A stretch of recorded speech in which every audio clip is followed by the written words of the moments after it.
माननीय सभासदों, माननीय सभापति जी,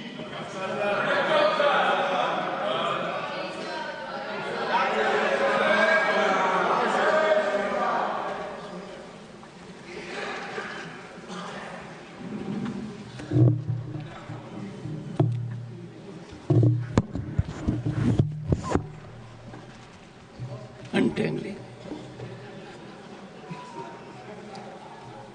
Papers to be laid on the table. Shri Pratap Rao Jadhav.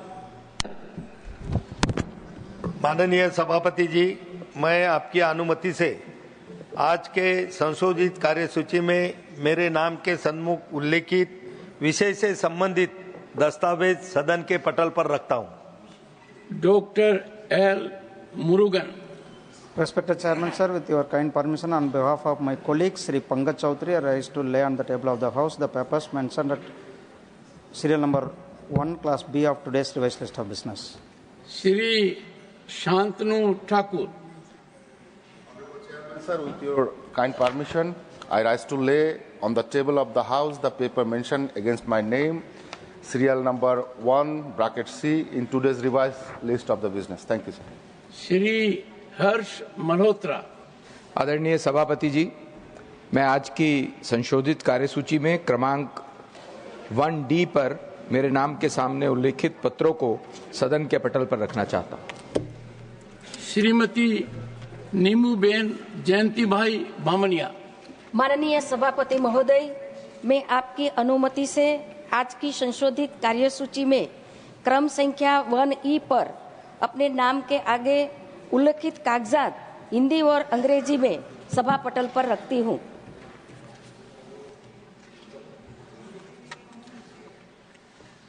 Motion for election to the Central Advisory Committee for National Cadet Corps, Shri Sanjay Seth, to move a motion for election of one member to the Council of the Central Advisory Committee for the National Cadet Corps.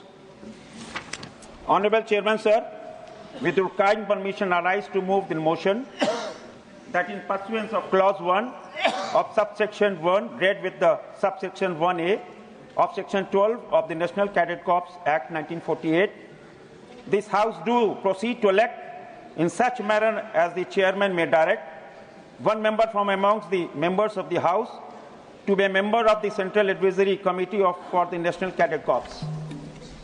Motion moved. Those in favor will please say aye. Those against will please say no. I think the ayes have it, the ayes have it, the ayes have it. The motion is adopted.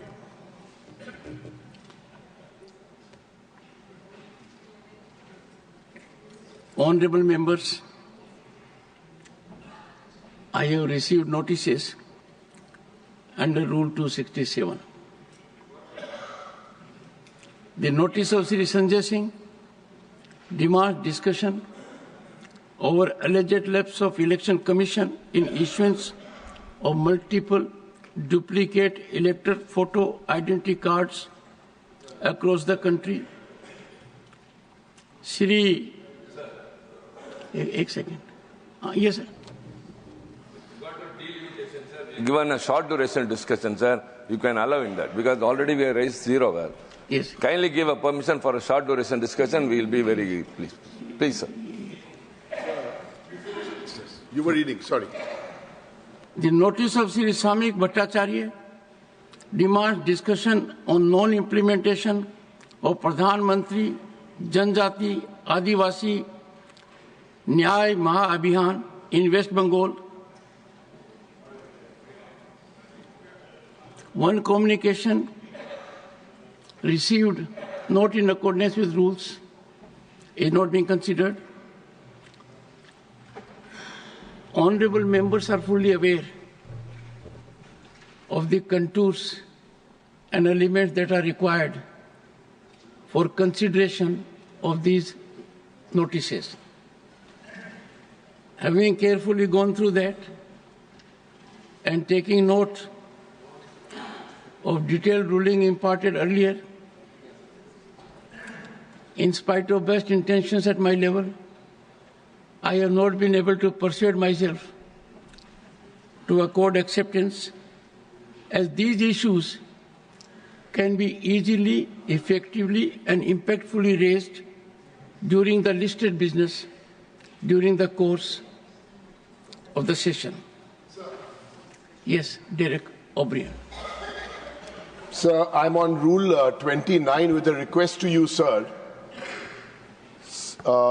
In the period you were unwell, we're happy to see you back, that there was a broad consensus even at a BAC that a short duration discussion across would be one of the subjects, as my colleague had said, and one of the subjects was the epic duplication of voter cards. Sir, nobody here wants to... Also delimitation. And I will say, Bhaiya, let me finish speaking on the duplication of epic cards and the election commission. Sir, it is not anyone's intention. Discussions. One is on epic, sir, and the other is on delimitation. No. Sir, it is not anyone's intention to disrupt this house, even when the minister is passing a railway budget during a discussion. So we want the house to run. Members have very important issues to raise in 0 hour, sir. Kind consideration, short duration discussion on this issue, sir. Thank you. Honorable members. Yes. Honorable members. Honorable members. Honorable members, it is very soothing, because if the house is in order, the productivity goes up, expectations of the people are fulfilled, and deliberations in accordance with rules go a long way in helping the government also and making people aware of the ground reality. I will confer with leaders of the parties and come back to the House at the earliest.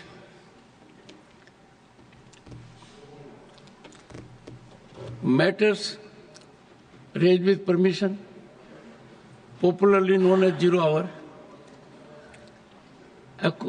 I recollect my days when I started my parliamentary career in '89. Then we used to have heroes of 0 hour. 0 hour then was not very regulated. Fortunately, over the years, this has developed as an institution and evolved as a structured mechanism. Shri Imran Pratapgadi demand to restart UPSC Residential Coaching Center at Hajj House, Mumbai. धन्यवाद सभापति महोदय। मैं आज इस सदन में खड़ा होकर हाशिए पर मौजूद देश के लाखों SC, ST और माइनॉरिटी के छात्रों की तरफ से यूपीए की चेयरपर्सन रही श्रीमती सोनिया गांधी जी और पूर्व प्रधानमंत्री डॉक्टर मनमोहन सिंह साहब को सैल्यूट करूंगा, जिनकी कोशिशों से सच्चर कमेटी की सिफारिशों के बाद 2009 में कोचिंगों के अभाव में प्रतियोगी परीक्षाओं में हिस्सा न ले पाने वाले SC, ST और माइनॉरिटी के छात्रों के लिए रेजिडेंशियल कोचिंग एकेडमी शुरू की गई थी। डॉक्टर भीमराव अंबेडकर यूनिवर्सिटी, मानू हैदराबाद, AMU अलीगढ़, जामिया हमदर्द और जामिया मिल्लिया यूनिवर्सिटी में दूर दराज गांव से आने वाले बच्चों ने महंगी UPSC कोचिंगों के बजाय भारत सरकार की रेजिडेंशियल कोचिंग एकेडमी में एडमिशन लेना शुरू किया और उनके प्रतियोगी परीक्षाओं में जाने के सपने पूरे होने लगे।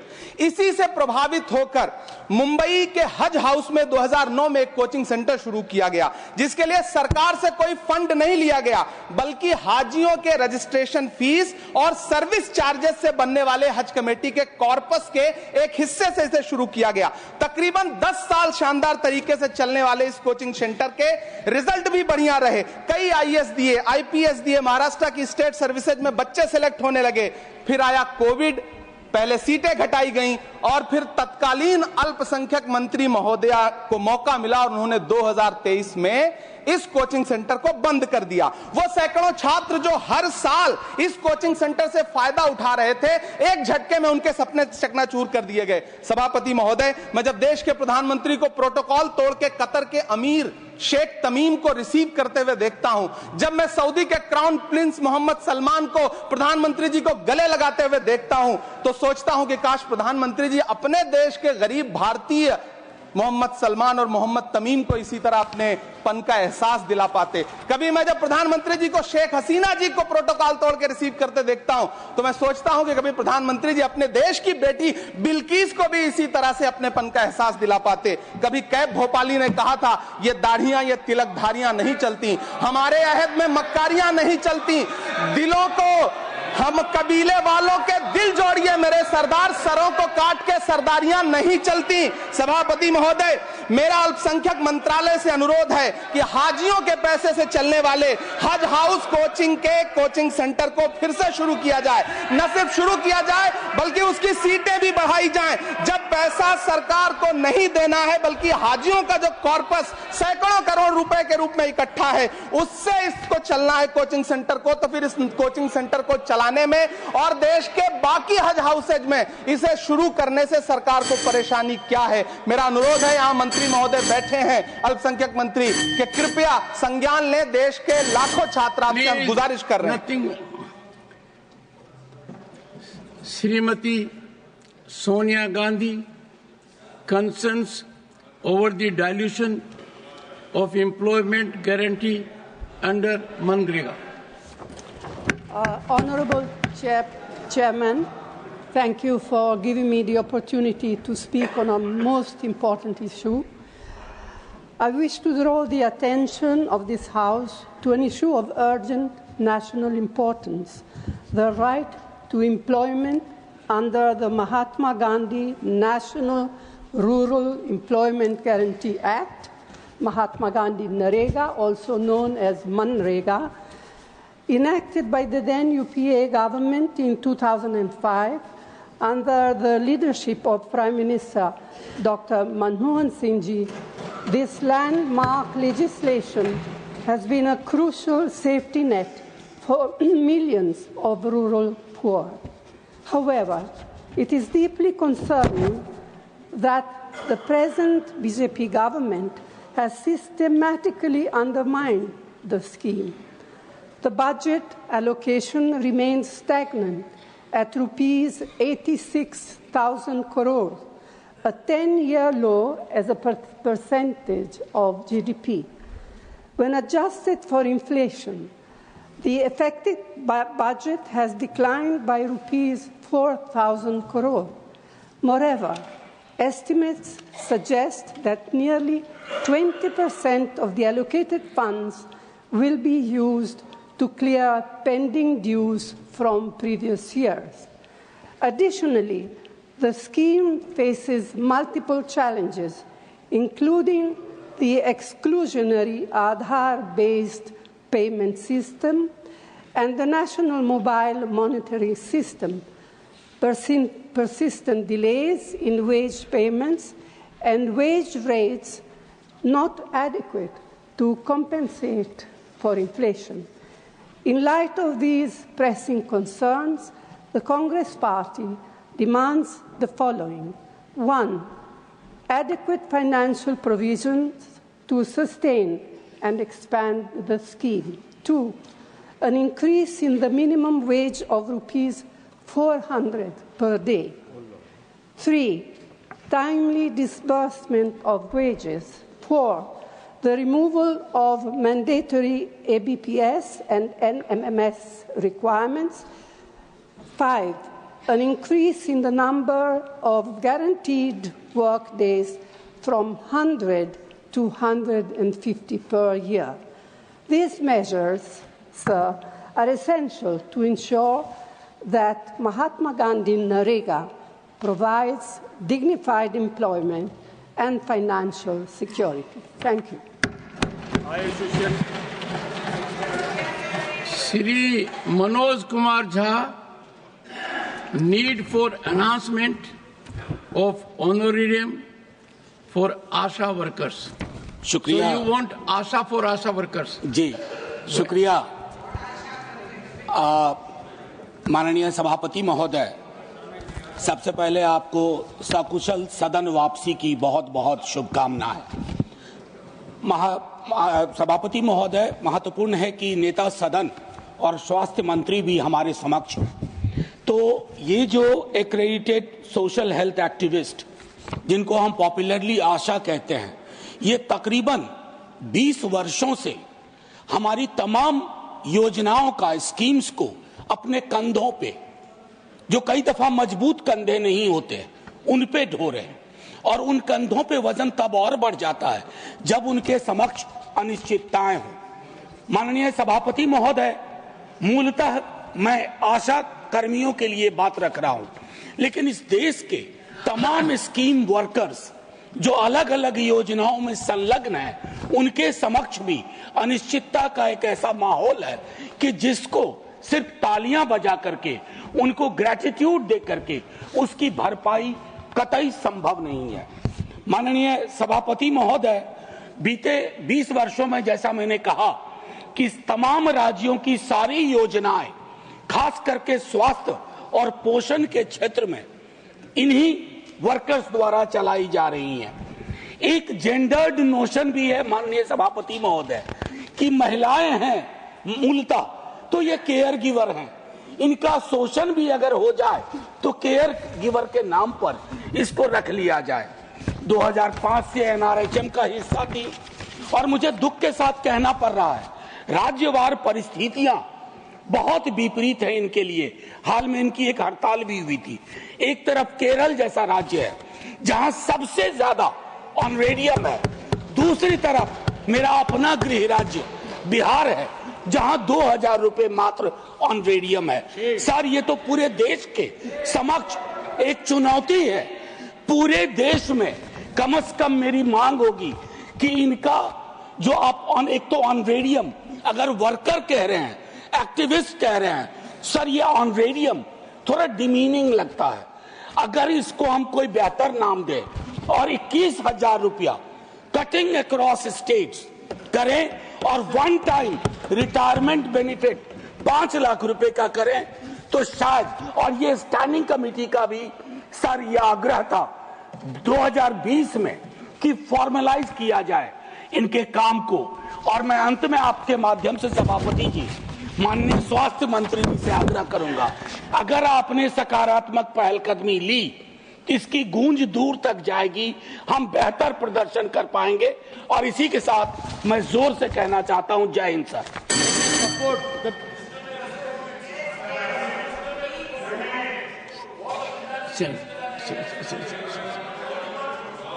John Britas, such a pious sentiment was expressed, let the house run according to rules.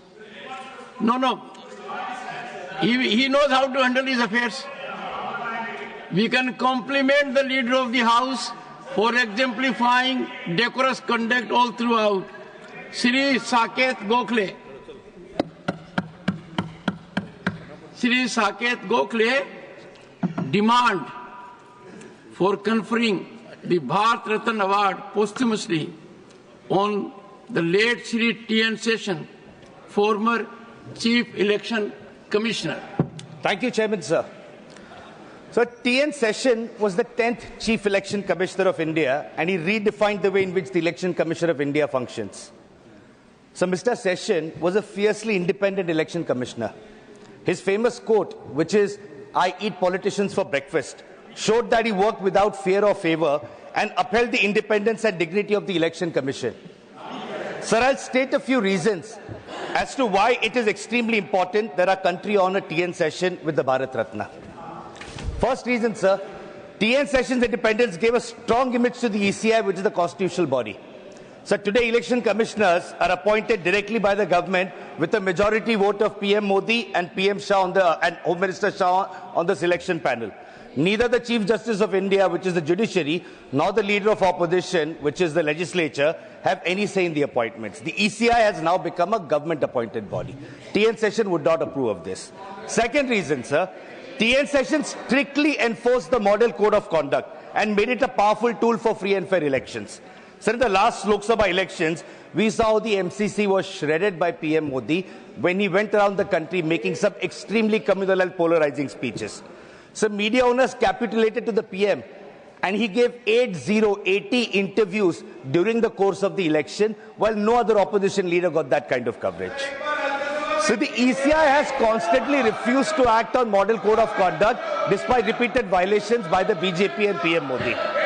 So the third reason, and this is the most important reason, sir, so TN session, and this is important for everyone to know in the government especially, TN session created the epic cards, envisaged the identity, the voter ID cards were envisaged by TN session.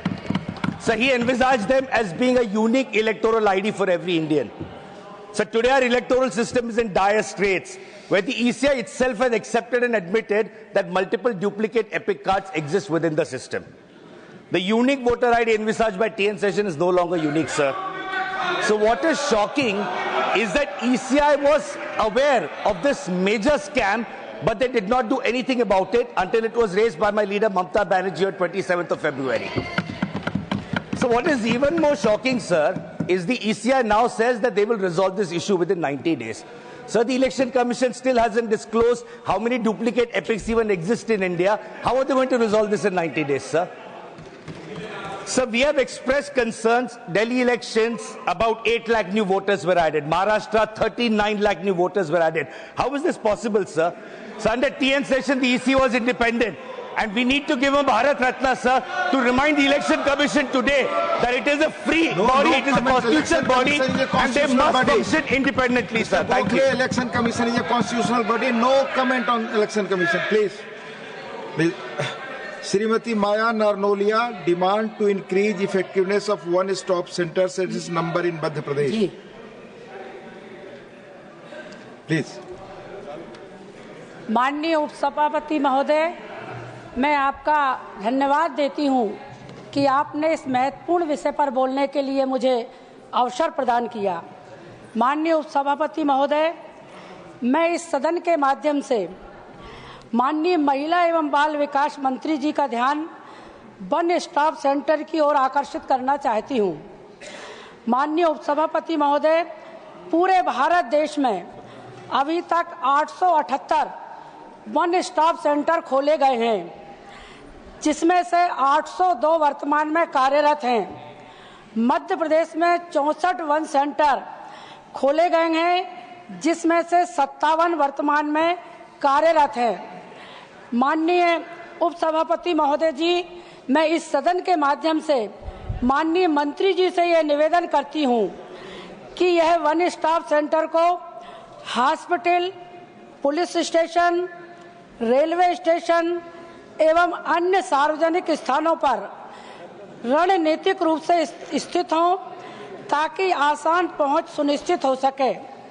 माननीय उपसभापति महोदय जी, इन केंद्रों के कर्मचारियों को, जरूरतमंद महिलाओं को प्रभावी सहायता करने के लिए पर्याप्त प्रशिक्षण की बहुत आवश्यकता है। वो प्रशिक्षण मिलना बहुत जरूरी है।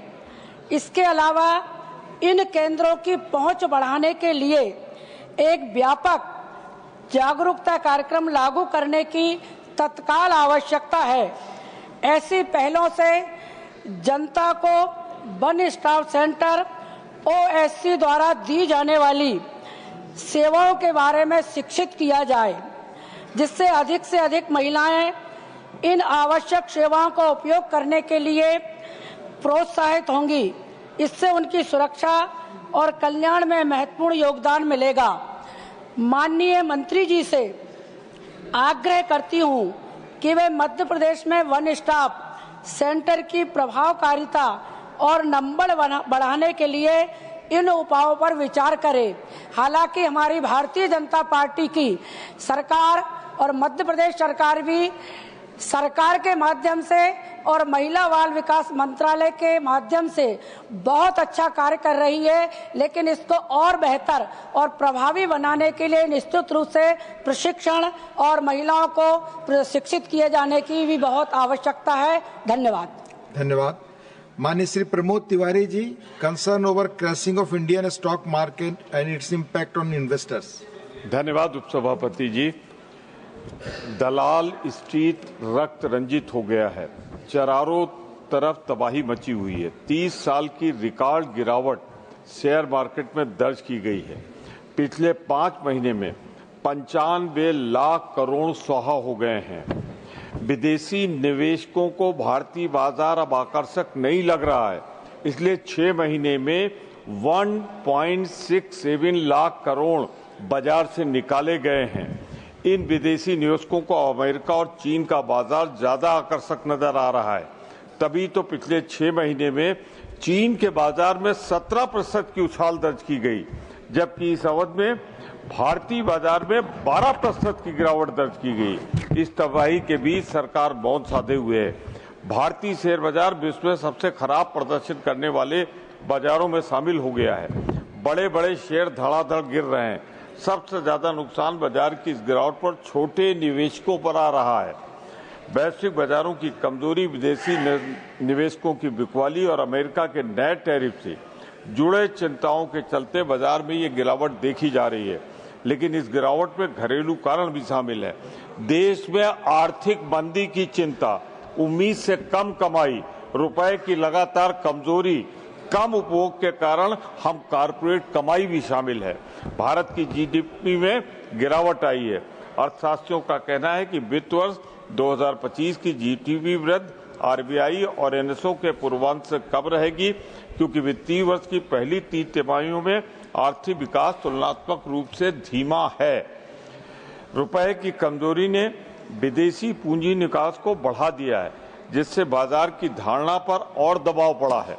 दिसंबर जनवरी महीने में 1 करोड़ से ज्यादा लोगों ने एसआईपी बंद कर दी है। भारतीय शेयर बाजार अक्सर देश की आर्थिक सेहत का पैमाना माना जा रहा है। सरकार से शेयर बाजारों में गिरावट को रोकने के लिए दखल देने की मांग बढ़ गई है।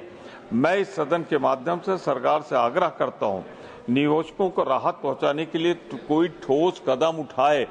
इस सरकार की आर्थिक नीति तबाही और बर्बादी की ओर इस देश को ले जा रही है। सरकार को सुधार करने की जरूरत है। जो कुछ लोग विश्वगुरु बन रहे हैं, विश्वगुरु कम से कम आर्थिक नीति को छोड़ दो।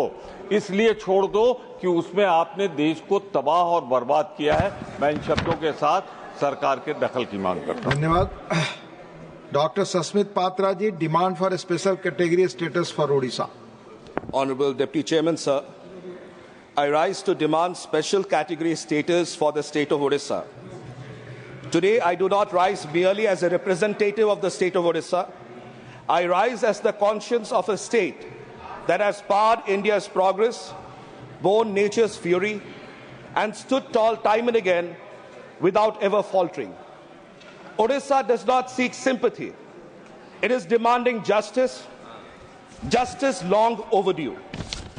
For over 2 decades, under the indomitable leadership of Shri Naveen Patnaik ji, Odisha has made a dignified, consistent and rightful demand for special category status. We have not raised our voice in anger. We have raised it in reason. But reason, when ignored for too long, must thunder. Odisha is the pillar of India's growth, the shield against nature's wrath. Odisha is the engine room of India's economy. Our coal powers industries. Our minerals build India's infrastructure. Our ports connect India to the world. Yet Odisha stands vulnerable, Honorable Deputy Chairman, sir, year after year, storm after storm. Super cyclone, Phylin, Fani, Amphan, Yas, the names change, but the destruction continues of Odisha. While Odisha fuels India's rise, Odisha alone bears the brunt of devastation. Is this the federal vision enshrined in our constitution? Is this the idea of cooperative federalism we speak of? Fairness is not a favor. Recognition is not a request. Special category status for Odisha is not an indulgence.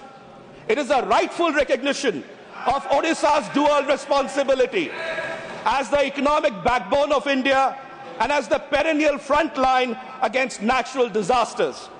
Odisha's fiscal health is strained because of factors beyond its control. Rebuilding infrastructure, rehabilitating millions, securing lives all of while contributing billions to the national exchequer.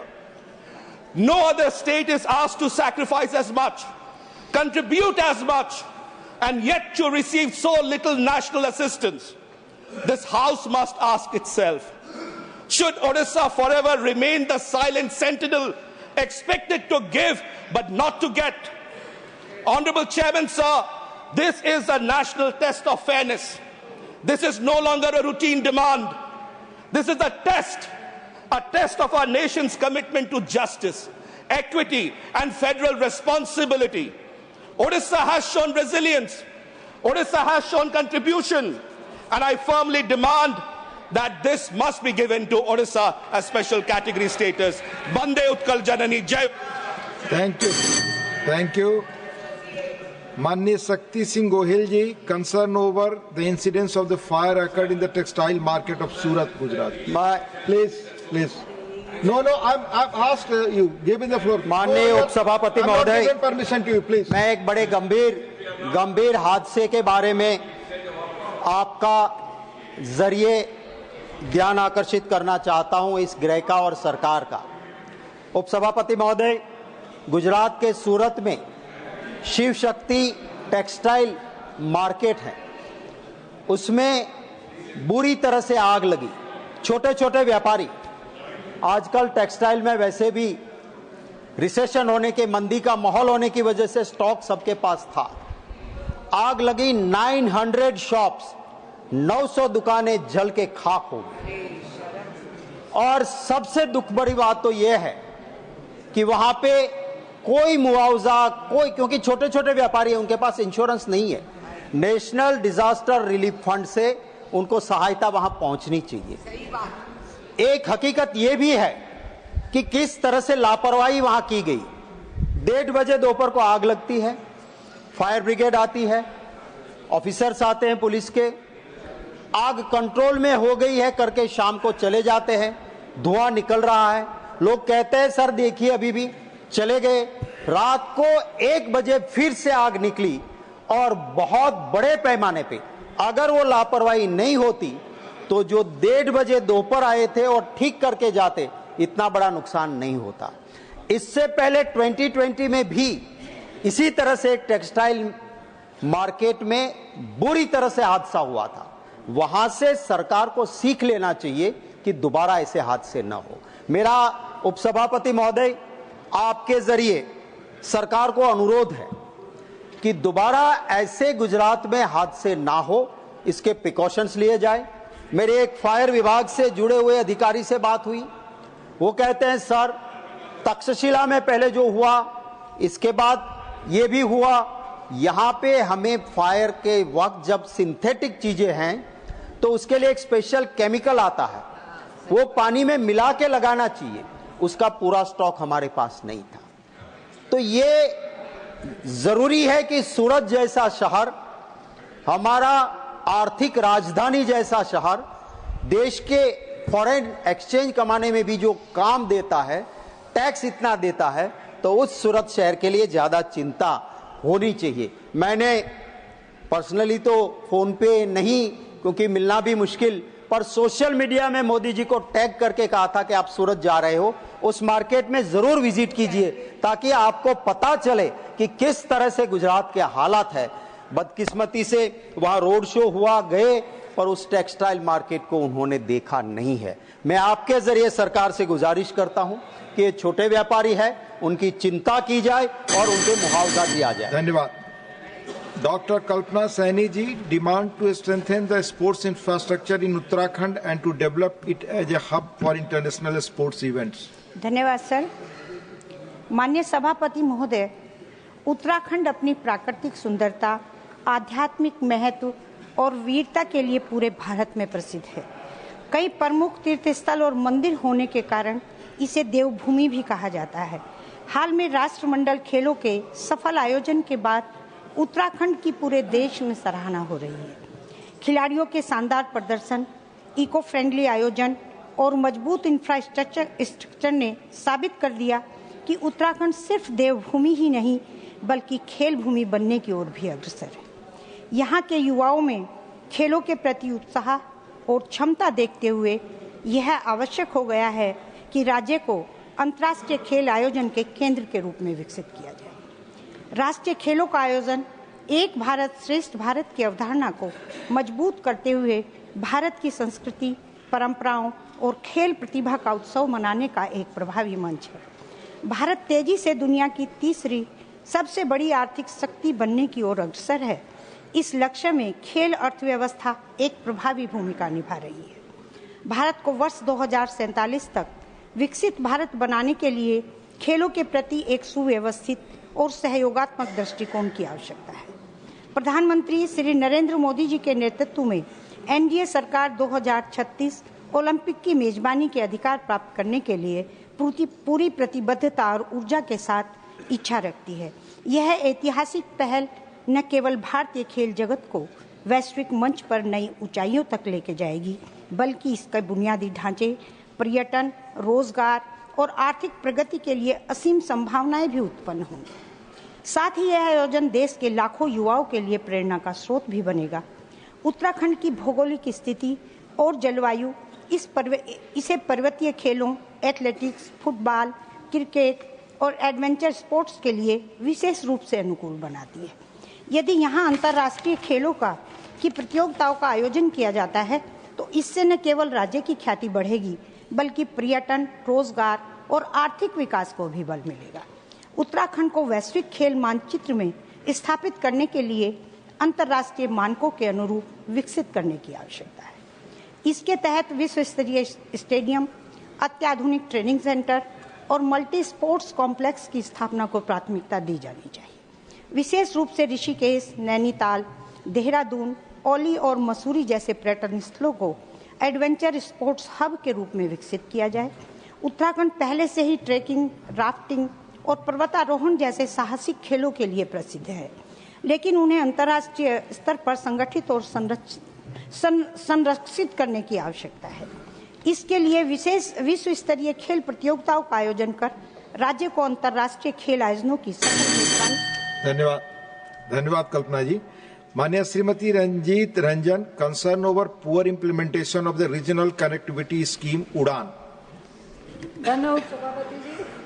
मैं आपके माध्यम से महत्वपूर्ण मुद्दा उठाना चाहती हूं कि जो उड़ान योजना 2016 में आपकी सरकार ने शुरू की थी, आम नागरिक को कहा गया था कि उड़ान योजना यानी उड़े देश का आम नागरिक। लेकिन अभी हो क्या रहा है, अंधाधुंध जिस तरह से किराए बढ़ रहे हैं,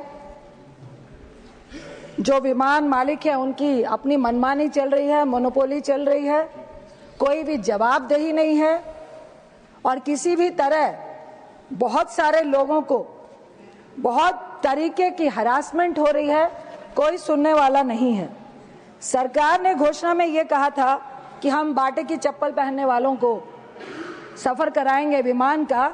बाटे की चप्पल सस्ती है, मैं सरकार को याद दिलाना चाहूंगी, क्योंकि प्लेन में जो चाय मिलती है, जो 20 रुपए की चाय है, वो 200 रुपए की है।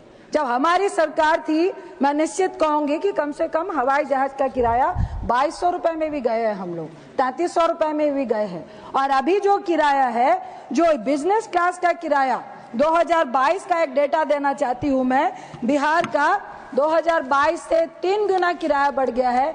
दिल्ली पटना का किराया जो है वो लगभग 15,000 हो गया है, 3 गुना बढ़ गया है। अक्टूबर 22 में एयर इंडिया की पुणे दिल्ली की जो उड़ान है 27,000 रुपए इकोनॉमिक क्लास हो गया। बिजनेस क्लास का जो किराया था वो 24,000 था। इस तरह से बहुत सारी ऐसी घटनाएं हैं। अभी रिसेंटली एक शुगर का पेशेंट था, उसने प्री बुकिंग अपना मील बुक कराया, उसको बहुत डिले हुआ, उसको बहुत ज्यादा हाइपरटेंशन हो गई, वो सीरियस हो गया। बहुत सारी ऐसी घटनाएं आई हैं।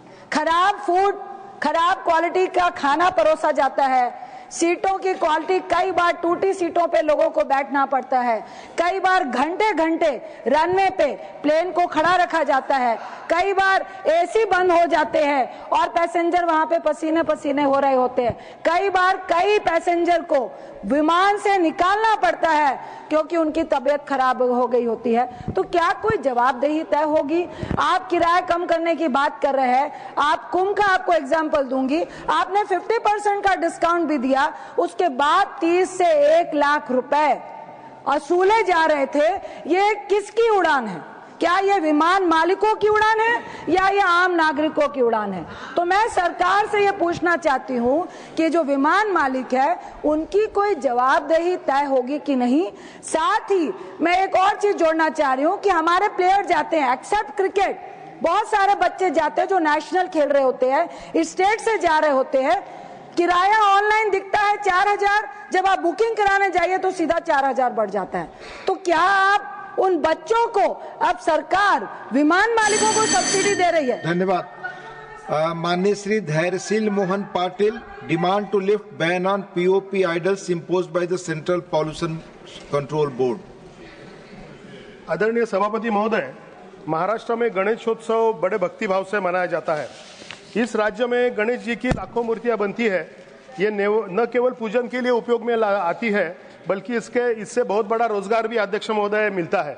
20,000 कारखाने मूर्ति बनाने वाले के महाराष्ट्र में है, जिससे 2-3 लाख कलाकार, मूर्तिकार यहाँ पर अध्यक्ष महोदय काम करते हैं। अब केंद्रीय प्रदूषण नियंत्रण मंडल ने प्लास्टर ऑफ पेरिस के मूर्ति पर प्रतिबंध लगाया है।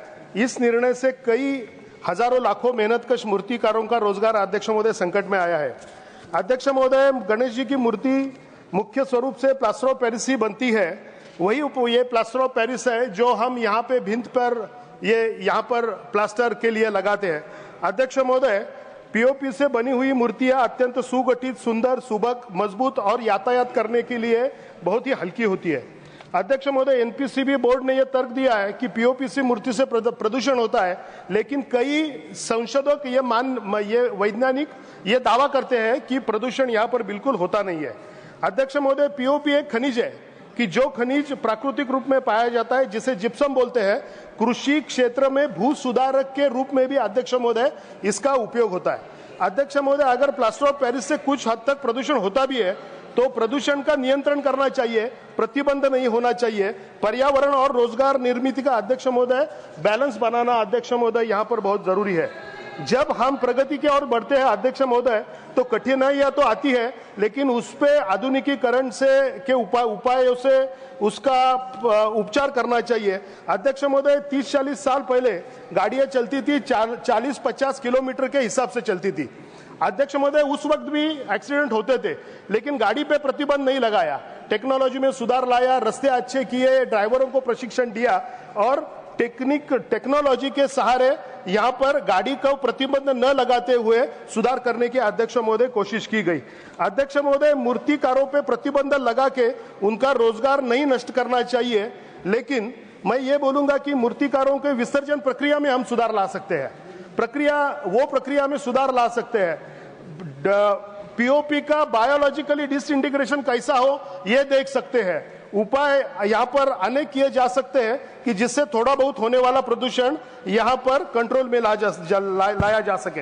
अध्यक्ष महोदय, मैं यही विनती करता हूं कि जो रोजगार मूर्तिकारों ने अपने खुद के बलबूते पे किया है, मेहनतकश लोगों ने 4 या 5 लाख लोगों का रोजगार महाराष्ट्र में अध्यक्ष महोदय जो बनाया है वो यहाँ पर नष्ट नहीं होना चाहिए। मैं आपको यहाँ से यही विनती इस सदन को करता हूँ कि अलग अलग तरीके सोचे जाए जिससे प्रदूषण का नियंत्रण हो।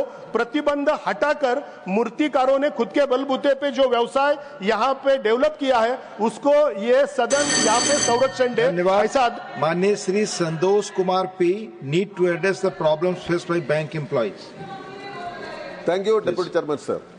Sir, the United Forum of Bank Unions, an umbrella organization consisting 9 unions, have given a call for 48 hours bank strike on 24th and 25th of this month. These organizations jointly represent more than 8 lakh employees and officers in banking sector. So it's going to affect the banking sector. And I take this opportunity to request through you, sir, the finance minister should take a very serious look into this matter and address the genuine concerns raised by these unions. So the 1969 bank nationalization was one of the landmark legislations in India's history. Now coming to the point, sir, the bank employees, especially in public sector banks, are facing a lot of problems. The number one issue is the shortage of adequate number of staffs in public sector banks. At present, it is estimated that more than 2,11,000 posts are vacant in staff cadre only. And this adversely affects the mental health of the workers also. They are overburdened by work. It leads to stress and even suicides. No need of further explanation. Sir, now in PSBs, the customer or employee ratio has reached, for 2,000 customers, it's just one employee. This needs to be enhanced. Sir, another issue is related to the 5 working days of bank employees. It was a demand from the bank employees, and there is a consensus also. The bank authorities, the Indian Banks Association also agreed to the same. And now the demand is, this request is pending before the Union Finance Ministry, and I take this opportunity to request through you, sir. The Union Finance Minister should take a serious look into this matter. And in all other financial sectors, sir, it is just 5 hours working day. In RBI, it's 5 hours, and other insurance sectors, 5 days, 5 days, 5 days in a week, and 5 days insurance companies also. And this should be applicable to the banking sector also. So, sir, and there are many other genuine demands raised by these unions, and I take this opportunity to once again demand that these genuine demands must be seriously dealt by the finance minister, and there must be a serious attempt to genuinely settle the issues of the banks workers. Thank you. Thank you. Mane Shri Anil Kumar Yadav Mandadi, demand to establish an Indian Institute of Management in Hyderabad, Telangana. Thank you, Deputy Chairman, sir. Sir, I would like to bring to your kind attention to a long-pending demand of establishment of Indian Institute of Management, IIM, in Hyderabad, Telangana.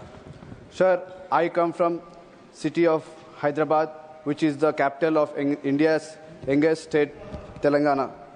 Sir, Hyderabad is also called Mini India due to its diverse population representing different states, languages, and religions.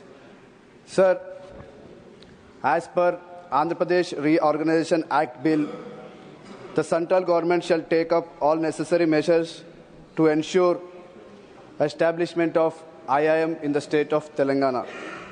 Sir, Hyderabad is home to prestigious institutions such as IIT, ISB, Nalsar, IIIT, and central universities, making it an ideal ecosystem for IIM. The city has strong industrial sectors like IT, pharmaceutical, biotech, and finance, which could greatly benefit from IIM through research, collaborative startup, and leadership development. Sir, India currently has 21 IIMs institutions that have produced some of the finest leaders in business, finance, and policy making. However, despite of being a major economic and educational hub, Telangana still does not have an IIM. This is significant oversight in national educational planning. Sir, the absence of IIM in Telangana forces many students, especially from economical, weaker and rural backgrounds, to migrate other states, increasing their financial burden. Additionally, Telangana loses out on economical opportunities, jobs and industries partnerships that such an institution would generate. Sir, Telangana deserves the chance to nurture young leaders and drive innovations in business and governments. So the government have been again and again been given representation from the state of Telangana, but unfortunately the government is not looking into the matter and not responding, sir. Hence, I agree upon the government to take immediate steps to set up an Institute of Management IIM in the state of Telangana. Sir. Thank you. धन्यवाद. माननीय Shrimati Seema Dwivedi ji, demand for construction of an underpass between Janghai Pratapgarh block and Janghai Nibhayapur railway station of Uttar Pradesh. माननीय उपसभापति महोदय, जंघई प्रतापगढ़ खंड पर निभापुर Janghai railway station के मध्य kilometre 854/01 पर संपार अथवा अंडरपास के बनवाए जाने के संबंध में महोदय, जंघई प्रतापगढ़ रेलवे लाइन का दोहरीकरण निकट भविष्य में होना है। ग्रामवासियों का रेल के उत्तर एवं दक्षिणी छोर पर निवास है। पिच रोड बीच में होने के कारण कई गांवों को यह मार्ग जोड़ता है। इसी मार्ग से कई गांवों को आना जाना पड़ता है। इस स्थान पर कृषि कार्य हेतु कोई साधन आने जाने में नहीं है, जिससे बहुत दिक्कतों का सामना करना पड़ता है। यहाँ तक कि कोई भी कार्य करने के लिए ग्रामवासियों को 10 किलोमीटर का चक्कर लगाना पड़ता है, जिससे बार बार कोई भी कृषि कार्य करने में बहुत दिक्कतों का सामना करना पड़ता है। अगर कोई व्यक्ति बीमार हो गया तो सब टैंक को बार बार क्रॉस करना पड़ता है, जिससे आए दिन दुर्घटना होती रहती है। महोदय, अतः मैं सरकार का ध्यानाकर्षण करना चाहती हूं कि ग्राम सभा नडार में 854/0-01 पर अंडरपास बनवाने की कृपा करें ताकि जनमानस को सुविधा मिल सके। धन्यवाद। धन्यवाद। माननीय Shri Sanjay Yadav ji, demand to open new Kendriya Vidyalaya and Jawahar Navodaya Vidyalaya in state of Bihar. Thank you deputy chairman sir. Sir, हाल ही में भारत सरकार द्वारा देश भर के विभिन्न राज्यों और केंद्र शासित प्रदेशों में 85 केंद्रीय विद्यालय और 28 जवाहर नवोदय विद्यालयों की स्थापना की स्वीकृति दी गई। मैं सदन का ध्यान इस ओर केंद्रित करना चाहूँगा महोदय, इन 85 केंद्रीय विद्यालयों और 28 जवाहर नवोदय विद्यालयों में से बिहार को एक भी केंद्रीय विद्यालय और जवाहर विद्यालय नहीं दिया गया। बिहार देश की सब तीसरे नंबर पे, जनसंख्या के आधार पर बिहार तीसरे नंबर पे है। देश की लगभग 10% आबादी बिहार में रहती है, यानी हर 10वां भारतीय बिहार से है। लेकिन इसके बावजूद भी बिहार की अनदेखी करना सर, ये कहीं से वाजिब प्रतीत नहीं होता है। महोदय, अगर ऐसे राज्यों की सूची बनाई जाए जहां प्रति 1 लाख व्यक्ति के अनुपात में अगर केंद्रीय विद्यालयों, सबसे कम केंद्रीय विद्यालय अगर कहीं होंगे तो वो बिहार में है। और अकेले पटना जिला को छोड़ के बाकी जिला में 1 से अधिक केंद्रीय विद्यालय नहीं है। पूर्णिया में तो केंद्रीय विद्यालय की अपनी बिल्डिंग तक नहीं है। महोदय, उप सभापति महोदय, बिहार देश के सबसे पिछड़े राज्यों में से एक है। देश में सबसे कम साक्षरता दर बिहार में है। महिलाओं की साक्षरता दर में भी बिहार सबसे कम है, नीचे है। मल्टी डायमेंशनल पॉवर्टी इंडेक्स में बिहार सबसे नीचे है। नीति आयोग के एसडीजी इंडेक्स में बिहार सबसे नीचे है। ग्रोस एनरोलमेंट रेशियो में बिहार सबसे नीचे है। ग्रामीण क्षेत्रों में सबसे कम साक्षरता दर बिहार में है। देश में सर्वाधिक निरक्षरता बिहार में है। स्कूल ड्रॉप आउट रेट सबसे अधिक बिहार में है। तो महोदय, समुचित विकास एवं औद्योगिकरण के अभाव में शिक्षा ही एकमात्र ऐसा साधन है, ऐसा रास्ता है जिससे बिहार जैसे राज्य को पिछड़ेपन और गरीबी के दुष्चक्र से निकाल के हम प्रगति पथ पर ले जा सकते हैं। और कम खर्च पर गुणवत्तापूर्ण शिक्षा सुनिश्चित करने के लिए बिहार में केंद्रीय विद्यालय और जवाहर नवोदय विद्यालयों की अधिक से अधिक आवश्यकता है। महोदय, हम जानना चाहते हैं कि जवाहर नवोदय विद्यालय और केंद्रीय विद्यालय स्थापित करने का क्राइटेरिया क्या है। अगर बिहार में सबसे कम साक्षरता दर है, सबसे कम महिला साक्षरता दर है, सर्वाधिक निरक्षरता दर है, सबसे अधिक स्कूल ड्रॉप आउट रेट है, ग्रोस एनरोलमेंट रेशियो सबसे कम अगर बिहार में है, अगर ये पैमाना माना जाए तो सबसे अधिक केंद्रीय विद्यालय और जवाहर नवोदय विद्यालय बिहार को मिलना चाहिए। लेकिन यहाँ उल्टा हो रहा है।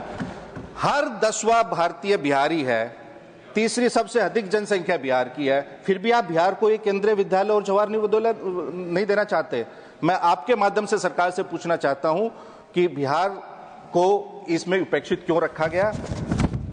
तो महोदय, मैं मांग करता हूं सरकार से कि बिहार में अधिक से अधिक केंद्रीय विद्यालय और जवाहर नवोदय विद्यालय की स्थापना की जाए। आपका बहुत बहुत धन्यवाद। धन्यवाद। माननीय Shri Mujibullah Khan, demand to take steps to restore and upgrade Sipri testing infrastructure. धन्यवाद अध्यक्ष महोदय। मैं देश के एक महत्वपूर्ण विषय को आज उठाना चाहता हूं। माननीय वित्त मंत्री भी यहां मौजूद है, ये मेरे लिए बहुत खुशनसीबी है कि उनको भी पता चले कि वो जो रुपया सैंक्शन करते हैं उसका कैसा दुरुपयोग हो रहा है। Central power research institute CPRI ये 1960 में बना था।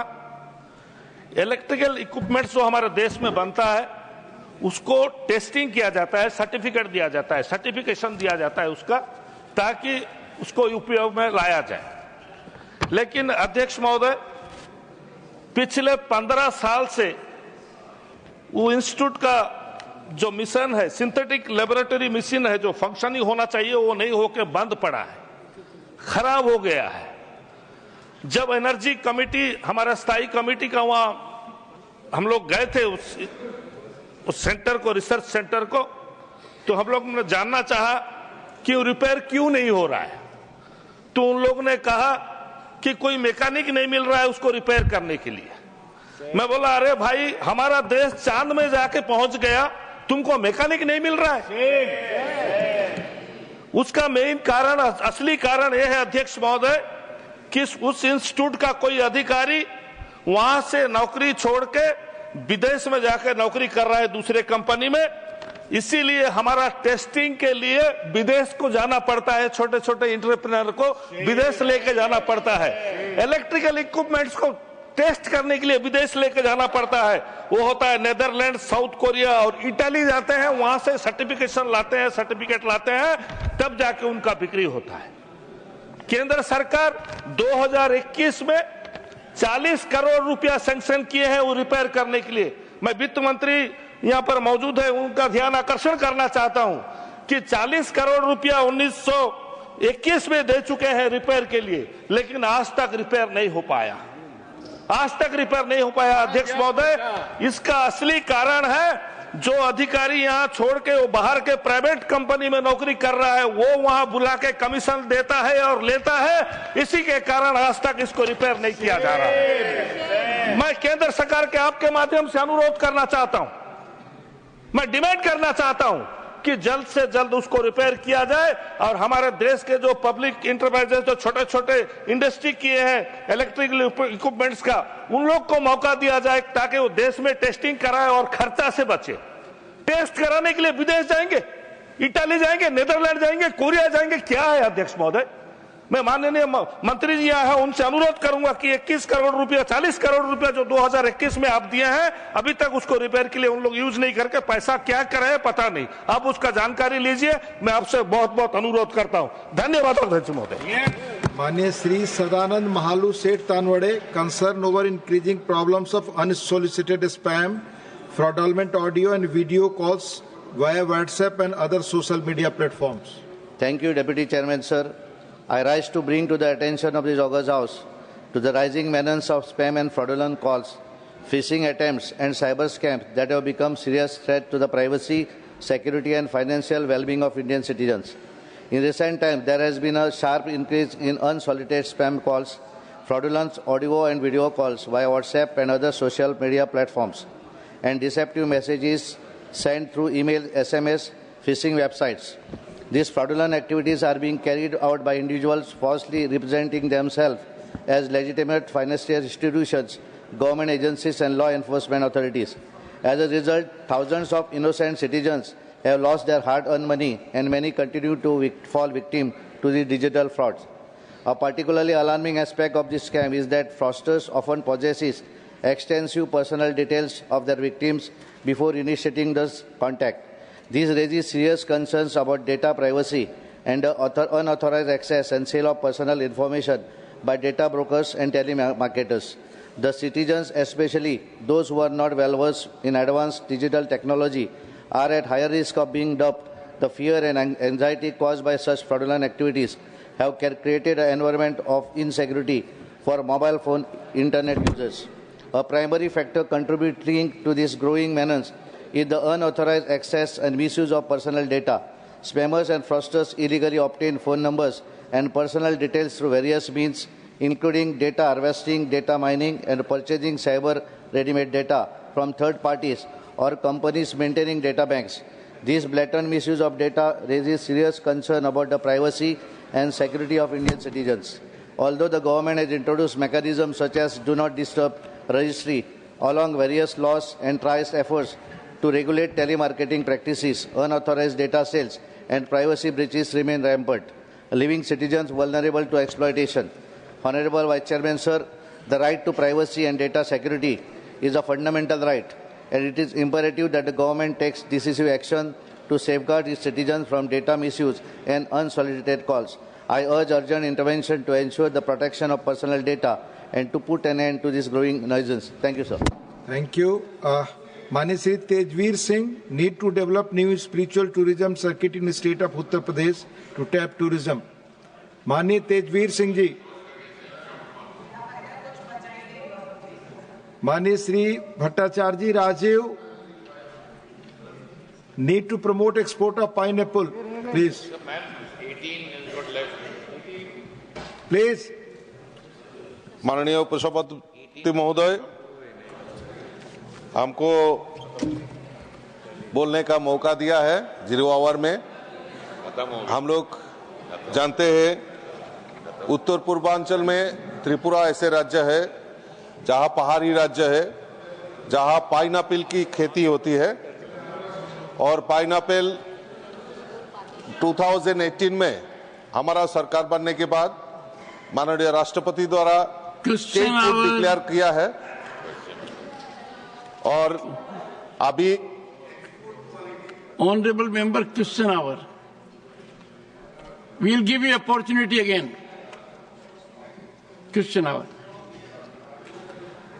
Question number 181, Shri Sanjeev Arora, not present. Honorable Minister. Question number 181. विवरण सदन के पटल पर रख दें। Doctor Laxmikant Vajpayee, supplementary. माननीय सभापति जी, मैं आपके माध्यम से माननीय मंत्री जी से जानना चाहता हूं कि कैंसर जैसी भयावह बीमारी के लिए विस्तृत उत्तर ग्रामीण क्षेत्र के संबंध में तो दिया है, लेकिन एक गर्भाशय कैंसर एक बड़ी विकराल समस्या है जिस पर समय समय पर चिंता भी व्यक्त की गई है। सरकार अपनी इस व्यवस्था के अंतर्गत गर्भाशय कैंसर वैक्सीन को कोरोना वैक्सीन की तरह से जनरल पब्लिक को लगाने के बारे में कोई विचार करेगी। दूसरा विषय मेरा है कि मेरठ में मेडिकल कॉलेज में कैंसर इकाई की स्थापना के संबंध में भी मेरा निवेदन है कि क्या सरकार उस पर विचार करेगी। Honourable minister. माननीय सभापति जी, सर्वाइकल कैंसर के वैक्सीन के बारे में जो सम्मानीय सदस्य ने यहाँ पर पूछा गया, तो निश्चित रूप से इसकी वैक्सीन बाजार में उपलब्ध है और निश्चित रूप से हमारी सरकार, हमारे प्रधानमंत्री आदरणीय नरेंद्र मोदी जी और हमारे स्वास्थ्य मंत्री जेपी नड्डा जी के मार्गदर्शन में निश्चित रूप से कैंसर के रोकथाम के लिए बहुत सारे उपाय और योजनाएं भी हमारे सरकार ने यहाँ पर लागू की है। और जो कि सदस्य ने यहाँ पर जो प्रश्न पूछा कि कैंसर का जो प्रादुर्भाव जो बहुत हृदय, उसके रोकथाम के लिए स्क्रीनिंग का जो काम है कि हमारे जो सब सेंटर है, पीएससी है, सीएससी है, सभी जगह पे स्क्रीनिंग करके कैंसर के रोगियों को पहले स्टेज में अगर निश्चित रूप से ढूंढा जाता है या उपचार शुरू होते हैं तो उनके दुरुस्त होने की ज़्यादा प्रतिशत में जो लोग जो होते हैं, लेकिन थर्ड स्टेज में कैंसर के रोगी जब उपचार करने आते हैं तो उसमें उपचार करने में भी और उनको बचाने में भी बहुत सारी दिक्कत होती है। लेकिन इसके जागरूकता, कैंसर के बारे में जागरूकता दिन भी मनाया जाता है और वो जागरूकता के माध्यम से लोगों में अवेयरनेस पैदा करने की कोशिश भी हमारे मंत्रालय के माध्यम से की जाती है और कैंसर जैसे बीमारी के रोकथाम के लिए, उनको कम करने के लिए हमारे विभाग के माध्यम से बहुत सारे उपाय और भी यहाँ पर चलाए जा रहे हैं। Shri Praful Patel. So, Chairman sir, cancer is a very, dreaded disease, and of course it requires specialized treatment and long gestation treatment. So when many people go to, say, Mumbai, Delhi and bigger centers, even AIIMS and other places where government has now done a great job of increasing the reach of all these specialized medical facilities. However, there needs to be some sub-centers. I will just give one example that in Maharashtra we have many private hospitals having extended facilities for targeted immunotherapy and all in many districts. Similarly, if the government also, through the private as well as some of the government institutions, reaches out to, say, virtually every district, there are about 600 districts in the country, all need not be covered, maybe 300 districts or so which are very backward. There, if these kind of centers, once the main treatment is done in the bigger center, the sub-center can do the rest of the treatment, so that time is saved for the person to go again to the bigger centers. Cost is involved, staying facilities are a big problem. So may I request the Minister to have a view and let us know what he thinks. Honorable Minister. सभापति महोदय, सम्माननीय सदस्य प्रफुल्ल पटेल जी ने जो पूछा है कि निश्चित रूप से हमारे स्वास्थ्य विभाग के माध्यम से एनपी एनसीडी के तहत 770 जिला एनसीडी क्लिनिक है, 223 हृदय परिचर्या इकाइयाँ है, 372 जिला डे केयर सेंटर भी चलाए जाते हैं। सामुदायिक स्वास्थ्य केंद्रों पर 6410 एनसीडी क्लिनिक भी स्थापित किए गए। इसके अतिरिक्त 19 राज्य कैंसर संस्थान और 20 विशिष्ट कैंसर परिचर्या केंद्र का भी कार्यात्मक वहाँ पर कार्य चल रहा है। और सदस्य ने जो चिंता की है, निश्चित रूप से मैंने पहले जवाब में बोला था कि सब सेंटर जैसे भी वहाँ पर कैंसरों की स्क्रीनिंग शुरू की है। हमारी जो आशा वर्कर है, गांव में काम करने वाली है एएनएम है, वो घर घर में जाकर लोगों से जो हमारा फॉर्म है वो सभी भर के लाते हैं। और उसमें अगर ऐसी शंका आती है कि कैंसर के लिए इनकी जांच होना चाहिए, स्क्रीनिंग होना चाहिए, तो उप केंद्र में भी उनकी स्क्रीनिंग होती है। अगर उनको रेफर करने का रहा तो डिस्ट्रिक्ट हॉस्पिटल तक भी उनको रेफर भी वहां से किया जा सकता। Sub centre is a very important suggestion. Honourable minister. Sir, जहाँ तक कैंसर का सवाल है और ये प्रश्न है, इस प्रश्न से एक ध्वनि आती है कि रूरल एरिया के लोगों को कैंसर से बचने के लिए और उसके स्क्रीनिंग के लिए क्या व्यवस्था है। तो सबसे पहले तो मैं हाउस को ये अवगत कराना चाहता हूँ कि बहुत ही एग्जॉस्टिव स्क्रीनिंग की व्यवस्था भारत सरकार ने स्वास्थ्य मंत्रालय ने किया है। हमारे 1,75,000 आयुष्मान आरोग्य मंदिर हैं और आयुष्मान आरोग्य मंदिर के तहत हम स्क्रीनिंग कर रहे हैं। और ये screening oral cancer, breast cancer और सर्विक्स कैंसर, ये तीनों की स्क्रीनिंग की जा रही है। और इस स्क्रीनिंग के दृष्टि से अगर हम देखें तो लगभग 29.32 करोड़ ओरल कैंसर का स्क्रीनिंग हुआ है और उसमें से डायग्नोज्ड 1,63,000 डिटेक्ट हुए हैं। उसी तरीके से 15 करोड़ 60 लाख ब्रेस्ट कैंसर की स्क्रीनिंग हुई है और डायग्नोज हुए हैं 57,000। उसी तरीके से 9 करोड़ 48,000 सर्विक्स कैंसर का स्क्रीनिंग हुई है और डायग्नोज हुए हैं 97,000। यानी you can understand the number. ये नंबर मैं इसलिए बता रहा हूँ कि करोड़्स में स्क्रीनिंग की गई है और थाउजेंड्स में और लाख्स में ये स्क्रीन्ड लोगों के जो निकले हैं उनका हम इलाज कर रहे हैं। जहाँ तक आपने कहा कि लोगों को फैसिलिटी मिलनी चाहिए ताकि उनको कोई नेशनल लेवल के या स्टेट लेवल के हॉस्पिटल्स में ना आना पड़े, इसके लिए प्रधानमंत्री मोदी जी ने बहुत ही अच्छी योजना को आगे बढ़ाया है। और अभी हमारे 372 डिस्ट्रिक्ट डे केयर सेंटर्स हैं जो कीमोथेरेपी अक्रॉस द कंट्री दे रहे हैं। इस बार निर्मला सीतारमण जी, हमारी माननीय वित्त मंत्री जी ने यह बजट में घोषणा की है कि हम आने वाले समय में every district will have a day-care cancer center. And this year, we have decided to open 200. And within next 3 years, all districts will have cancer day-care center. Chemotherapy and radiotherapy also. Srimati Mosam B. Noor. Thank you, Chairman, sir. It's great to have you back. The Honorable Minister has already given an elaborate answer, but my question is if he can kindly state whether the ministry is considering expanding telemedicine services and mobile cancer screening units to improve early detection and treatment accessibility in rural areas. If yes, please provide the details. Thank you, sir. Honorable Minister. Very good question, sir. जैसा मैंने कहा कि हम screening पर बहुत ध्यान दे रहे हैं और इसलिए हम टेलीमेडिसिन को भी बहुत तवज्जो दे रहे हैं. And we have developed hub and spoke model. And hub and spoke model में we are giving training to the CHOs, community health officers, those who can detect which looks like cancer. And those patients are through telemedicine, they are connected to the district hospitals and to the state hospitals and to the national institutes also, so that we decide whether this patient has to be brought at what level, so that we save time.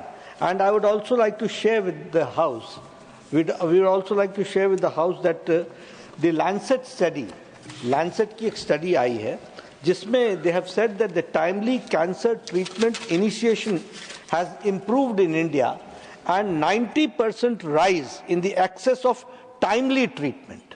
This has been said by Lancet about the cancer treatment. So all this has been possible because the screening is exhaustive, and the moment the person is confirmed that he has got cancer, where he has to be treated, that is also advised at that very point. Many honorable members, quite a large number, they wanted to ask supplementaries. Since there will be a discussion on the ministry, those of members who will not get opportunity otherwise to participate, I will accommodate all of them during the discussion. Question number 182, Srimati Sunetra Ajit Pawar. She had sought my leave. She was part of a delegation to Mexico representing the Parliament.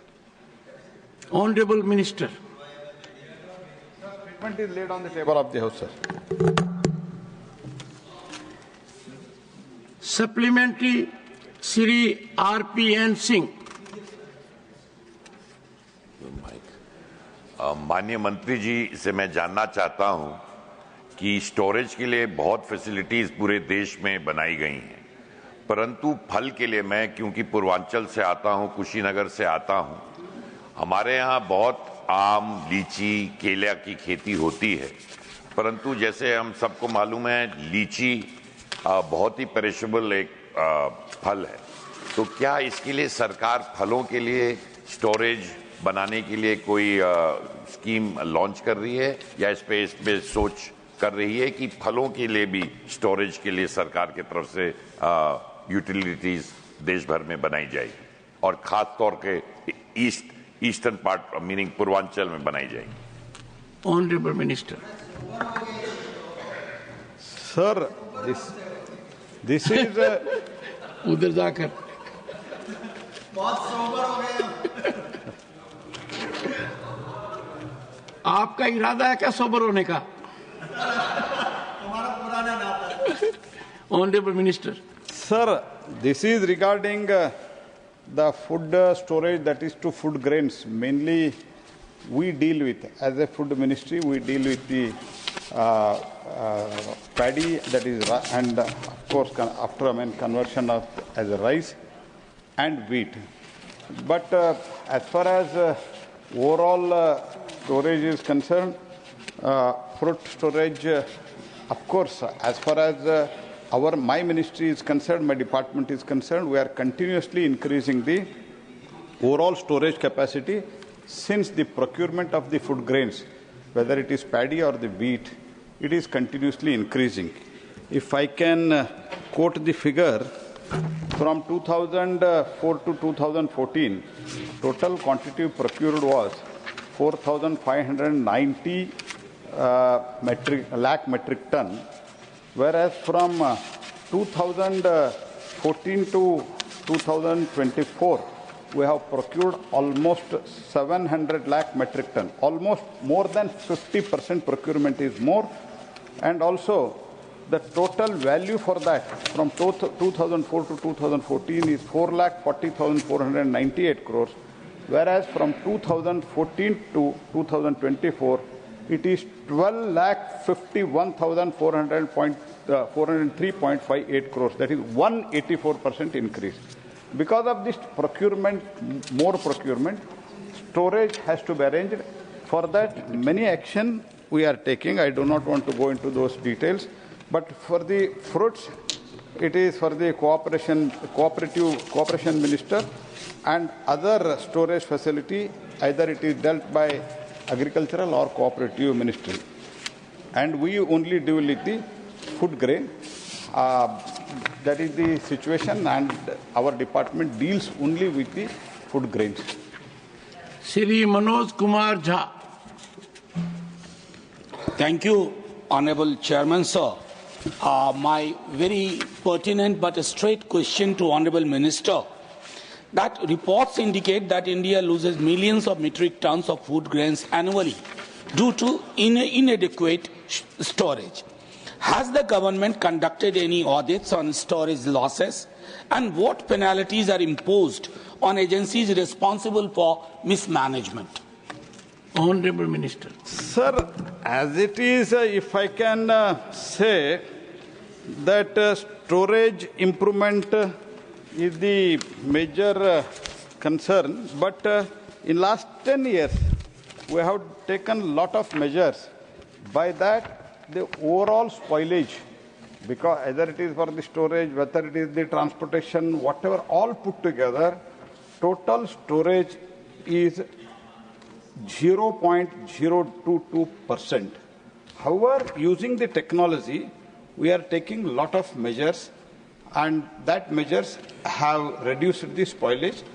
And it is not the question of taking the action. We are trying to introduce more and more technologies. Because of that, considerably, it has come down. Scientific storage, food grains are stored by adopting proper scientific code of the storage practices. Adequate dunnage material such as wooden crate, bamboo mats, polythene sheets are used, and fumigation covers, nylon ropes, nets and the insecticides for the control of the stored grain, insect pests are provided. Many things such we are doing, and now I can say it has come down to very, very lowest level. Further also, we want to see that it comes to almost zero level. Dr. M. Thambidurai. Thank you, Chairman, sir. As our colleague Josh said, I want to add the same thing. In Tamil Nadu, the food procurements are taking place. The farmers are suffering a lot. Recently, my leader, Edappadi Palaniswamy, gave a statement. Due to the carelessness of the state government, whatever they procured and storage made and spoiled by the rain, but they are not taking action. Same way, I want to know whether the government will take aware of these things and give any assistance or take any penalty action. As he is taking penalty action, whether take action against the state government, which failed to protect the farmers and also storage, all the grains are gone away. What is the loss is making? This kind of loss, the government is not only many instances in the flood areas, never recently the present government is careless about the protecting the farmers and all the storage of the thing. What action you are going to take? Honorable Minister. Already mentioned here, the overall spoilage is very, as far as central pool storage is concerned, I am talking because that report, whether the state government which stores for its own consumption, because some of the states, we provide 5 kgs of either rice or wheat free of cost under Pradhan Mantri Garib Kalyana Anna Yojana, free of cost for the 80 crore people in the entire country. Whatever PDS rice or wheat we store in the state, we take care of that, and out of that, as I have already mentioned, 0.022% is the loss because of these various reasons, and we have decided to further reduce it. At the same time, I can say in 22-23, And 21-22, when the movement was fast because of in COVID, we have supplied more grains free of cost at that time. Because of that and some other reasons, it was 0.002%. So that it is not to say that spoilage is more. As far as central pool of food storage, food grain storage is concerned, their storage is very, very negligible. However, whatever 0.022% is there, 0.022% is there, even to reduce that also, many actions are being initiated. And wherever, if private go down or the even FCI won't go down or the state won't go down, if somebody, because of the mistakes by the human-led mistakes, if it happens, definitely actions are going to be initiated. Question number 183, Shri Saket Gokhale. Question number 183. Honorable Minister. The statement is laid on the table of the House. Supplementary number 1, Shri Saket Gokhale. Thank you, sir. Sir, first I would like to commend the Honorable Minister for India has greatly reduced our maternal and infant mortality rates. I would definitely like to congratulate the ministry for that. So in the answer that is given, it is true that the government does provide hot meals under the Janni Shishu Suraksha Karyakram. The problem, sir, is that these are provided in the general health centers and the ones which are accessible. But the problem is in the peripheral health centers, in a lot of states, an allowance is given for maybe milk and biscuits, and that has been the tradition, where hot meals, it is not possible to provide them.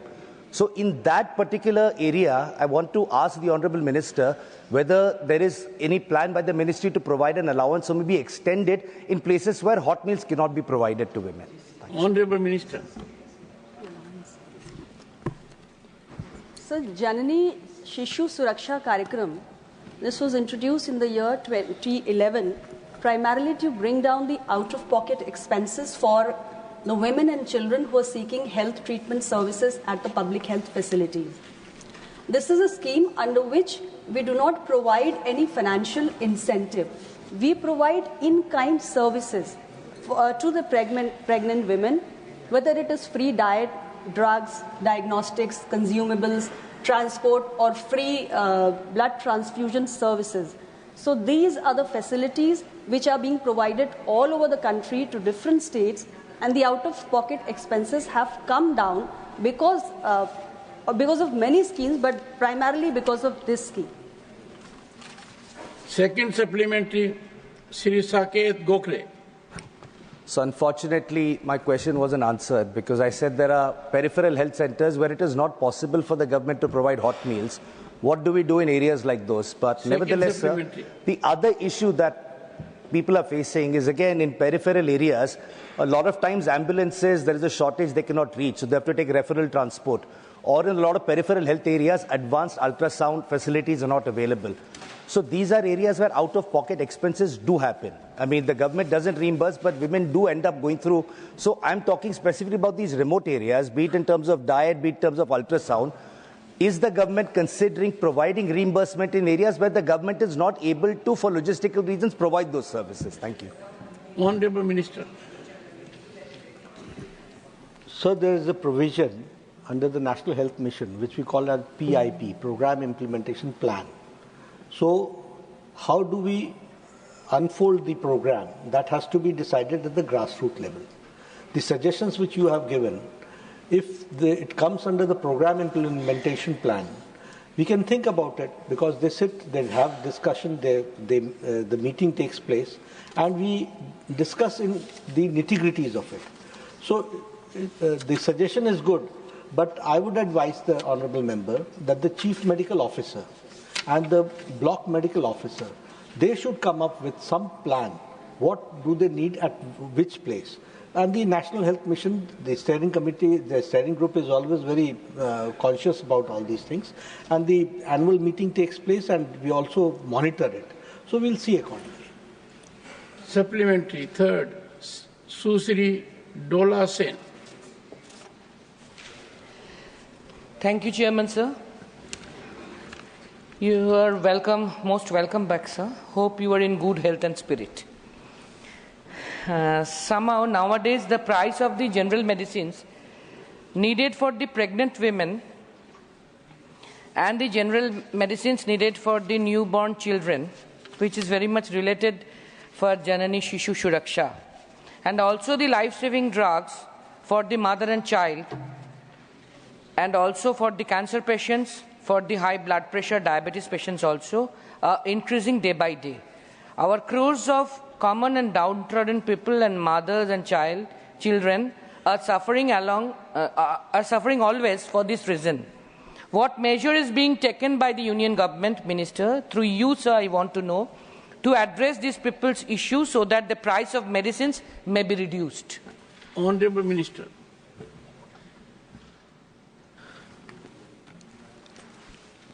I would like to enlighten the House through the member, the question which she has asked, that as the Honourable Member Saket Gokhale also said, that the MMR, IMR and the under 5 mortality has been on decline. And the decline has been more than double of the global decline. This has been possible only because of the interventions which we have done. And I would like to enlighten the House, because through you, the people should also come to know that we have a very exhaustive mother and child treatment program, and the reproductive health care has been taken care. As far as the mother and the child health care is concerned, we should know that the moment any woman conceives, from that very moment, there are 4 compulsory antenatal checkups which are being done. And there are 3 additional checkups for high-risk patients.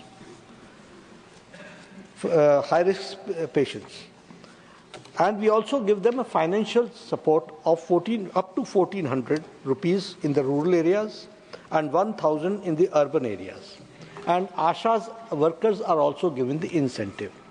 Along with this, the delivery which takes place, more than 88.6 deliveries are being taken in they are institutional deliveries which are taking place. And for that also, no expense. Transportation is taken care by the government. The normal delivery or the cesarean C-section, that is taken, free diagnosis, free drugs, everything is given. And if the deliveries, they get the meals also, as it was asked by Saket Gokhale ji, for 3 days if it's a normal delivery, and 7 days if it's a C-section. What I mean to say is that as far as the mother and the child is concerned, and I would also like to share with you that all the vaccination, which is 27 vaccinations, 12 vaccinations in 27 sessions, is given to mother and child till the child grows till the age of 18. तो हम पूरा health के programme को checkup करते हुए एक healthy born child किस तरीके से ग्रो करता है, तब तक हेल्थ डिपार्टमेंट उसकी चिंता करता है. And all this has taken care about the health of the India. One thing more, what you are talking about, इस previous question के आंसर में मैंने कैंसर के बारे में कहा था, और मैंने फिगर्स भी दिए कि कितने करोड़ सर्विक्स कैंसर, कितने करोड़ ओरल कैंसर और कितने करोड़ ब्रेस्ट कैंसर की स्क्रीनिंग हो चुकी है, और कितने थाउजेंड सस्पेक्टेड केसेस को हम ट्रीट कर रहे हैं. तो बहुत एग्जॉस्टिव हमारा प्रोग्राम है. What I need your support is that every member from all sides, they should contact the chief medical officer and try to discuss with him what is the program, how it is being implemented. हमारा भी भला होगा, patients का भी भला होगा, और आपका भी ज्ञानवर्धन होगा कि किस तरीके से हेल्थ डिपार्टमेंट काम कर रहा है. Supplementary 4, Shri G.C. Chandrasekhar. Thank you, Chairman, sir. Sir, whether the ministry is aware of the fact that cancer among the women is growing every year, breast cancer contributes around 14.8% and around 5.4% is cervical cancer in women as per the Indian Council of Medical Research. And what are the initiatives taken by the government to enhance early screening and diagnosis of cancer among the women? And what is the setup? Specialized oncology specialties in district hospitals, especially in rural areas. Honorable Minister. Sir, the question relates to maternal health. He is asking about cancer, but I'll answer accordingly. Sir, we have got... Sometimes you have to overlook certain situations. Yeah, I understand. It's a good question. Yes.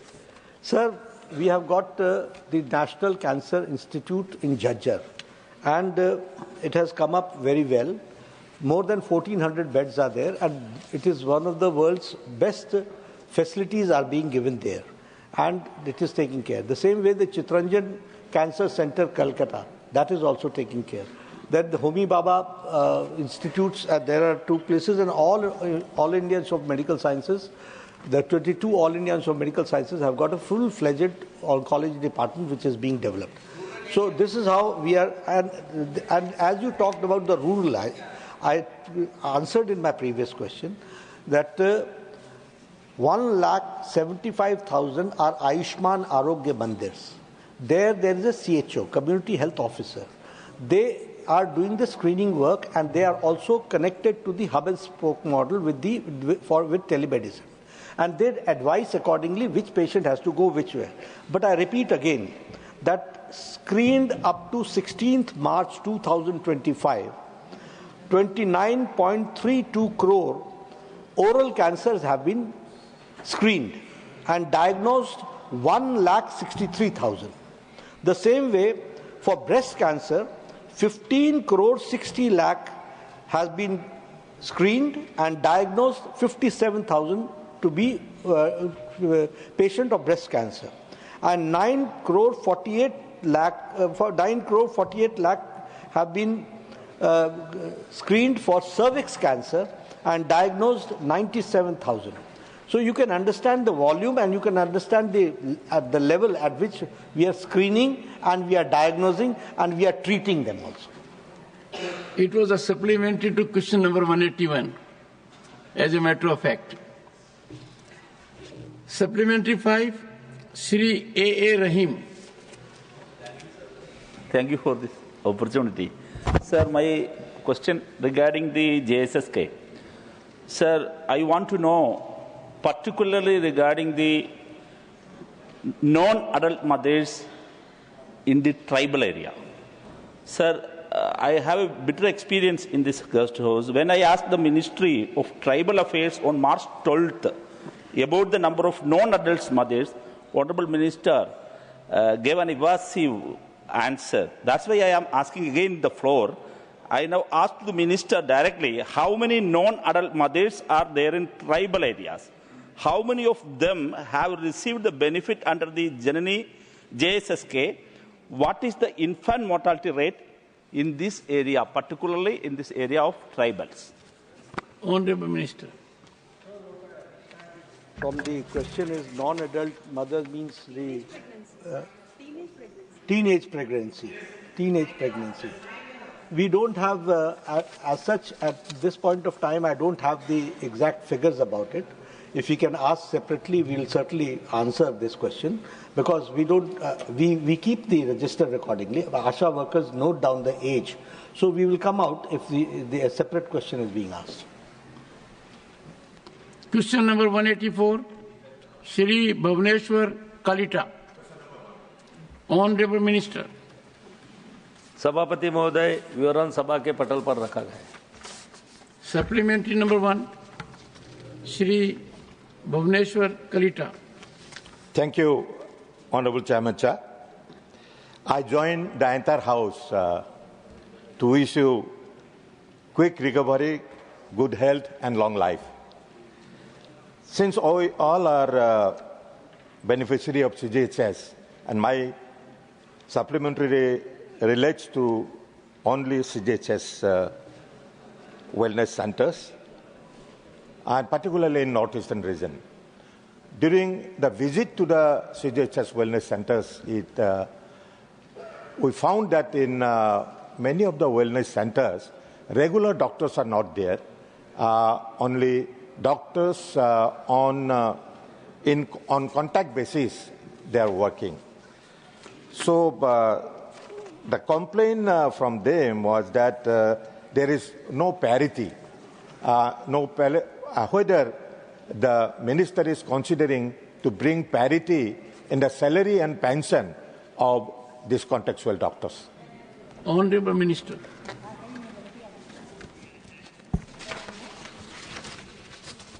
सभापति महोदय, जो पूर्वोत्तर क्षेत्रों के बारे में CGHS के बारे में यहाँ पर पूरक प्रश्न पूछा गया, तो सीजीएचएस ने पूर्वोत्तर क्षेत्र में 33 स्वास्थ्य सेवा संगठन को भी इसमें सूचीबद्ध किया गया है कि जहाँ पर ज़्यादा से ज़्यादा हमारे केंद्रीय कर्मचारी और पेंशनर लोगों का उपचार किया जाए। वैसे ही सीजीएचएस लाभार्थी को नगद रहित सुविधा प्रदान करने के लिए भी एम्स गुवाहाटी के साथ भी एक समझौता और ज्ञापन पर हस्ताक्षर भी किए गए हैं। सीजीएचएस ने सीजीएचएस पेंशन भोगी लाभार्थियों को नगद रहित उपचार के लिए 12 नवंबर 2024 को क्षेत्रीय आयुर्विज्ञान संस्थान रिम्स इम्फाल तथा 25 फरवरी 2025 को पूर्वोत्तर इंदिरा गांधी क्षेत्रीय स्वास्थ्य एवं चिकित्सा विज्ञान संस्थान निग्रिम्स शिलांग के साथ पर भी समझौता ज्ञापन पर हस्ताक्षर किए हैं। और निश्चित रूप से इसका जो बजट है कि ज़्यादा से ज़्यादा किया जाए, तो पिछले बार जो 7,500 के लगभग इसका बजट था, तो ये साल में उसको लगभग 1,000 करोड़ से बढ़कर 8,500 तक होने का भी अनुमान है।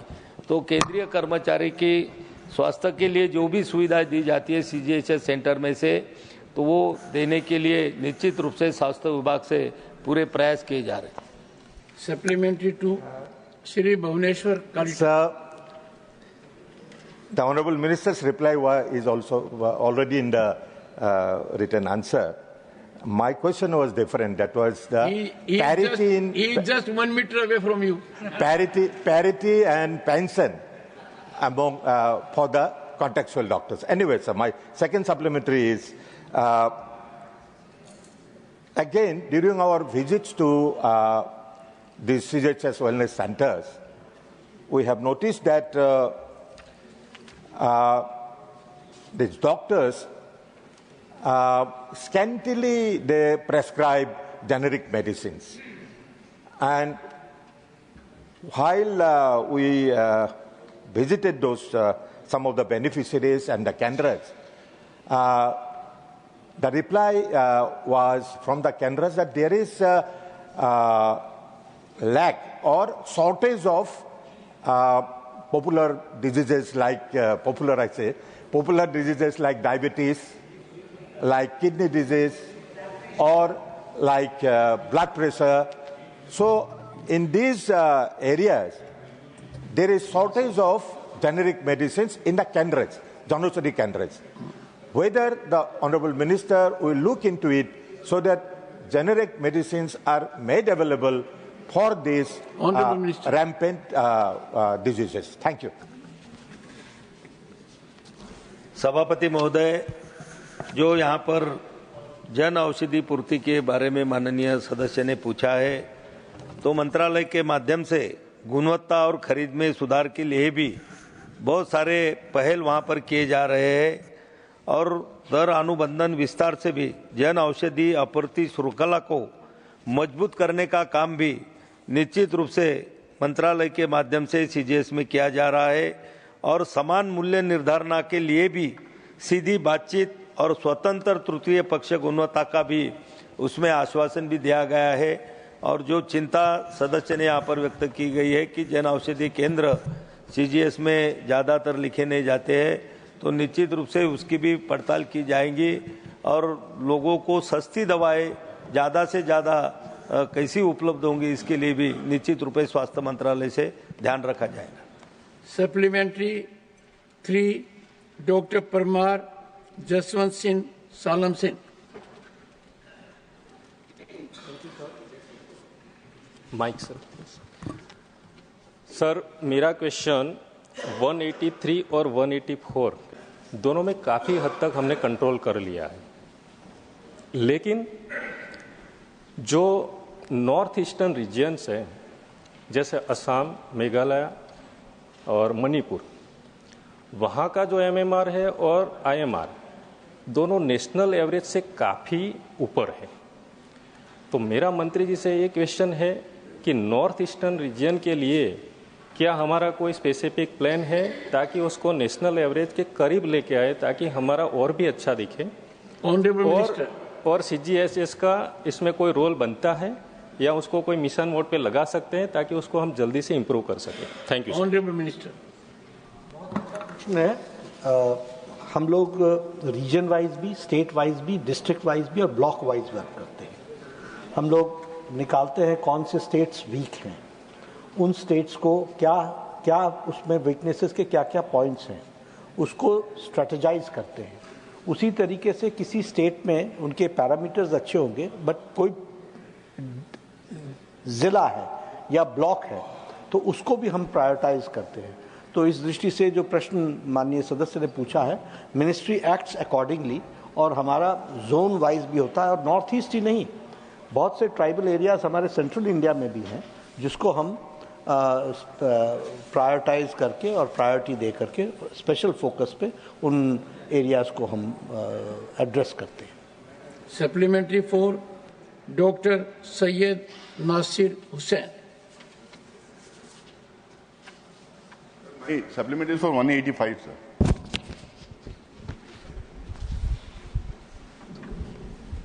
So supplementary number 4, Susri Susmita Dev. Thank you, sir, for the opportunity. Sir, I have gone through the list of sanctioned posts and the vacancies, and there are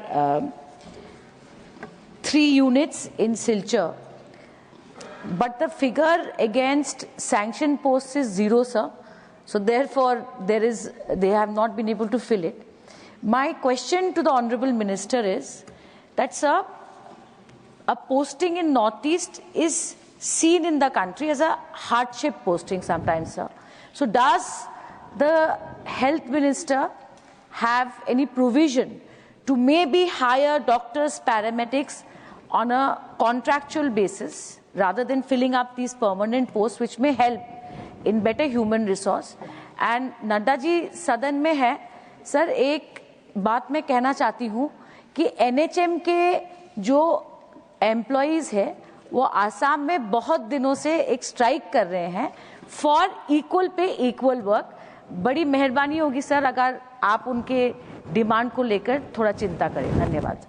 honourable minister. Doctors के लगाने का सवाल है। हमारे यहाँ combined medical services होती हैं और वो जैसे यूपीएससी लेता है और यूपीएससी ईयर वाइज ईयर लेता है। लास्ट ईयर 165 पोस्ट उन्होंने भरी थी और वो हम प्रायोरिटी पर नॉर्थ ईस्ट में ही हम भेजते हैं। और वैसे ही अब इस बार हमने 225 पोस्ट की रिक्वेजिशन भेजी है और वो एग्जामिनेशन होगा तो वी विल अपॉइंट अकॉर्डिंगली। जो आपने कहा कि लोकल लोगों को या कॉन्ट्रैक्चुअल पर, तो मैं इनका सजेशन है, सजेशन इज़ गुड, देखते हैं मैं मंत्रालय में क्या इसका निष्कर्ष निकलता है। और आपने एक बात और कही कि NHM के लोगों का इक्वल पे वाला विषय हमारे ध्यान में नहीं है, लेकिन आप मुझे चेंबर में कोई इसके बारे में डिटेल पर्टिकुलर्स देंगे तो I will certainly look into it. I called out the name of Dr. Syed Nasir Hussain because he was trying to catch my attention. So I sent the marshal to find out what does he want, and came a chit he wants to ask supplementary on 184. Therefore 184 we'll try to accommodate in 185. But the best is we must send the slips now. Question number 185.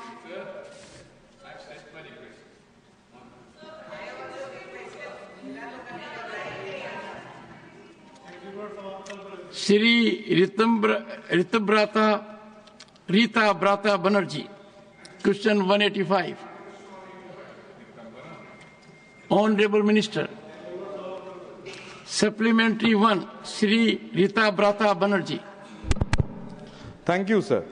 Sir, roughly the return of loans for the nationalized banks tends to around 12 lakh crore. It has been written off by the nationalized banks. The recovery rate from the answer that the amount of recovered loan is 1,26,000 plus, that is roughly 10%. Through you, sir, I want to know from the Honourable Minister that can the Honourable Minister please provide the House with the details of the top 20 willful defaulters in India as on date, and state specifically what action has been taken to recover the outstanding amounts from these willful defaulters. It will be greatly appreciated if the Honourable Minister can furnish a written response on this with details. Honourable Minister. अध्यक्ष महोदय, जहाँ तक माननीय सदस्य ने NPA की बात किया है, अगर देखें तो बैंक आरबीआई के गाइडलाइन के अनुरूप और अपने बोर्डों के अप्रूव्ड पॉलिसी के अनुसार एनपीए लोन को राइट ऑफ करती हैं, और साथ ही साथ अगर देखें तो राइट ऑफ करने से पहले 100% का प्रोविज़न किया जाता है ताकि जमाकर्ताओं को कोई भी नुकसान ना हो। और राइट ऑफ करने का मतलब ये नहीं होता है कि वो पैसा माफ़ कर दिया गया। जिस प्रकार से बैंक रिकवरी करती है और यथावत करती रहती है, और ये बैंक अंतर्राष्ट्रीय मानकों के आधार पर करती है। जहाँ तक माननीय सदस्य का सवाल है कि एनपीए बहुत बढ़ा है, मैं बताना चाहता हूँ कि अगर आप देखें तो एनपीए लगातार गति से घट रही है, और 2024-25 में अगर देखें तो 2.42% रह गई है। Supplementary two Sri Rita Brata Banerjee. Sir, my specific question was that the nationalized banks, overall 16.35 lakh crores have been written off. Overall, the nationalized bank amount is 12 lakh crores. Of that, the answer that is given by the government, it shows that the recovery is 1,26,000. That is merely 10%. So 90% of the loans is not recovered. Now my second supplementary, through you, sir, I want to know, can the ministry please state the details of the cases where the government has taken recapitalization measures for public sector banks facing a high volume of non-performing assets? Please also state the details of the funds for recapitalization released to these banks in the last 5 years. I will urge through you, sir, I need a specific answer. The earlier answer was not at all specific. Honourable Minister. सभापति महोदय, माननीय अध्यक्ष, माननीय सदस्य ने जो पूछा है कि रिकैपिटलाइजेशन के लिए, मैं निश्चित तौर से बताना चाहता हूं कि जब से मोदी जी की सरकार बनी है, आरबीआई और सरकार मिल करके कहीं ना कहीं एक सुदृढ़ व्यवस्था बनाई ताकि बैंकों को मजबूती प्राप्त हो सके, और आज हमारे देश में सभी बैंक रोबोट्स तरीके से काम कर रहे हैं। Honorable Finance Minister is responding. One second. Honorable Finance Minister is responding.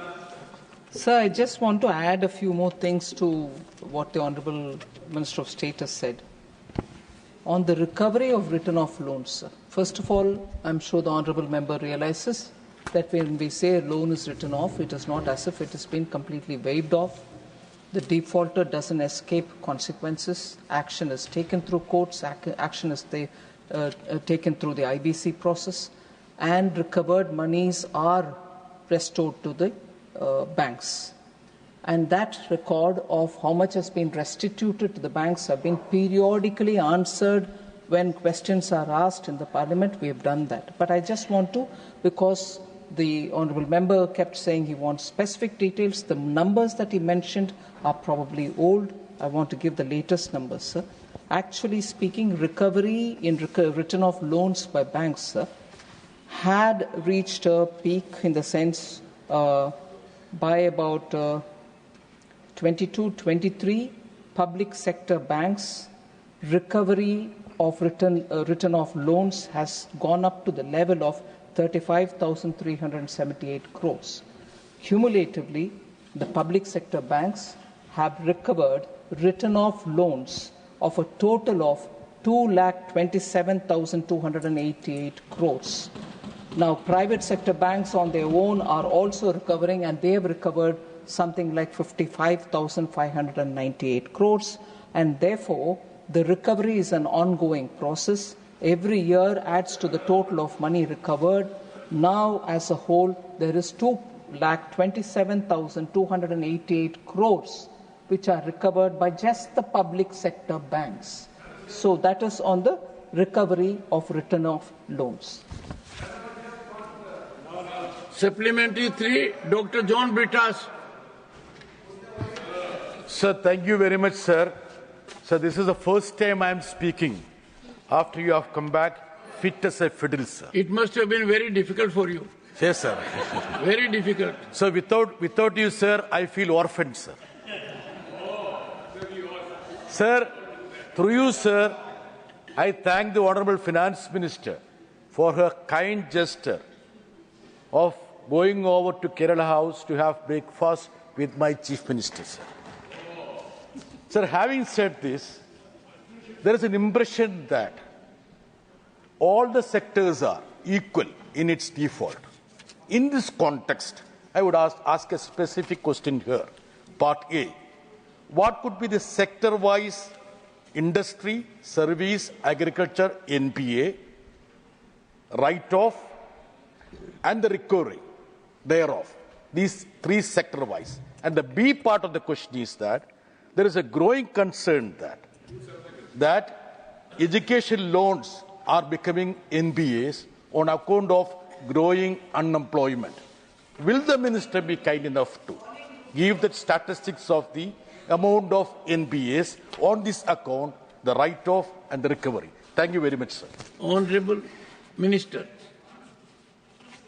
Specific details which are being asked about, let's say, the agriculture, the manufacturing and the services, and also on the student loans. I may have to obtain it. I don't have it ready in my hands. I'll always take it, share it in the House, and also share it with the Honorable Member.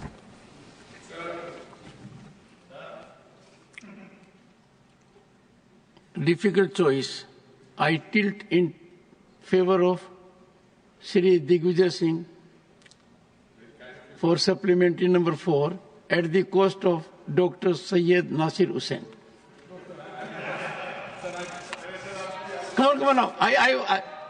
Sir, if I call out someone, there has to be compliance.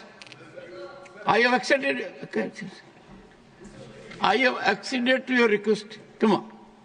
Sir, I would be very happy to withdraw in his favor, sir. Doesn't matter, sir.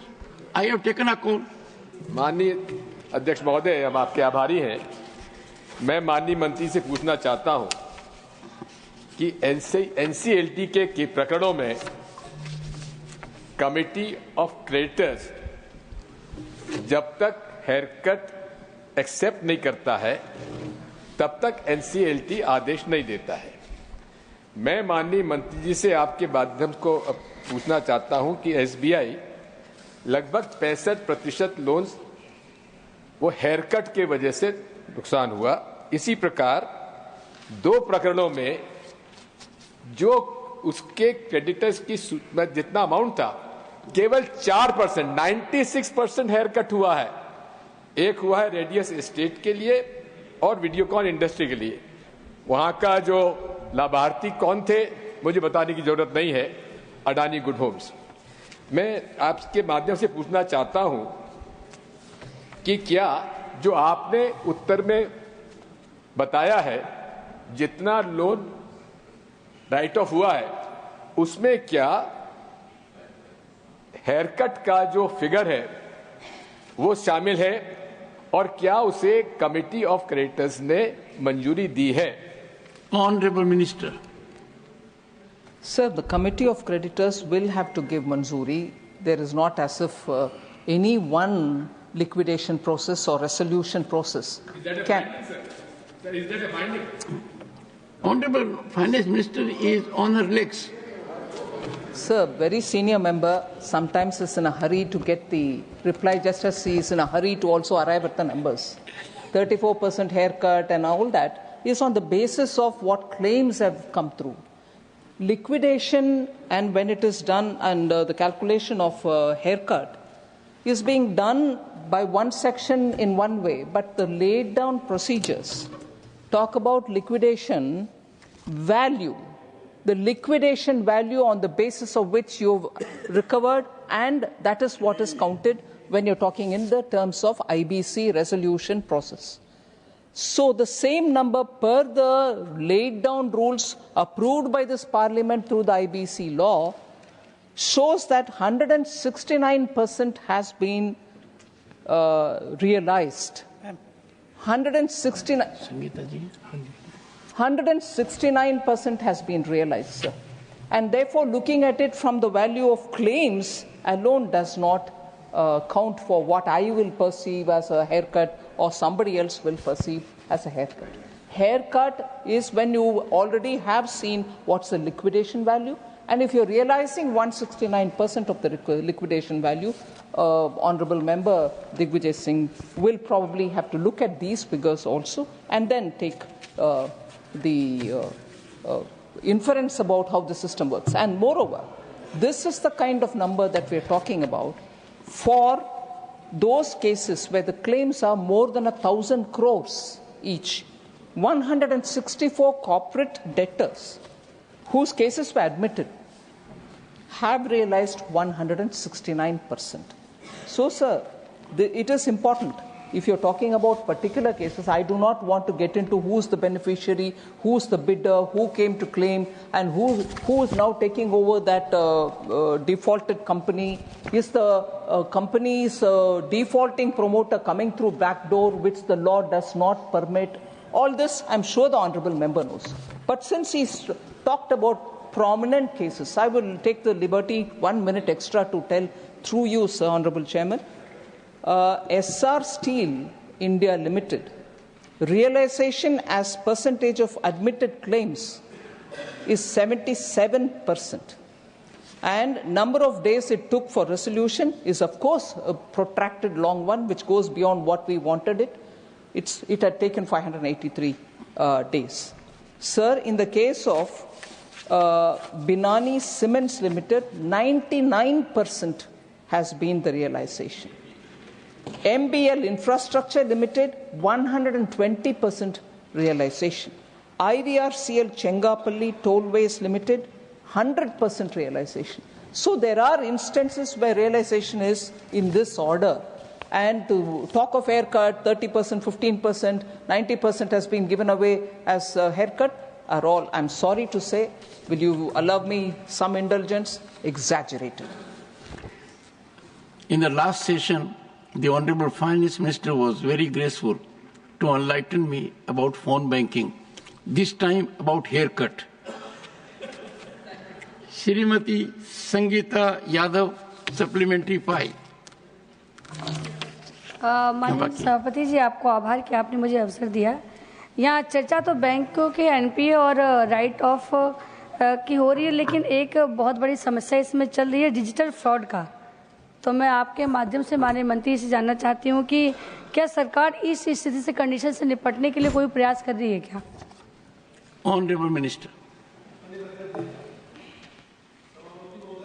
मैं आपके माध्यम से माननीय सदस्य को बताना चाहता हूँ कि सरकार शुरू से जब से आई है, कहीं ना कहीं आरबीआई और सरकार मिलकर के लगातार बैंकों के शुद्धिकरण के लिए काम कर रही है। जहाँ तक डिजिटल फ्रॉड का मामला है, अगर देखें तो भारतीय साइबर सर्वेलेंस केंद्र I4C की स्थापना की गई। रियल टाइम रिपोर्टिंग के लिए citizen financial cyber crime report और मैनेजमेंट सिस्टम को स्टार्ट कर इसे NPCI से इंटीग्रेट किया गया।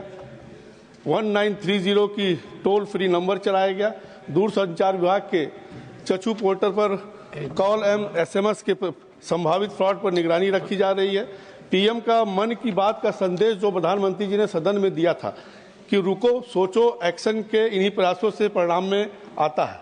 और मैं 2014-15 में देखें अगर तो डिजिटल फ्रॉड जो हो 56,215 करोड़ हुआ था, वहीं 23-24 में घटक कर वो 4,224 करोड़ ही रह गया है। इसलिए सरकार कहीं ना कहीं उस पर लगातार प्रयास करी है और इसका मुख्य उद्देश्य है कि हम सबको मिल करके उसकी कहीं ना कहीं पब्लिसिटी की बहुत आवश्यकता है। Question number 186, Shri Neeraj Shekhar. प्रश्न संख्या 186। Honourable minister. Supplementary 1, Shri Neeraj Shekhar. Sir, सबसे पहले तो मैं भगवान से कामना करता हूं आपके स्वास्थ्य लाभ की, और मैं माननीय मंत्री जी को बधाई देना चाहूँगा। विस्तृत उत्तर दिया इन्होंने, मैं जानना चाहता हूं माननीय मंत्री जी से कि विशेषकर पूर्वांचल में जहां से मैं आता हूं, बलिया, गाजीपुर, मऊ, वहां पर अनाज के भंडारण की बड़ी समस्या है। आज किसान ज़्यादा उगा देता है, उसका भंडारण नहीं हो पाता है। कुछ दिनों पहले सरकार ने कहा था कि स्टील साइलोस बनाए जाएंगे। ऐसा हम लोग ने भी सुना था कि पूर्वांचल में गाजीपुर, बलिया में बनेंगे। मैं माननीय मंत्री जी से जानना चाहता हूं, क्या सरकार उस पर विचार कर रही है और क्या स्टील साइलोस बलिया, गाजीपुर में बनेंगे? Honourable minister. सर, ओवरऑल देश में स्टोरेज कैपेसिटी बढ़ाने के लिए बहुत ही प्रयास तो जारी है। इसमें तो construction of silos under public private partnership PPP mode पर हमने शुरू किया है। Private entrepreneurs guarantee PG scheme under PPP mode में है। Central sector scheme storage and godown focus on the north east है और hiring godown from the central warehousing corporation, ऐसे बहुत कुछ स्कीम के द्वारा क्वेश्चन आवर हम चला रहे हैं sir. Over. Thank you. Happy Jairam ji बहुत पर्टिकुलर थे कि जवाब पूरा न हो।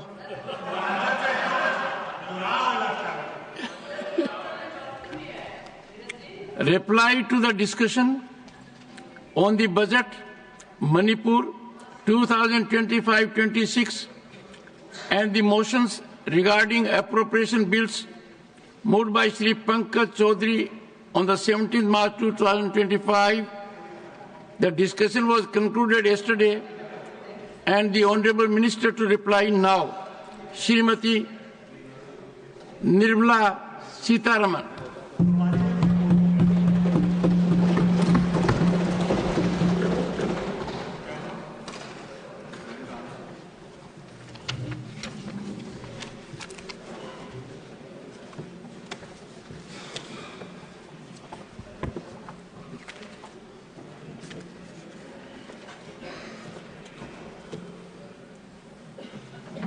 Thank you very much for giving me this opportunity to respond to the discussion which have happened on the 4 bills which we laid. The 4 bills relate to the second and final supplementary demand for grants 2024-25, excess demand for grants 21-22 of the Union Government, budget of Manipur 25-26, and supplementary demand for grants 24-25 of Manipur. So I think more than 20 honorable members have spoken. I was a bit disappointed, sir, if you allow me to say it, that the discussion was more on the situation and also the political viewpoints on Manipur, which is a very important, very, very sensitive, much needed to hear that, but less on the budget, both of the supplementary demands for grants and also on the Manipur budget itself. However, sir, I will give a broad picture of the budget the 4 bills say, and also respond to some of the questions and worries which the honourable members have raised both on Manipur and the general budget. Sir, this final supplementary demand for grants is the second. Although we are allowed to come up with up to three supplementary demands, we have chosen to have only 2 supplementary demands, and hence the second is the final supplementary for this year. It has 52 demands. Honourable Finance, it is always a pleasure to listen to you, but for few days I am subject to certain medical prescriptions. Thank you, sir. Sir, I did have a word of message conveyed to you, but I welcome you and my prayers that your health is good and recovery is fast.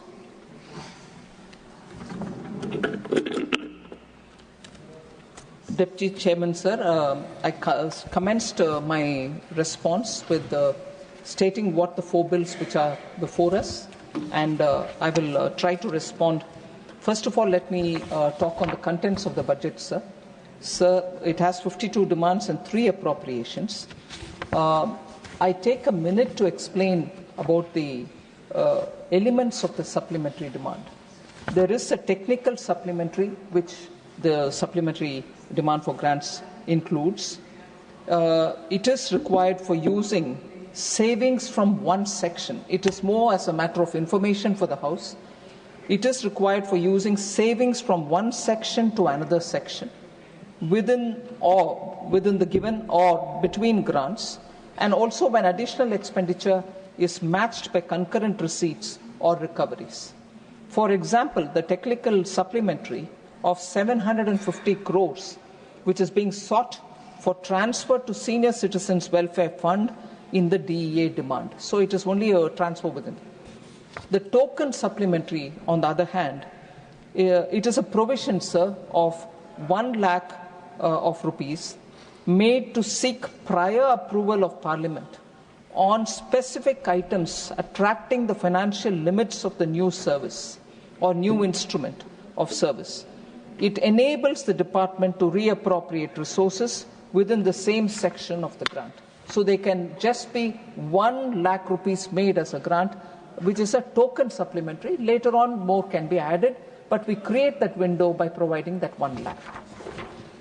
And for instance, in that token supplementary, sir, a token supplementary is being made sought for education, school education, to meet additional expenditure under the grants for creation of capital assets in the Samagra Shiksha Abhiyan from savings within the same section of the grant. So that is a new instrument which is coming in, new scheme or new idea for creation of capital assets. So you would have created the token and then it will get expanded. Finally, sir, there is a cash supplementary which we explain, and the cash supplementary entails cash outgo. It increases the BE of the year by an equivalent amount when provided. It is given when adequate savings are not available to meet the additional fund requirements through reappropriation. For example, the cash supplementary in this particular supplementary demand for grants of 2,500 crore is being sought for urea and P&K subsidy this year. So that is a cash supplementary. So a token, a cash, or a technical are the three headings under which we come for appropriation-based approval. So that is what is explained, sir. The net cash outgo or cash supplementary is 51,463 crores in this budget. Technical supplementary is 6,27,045 crore. And unusually a big amount. Normally you don't have this kind of a large technical supplementary, but this is being matched by savings from different sections and the same grant or among the same grants, and therefore it doesn't recover newer payments. Token supplementary is only 0.67 crores, sir, 67 lakhs. So I just want to highlight that, and also to say we are also in this batch of supplementary demands for grants provides for recoupment of contingency fund advance of 19,765 crores. So even a recoupment is mentioned here. Now, as I was saying earlier, the cash supplementary pertains largely to the fertilizers, Oil and Industry Development Fund, that is OIDF, 11,600 crores. This is a transfer from Consolidated Fund of India to the OIDF, maintained in public account. There's also the urea, the P&K fertilizer subsidy of 2,500 crores. The other is related to additional allowance being made of 2,186 crore for the PM Kisan. This is an additional amount being provided over and above the budget supplement for the current year itself.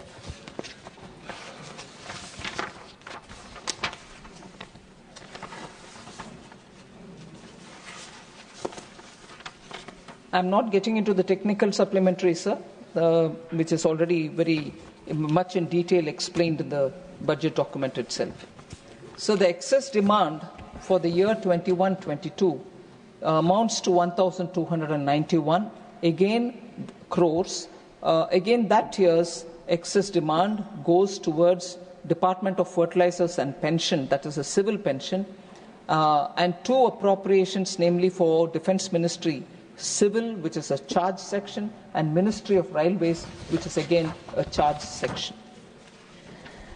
So now I come to the Manipur budget and also the Manipur supplementary demands. I first deal with the supplementary demand for Manipur, sir. This supplementary demand, sir, is for 1,861 crore, covers 20 demands and 1 appropriation. 948 crore rupees supplementary is being sought for revenue expenditure itself. These include, and very importantly, interest payment and debt services, additional requirement of pay and allowances, relief measures and security expenditure on account of law and order situation, and taking over the DISCOM losses for the state. That is one heading, sir. 913 crores supplementary is being sought for capital expenditure also. We gave the revenue expenditure and the items under it. Now the capital expenditure. I'd like to say that for Manipur, we have already given the special assistance for state capital investment, which is a 50-year interest free, which all states get. But however, because of the disturbance and the administration being focused on that, last 2 years, they hadn't claimed anything under the 50-year interest free. Manipur needed it. So 913 crores are being given under the special assistance for states' capital investment. That is for 24-25, sir, the current running year. Other than this, Manipur as a state had never had contingency fund created for itself, which is very important, and most states create and have contingency fund arrangement because that helps them to meet with emergent situations. So we have created now a contingency fund for Manipur with 500 crores being given to them. So that is about the supplementary demand for 24-25 Manipur budget, sir. But the forthcoming year, 25-26 budget is also presented here. And I would like to remind honorable members, particularly member Sushmita Dev, because of a concern about Manipur and its requirement for funds, given the situation they are in, she had said, why are you not announcing a package? I would like to tell her, honorable member, through you, sir, that this is a vote on account budget for Manipur. We are presenting a vote on account for 6 months so that the government runs, its immediate emerging expenditure can be taken care of, and the government, when it comes into place, will obviously make provision for whatever they want, and that is the budget, which is the year-long budget. So this is a budget vote on account for 6 months, and this is for 17,947 crores. The total receipts which are projected is 35,368 crores. Revenue receipts are estimated to be 27,231 crores. Sir, the state's own tax is 2,634 crore rupees as receipts, and non-tax is 400 crore respectively. So at this stage, sir, we are looking at giving all the assistance which I've committed. I said this in Lok Sabha, I'm repeating it here. We extend the fullest support from the Ministry of Finance so that the recovery of Manipur will be sooner rather than later. And we have absolutely extended all assistance, and in the meanwhile making sure the public finance and the fiscal situation of Manipur is well assessed. Central government will be fully of support to the state.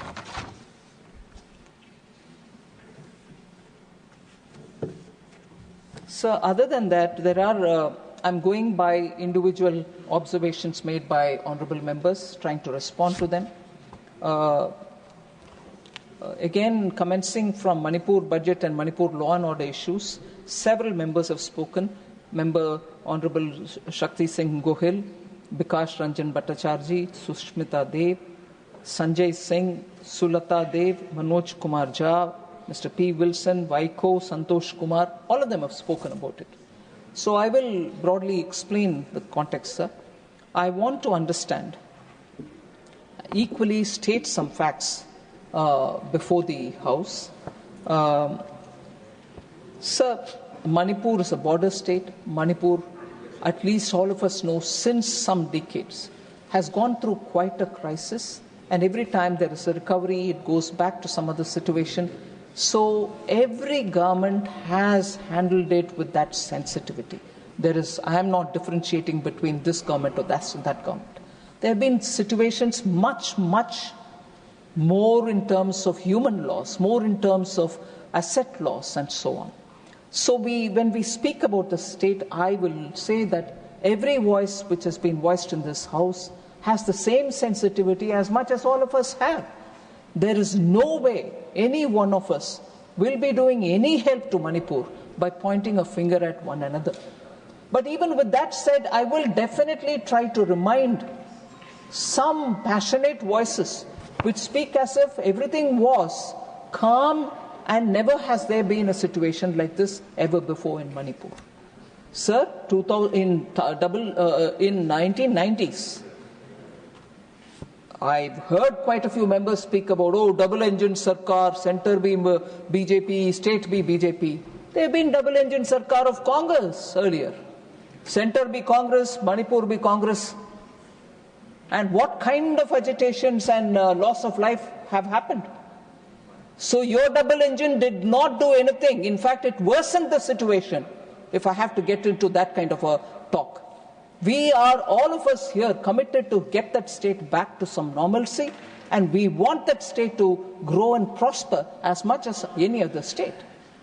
There cannot be, even for a moment, a mockery of kind of things that we want to stay when that state is suffering, and all of us will have to be working towards. Please take your seat, Mr. Gokhale. Nothing is going on record. Please take your seat. Madam, take your seat. Please, nothing is going on record. Take your seat. I will not get distracted by the TMC. Now I take the name. The TMC technique of shouting members down.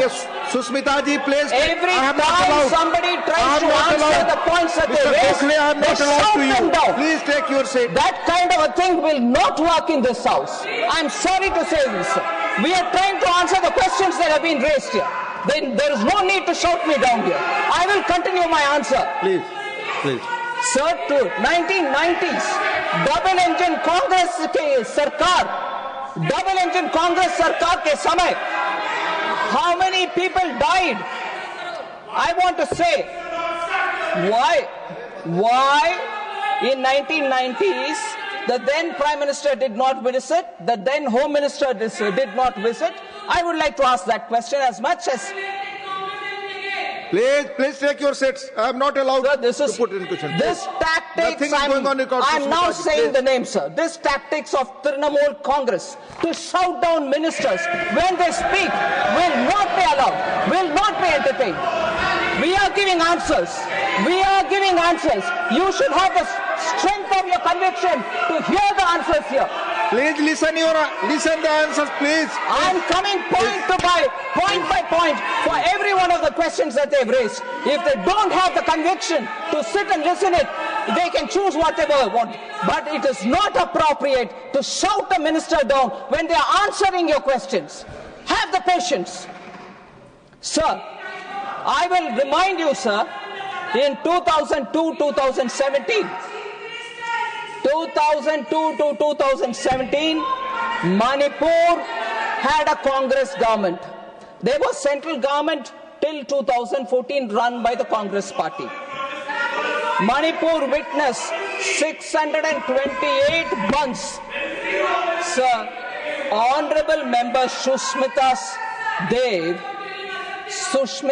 Dev, Honorable Member, has reasons to be worried about Manipur, she said, and I agree.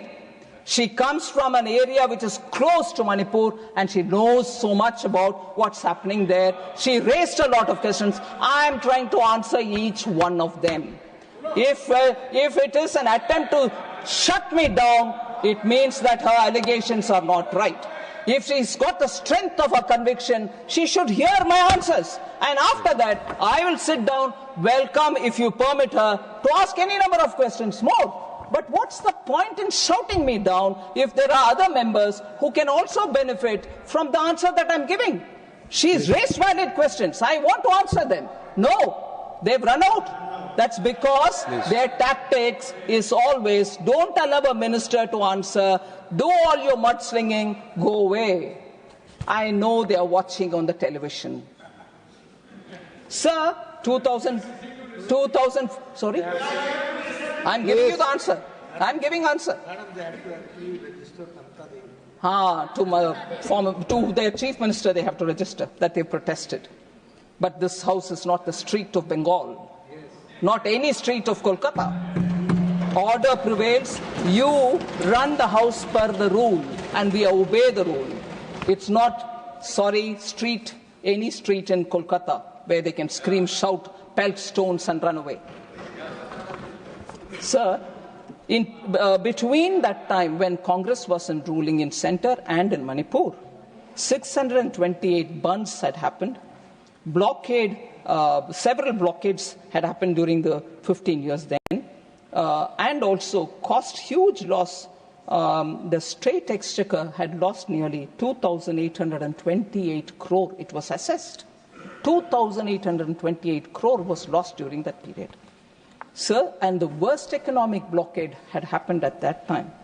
And it occurred in 2011, lasting over 120 days, causing severe shortages. Petrol price was 200 rupees per litre. LPG cylinder cost 2,000 rupees per cylinder.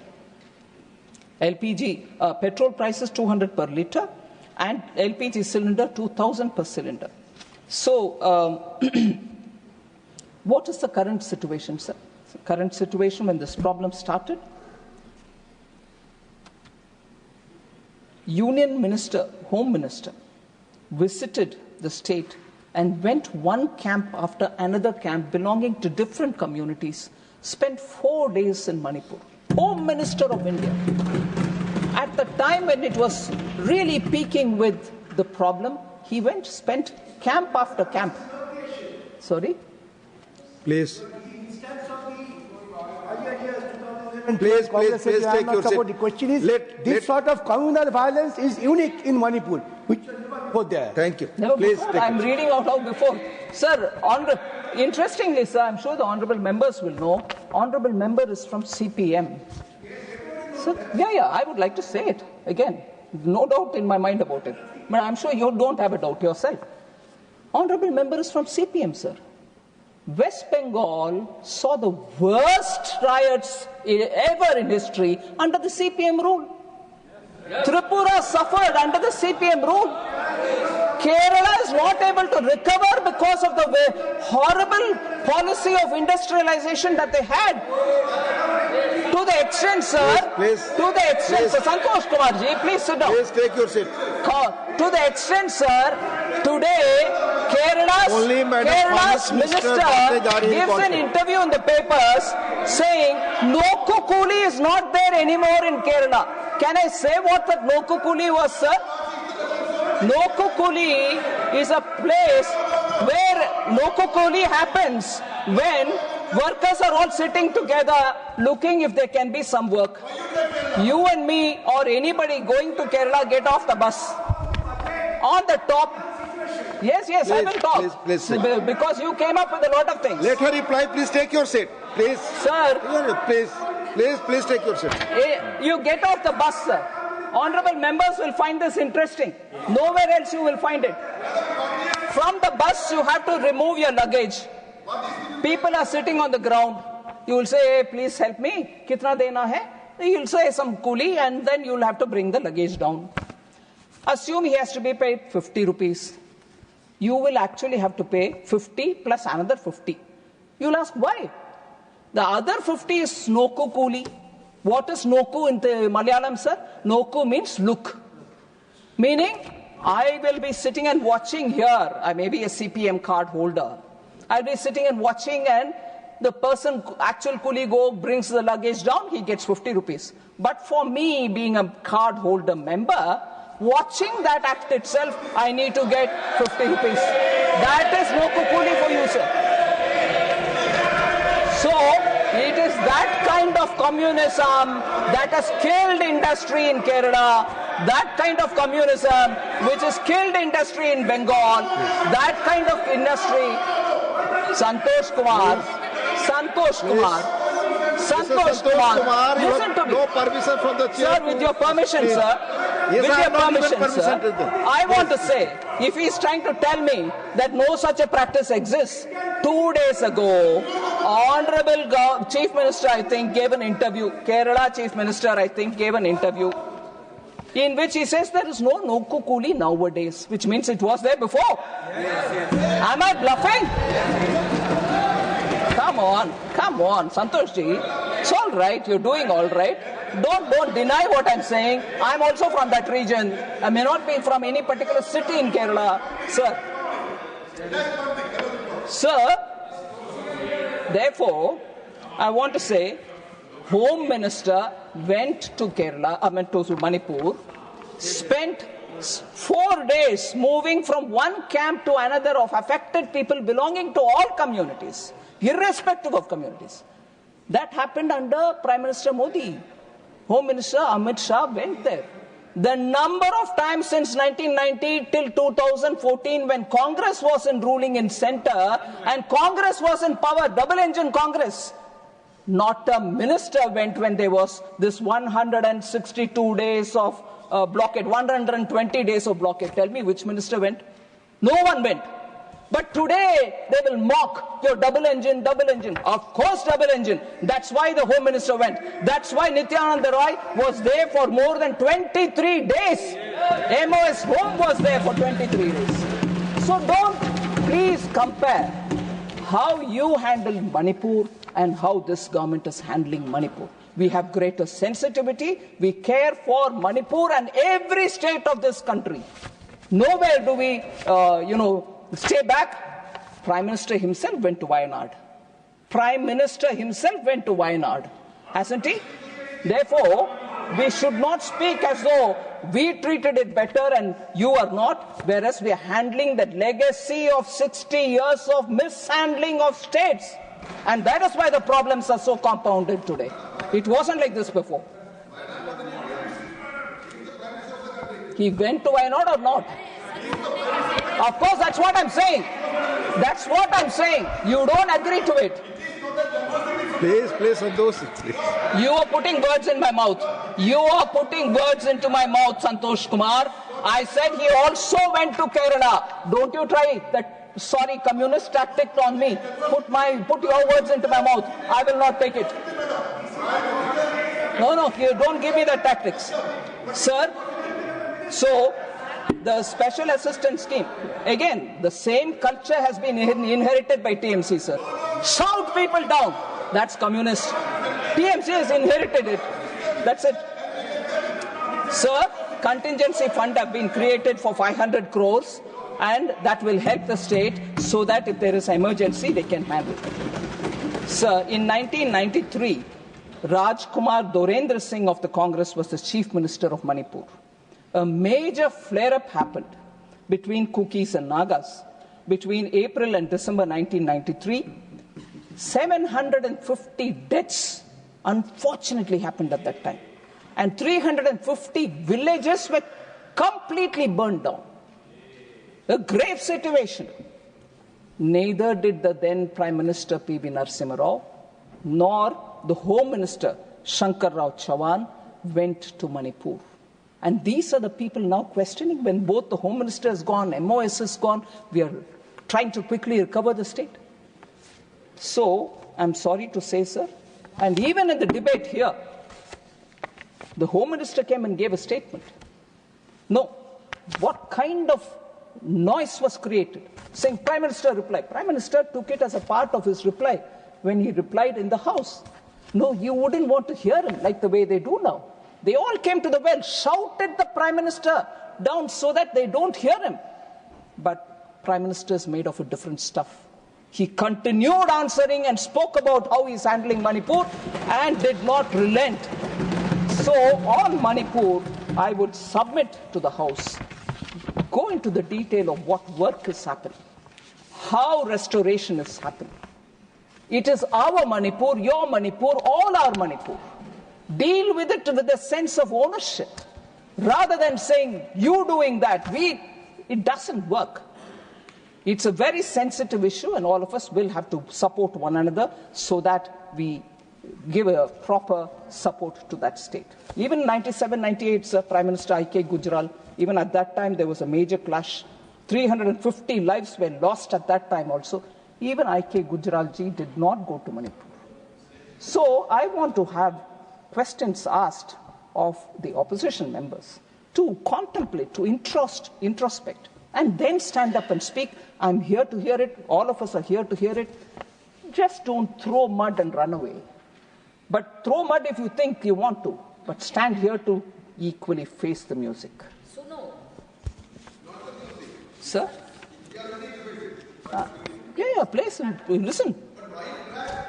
Okay. Because you're from Kerala, no? You're from Kerala, right?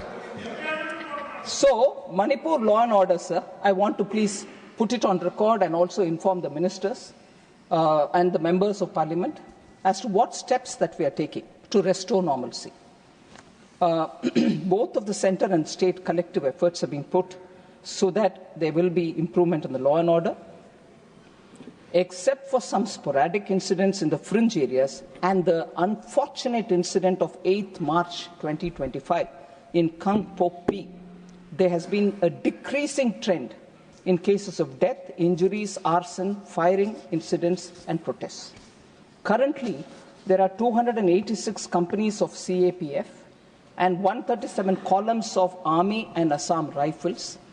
Both are deployed along with the state police to maintain law and order in the state. Recovery of arms and ammunition looted are being recovered, and it is underway. Public notice by the Honourable Governor on 20th February 2025, the recovery has also seen an increase. Steps are also being taken to ensure free movement along the national highways. Convoy movement carrying essential commodities are continuing to ensure availability of essential commodities in the state. Helicopter service has resumed so that most district headquarters are connected for ease of travel for the public. Various measures have been taken up for the persons displaced in the violence, which is very important, sir. About 60,000 persons are currently residing in relief camps. About 7,000 persons have returned to their homes. About 400 crores of rupees have been provided under the MHA special package for relief camp operations and support to those affected in this lawlessness, riot and everything else. More support will also be provided. Under PM Awas Yojana Gramin, 7,000 houses have been approved recently to provide for housing to those who are displaced. Various other support have also been given to those relief camps, such as healthcare, including mental health support, skill and livelihood training, and also education. Engagement with the civil society is underway from the level of the governor down to the level of the district administration. There is a clear step towards bringing peace in the state. Pending issues of the public are also being resolved quickly on a top priority mode. Sir, centrally sponsored schemes, priority is being given to clear up all the dues and nothing is kept pending at all. Major and critical projects are monitored and reviewed regularly for timely completion, including tying up of required funds for national highway projects, railway projects, civil secretariat, Chura Chandpur Medical College, Manipur water supply project, triple IT at Mayang Kang, and government residential accommodation is also being provided. I've given the pictures of revenue expenditure and also about the capital expenditure that we're giving through special assistance. Sir. There was concern expressed on the GSDP being stagnant. The unrest has led to reduction in economic activity. There's no denying that. With improvement in law and order and consequent improvement in economic activity, I expect the GSDP to show some recovery this year onwards.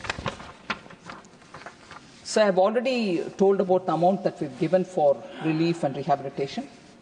Temporary shelter, 15 crores, 15 crores have been given. This is the final installment payment with additional funds for extra works which are being provided. Permanent housing gets 30 crores. This is provided for works already taken up. And in addition to that, we are providing the 7,000 PMAY Grameen, which has been approved already.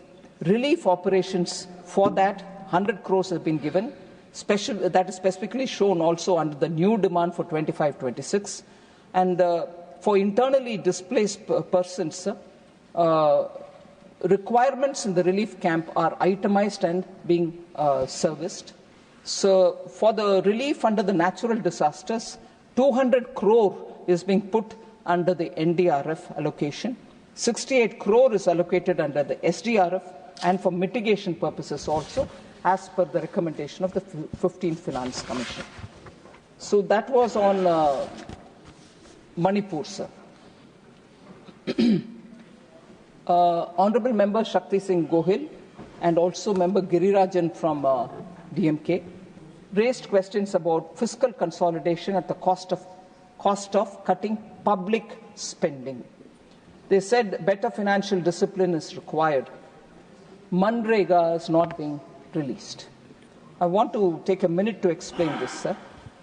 Union budget, sir, total expenditure is 50.65 lakh crores, which is higher by about 2.44 lakh crores and 3.49 lakh crores compared to 24-25 and 24-25 RE, first number being BE related and the second being RE related. So the capital expenditure target itself is 11.21 lakh crores.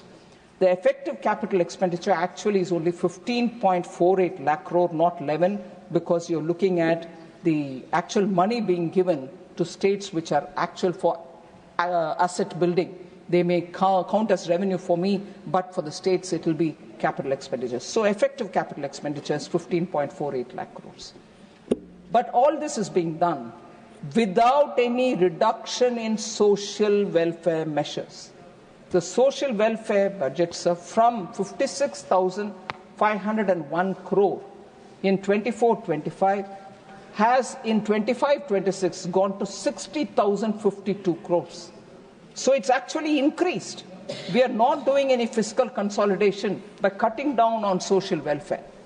Education has gone up from 1.26 crore in 24-25 to 1.29 lakh crores for 25-26. Health has gone up from 89,287 crore to 98,311 crore in the BE of 25-26. So there is no reduction in the social sector spendings. I also want to draw the attention of honourable members to the statement 4AA, which has been given in Annexure C for me, for my reference, and in the budget documents. It is provided as a separate document. I want to highlight the fact, and I will request the honourable members to take a look at that statement. It comes as a part of the expenditure profile. Shows how unspent balances are lying with the states, which are more than 1 lakh crore as on 31st December 2024. And they are for various centrally sponsored schemes. So our money has already gone there. It's lying unutilized, 1 lakh crore. Now, we also borrow money and then send it for the schemes. They should be utilized appropriately and speedily. Sir, on the question of Bengal funds not being released, honourable members don't seem to be here. Probably they don't want an answer from me because they know that even the CAG has pointed out on how many inappropriate actions have happened. Many of the bogus ghost accounts have been given money to, and when the realization had to happen from those ghost accounts, the state government chose to pay that amount which has actually got to be realized from the ghost accounts. They gave that money itself from their own state's treasury. So one, first of all, you give the money for non-existing individual. Two, when that has to be recovered as per the orders of CAG, you again give from the taxpayers' money to saying, no, I've recovered, take it. You have not recovered from people. for whom it went, who were not deserving of it, or probably people who don't even exist. Whereas for that, to make up that, you again take it from the taxpayers' money. Such blatant misuse have happened, and therefore, about Bengal screaming and shouting at me, I can understand the anxiety, but they should follow the rules laid down and be transparent in the ways in which they use the money. Sir, there are two matters which I bring in which were not probably discussed so much in this House, sir, but related to the economy. There's a lot of discussion about household debt has increased, and what is the government doing about it? Your policies are not working. I want to highlight, sir, this is a very appropriate forum. I want the honourable members to know that one of the long-term impacts of COVID has affected the nature of work itself. People have either chosen to work from home or they don't want to work full-time. So I want to understand, I want to lay before this House, one, the factors of production are being reset. The industry is also looking at using robotics. Industry is also looking at Web3-driven production. And therefore, there is definitely a lot of churn. There was this feeling that compensation for employees is not going up. I'd like to highlight the national account statistics. Compensation of employees at current prices achieved a compound average growth rate of 11.1% during 14-15 to 22-23. So the first 10 years of Prime Minister Modi's rule, you had the wages going up 11.1%, and that is the data given. Now this is up to 22-23, which is inclusive of the COVID years as well. So post-COVID as well, increase has happened. However, I would also like to say that India's household debt is relatively low compared to the other emerging market economies as well as some developed countries. Sir, except for Brazil, where it is 35%, ours being higher than them at 39%.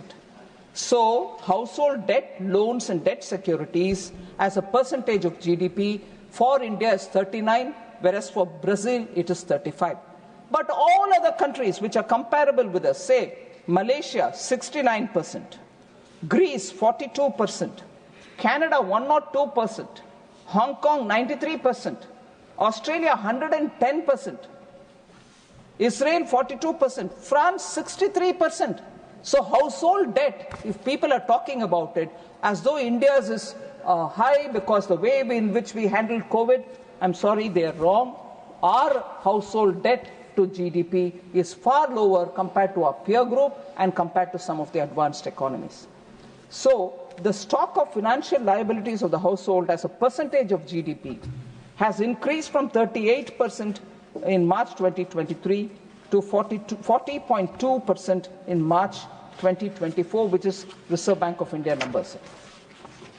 Stock of financial assets of households as a percentage of GDP increased from 103.5% in March 23 to 108.3% in March 2024, given by the Reserve Bank of India. So I want to put before this honourable House India and its asset and liability figures are very much better than very many of our comparable emerging market economies and even some of the developed economies.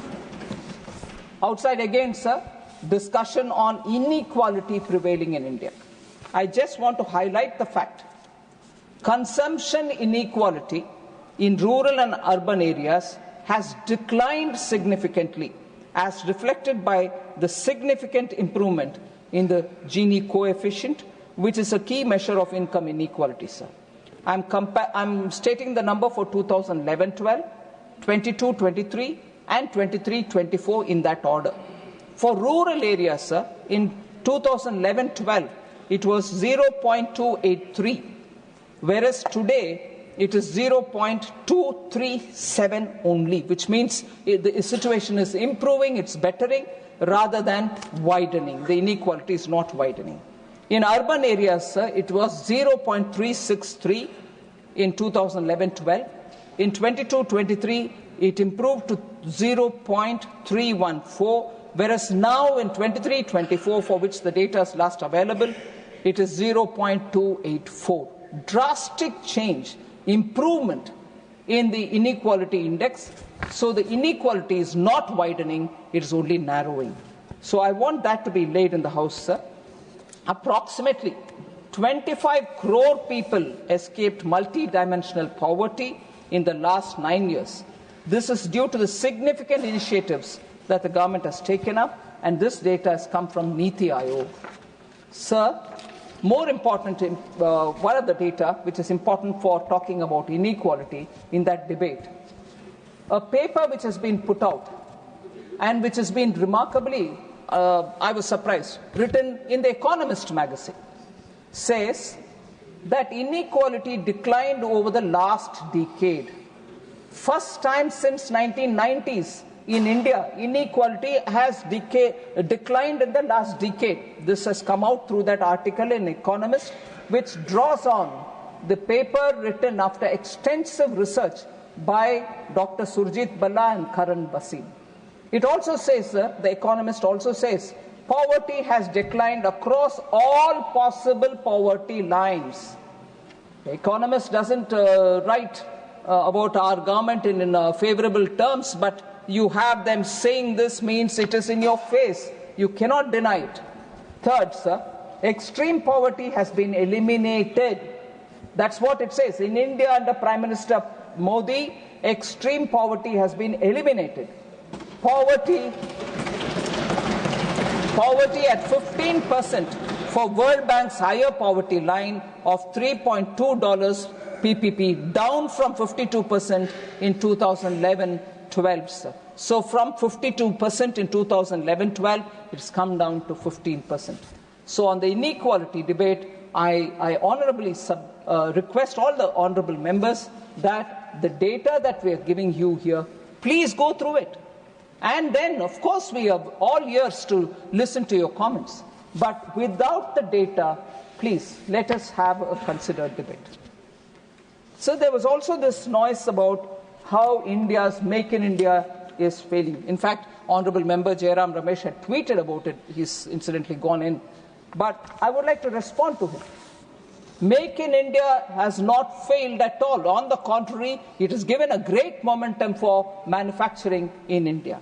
India's manufacturing sector has faced significant challenges due to externalities rather than due to anything to do with India. We have taken short-term and long-term measures. Honorable Prime Minister Modi has prioritized national interest in economic policy making. He has spoken about it even yesterday in a podcast, which is being received all over the world, for extensive and comprehensive viewpoint on how this government deals with very many issues. India's own domestic growth, India's cultural rootedness, India's foreign policy. He has given extensively his thoughts on all these subjects. So has he prioritized national interest in economic policy making also. In order to curb dumping of goods into this country, sir, several measures have been taken up. Anti-dumping duties have been imposed. Strengthening of our trade defense mechanism have been taken up. I want to highlight how Atmanirbhar Bharat and related policies have brought in defense sector today to become an exporter, net exporter. They are able to earn more than 30,000 crores. And as a result, you see what Make in India has achieved for defense production in this country.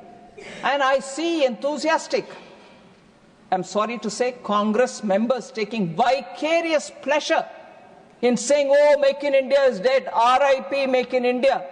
Make in India made defense to become net exporter and earn 30,000 crores. Don't be too quick. And above all, Congress has had absolutely a hypocritical approach to Make in India. They had remained in power from 2004 till 2011 when they came up with the national manufacturing policy. 2014, of course, they went away.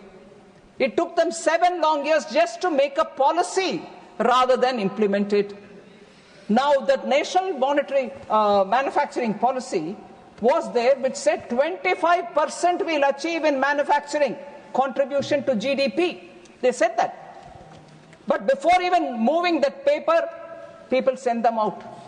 So when Prime Minister Modi in 2014 brings Make in India, the kind of statements which have been made by Congress members, one eminent member at that time said, the objective of Make in India plan to attract investment and technology and promotion of exports cannot be part of a partisan narrative. Do you want manufacturing to grow in this country or not? And having brought out this national manufacturing policy, they also said, being, hypocritical or confused, they said when Make in India was announced, Make in India is just a revamped version of national manufacturing policy. And you claim that Make in India isn't working. You claim that Make in India isn't working. Doesn't that mean that national manufacturing policy itself was flawed? Are you suggesting that? It is your policy. But it remained a policy. It didn't find an action ground. And when we make it an actionable policy, we bring in Make in India. We want to bring in several steps towards improving it. They have this problem of either not knowing whether they should accept it, not knowing whether they should reject it, because it also has their own national manufacturing policy into it. They claim 25% of contribution. Manufacturing will reach 25% to the GDP level. No, they didn't move an inch. Whereas Make in India today is showing how, for example, in the defense industry, we are able to export. And also, I would want to highlight, sir, the national manufacturing policy guided them to set up national investment and manufacturing zones in several parts of the country. They're called NIMS in the short. NIMS also remained where they were. They were in far-flung areas, no railway station next to it, no port. They were on patronage basis. And not until when Prime Minister Modi brings PM Gati Shakti, when all this gets integrated into that, when a scheme of things are understood as to does it have a port next to it, does it have a railway station next to it, is a coal mining area or a raw material supply area next to it, bring all that together and do something to improve logistics there. It is only after that PM Gati Shakti has NIMS found the light of the day. Otherwise they were desolate and isolated places all over the country with no semblance of any making in India. Of course, manufacturing was just a policy for them. There was no more implementation on it. Similarly, sir, they also had a lot of quick fix FTAs, which killed actually many of our manufacturing. Today, Commerce Minister is struggling to have those FTAs hurriedly done during their period, reviewed, because countries have realized it was so loosely worded, it had so many things which was ready giveaways for our partner countries, which is good. You want to give them market access for many of the things. But we didn't get equally anything for ourselves. So the Commerce Ministry today is sitting and asking those countries to review the FTA signed during UPA policy time. So that hurried rushing into FTA, hurried bringing into some kind of a context, manufacturing policy, has not delivered. On the contrary, has hurt us. Believe in Make in India. It is giving you results. I've already quoted how defense exports are flourishing under Make in India. Of course, everybody called during UPA time their growth as jobless growth, which is right. 69, the report of the Standing Committee on Finance itself said that. Sir, but I would like to highlight the fact that Make in India has actually given us good result. We took step after step after step to strengthen the manufacturing in this country. Corporate tax rate was brought down to 15% for new capacities in February 2019. Production-linked incentives have been given for critical key starting materials, KPI, drug intermediaries, and active pharmaceutical ingredient manufacturers. Manufacturing of medical devices have happened. Automobiles and auto components get PLI. Pharmaceutical drugs get PLI. Specialty steel gets PLI. Telecom network products, electronic technology products, white goods, ACs and LEDs, food products, textile products, MMF segment of technical textiles, high efficiency solar PV modules, advanced chemistry cells, and drones and drone components all get PLI. I just want to highlight one data point, sir. I'm not just listing PLIs. Some of the most notable achievements of PLI schemes are attracted investments exceeding 1.5 lakh crores. Because of PLI, 1.5 lakh crores have come into this country. Employment generation has happened to the extent of 9.5 lakh people. It has also led to exports surpassing 4 lakh crores.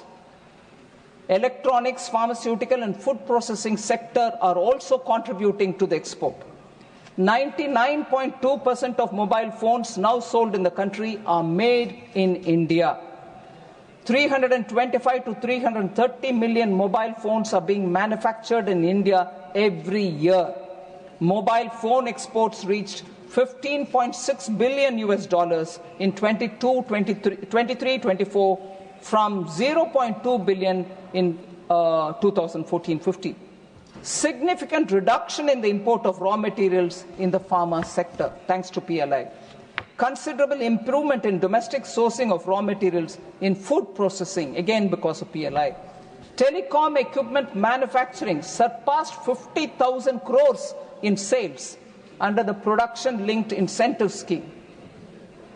The automobile sector also got a considerable boost, with the PLI directly generating sales worth 2.25 lakh crores and creating 1.5 lakh jobs in that sector.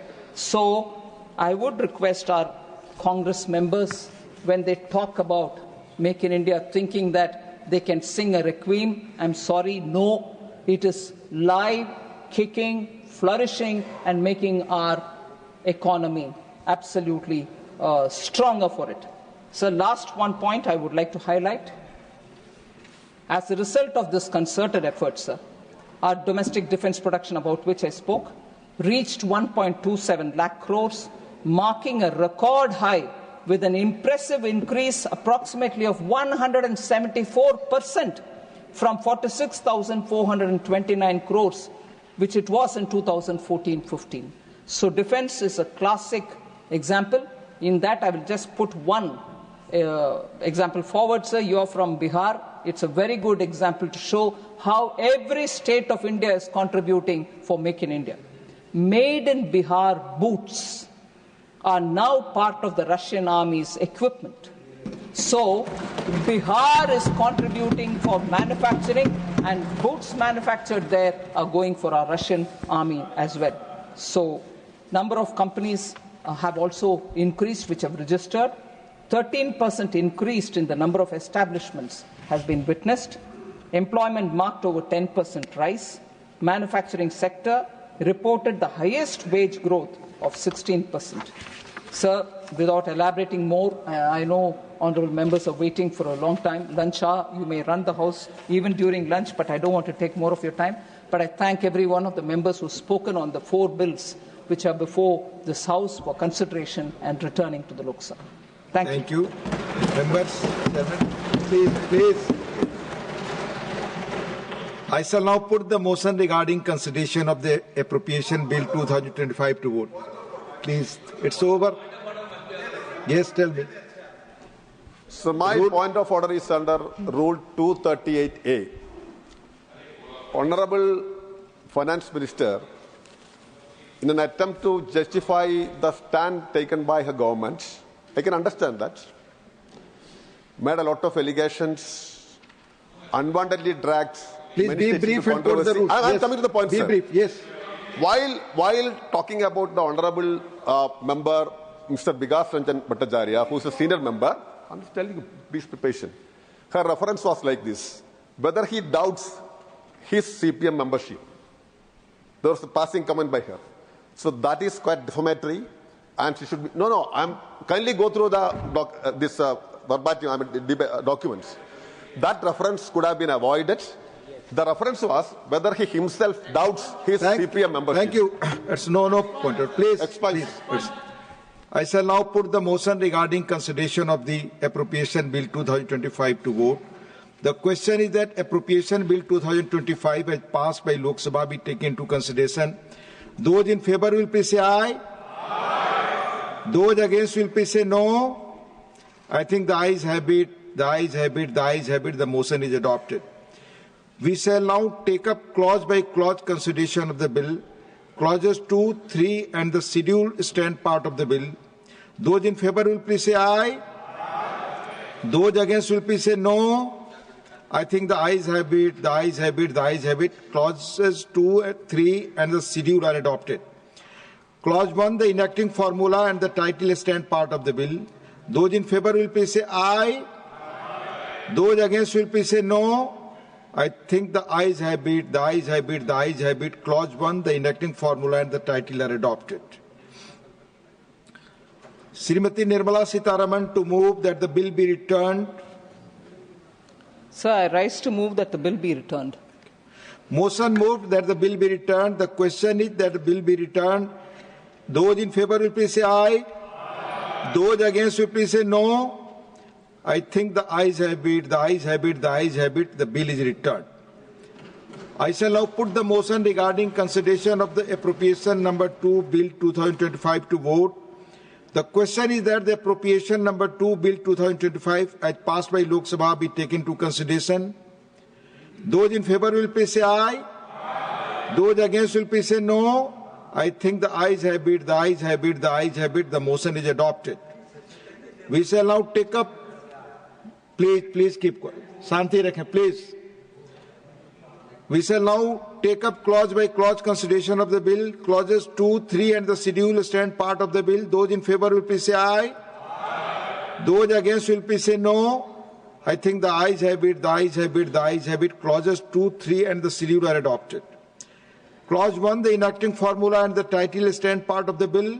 Those in favour will please say aye. Aye. Those against will please say no.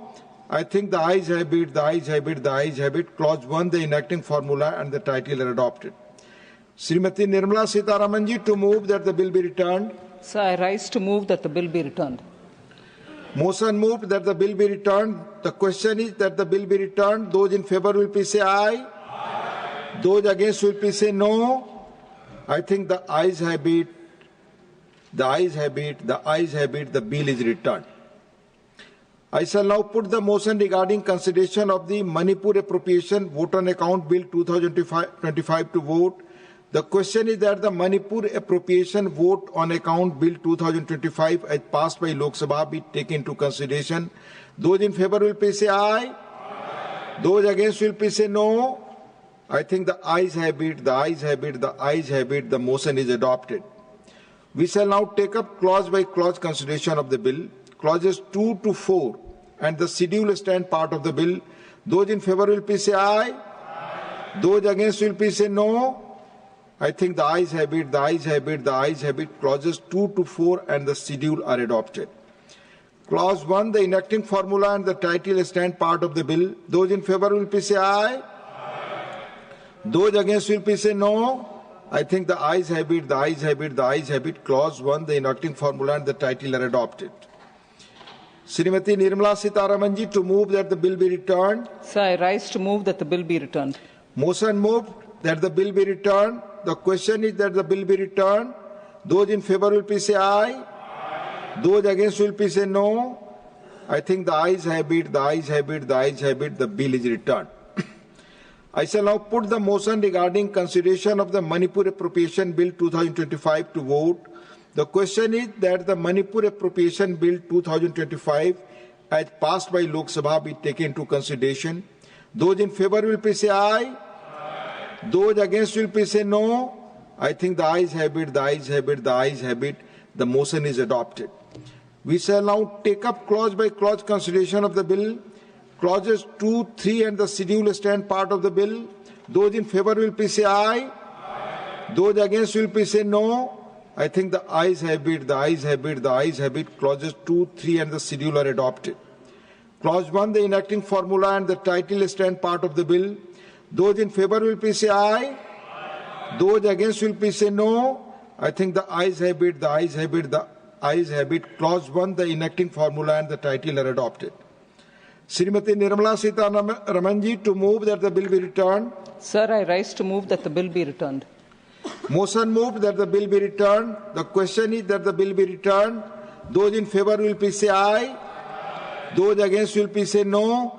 I think the ayes have it, the ayes have it, the ayes have it. The bill is returned.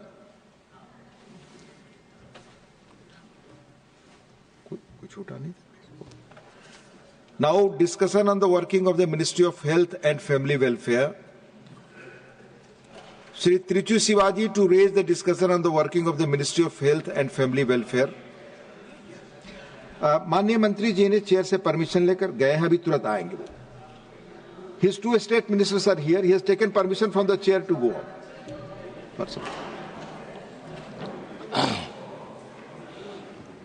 Thank you, Mr. Deputy Chairman, sir.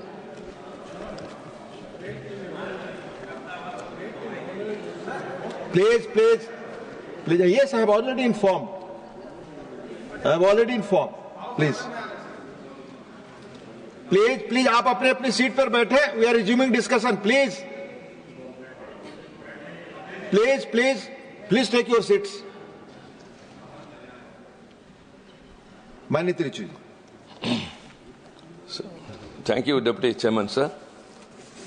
So I am very thankful that the DMK party has been asked to initiate the discussion on the working of the Ministry on Health.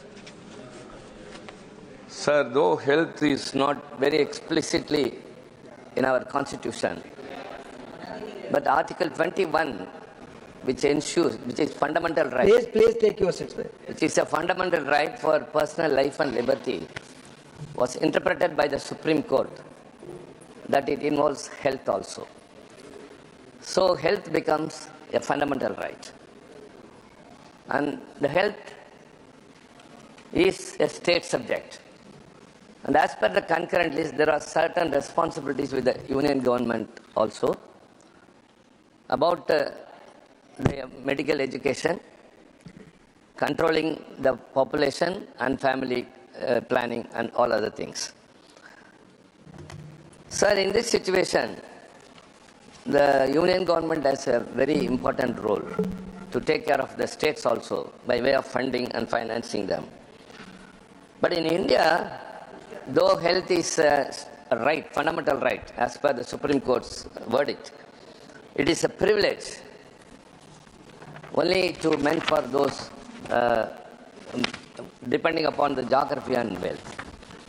A quality health care to millions of people are not able to be accessed by way of need, only by way of where they live and how much they are affordable to pay. A government that seeks to this reality must invest in public health in both vision and commitment.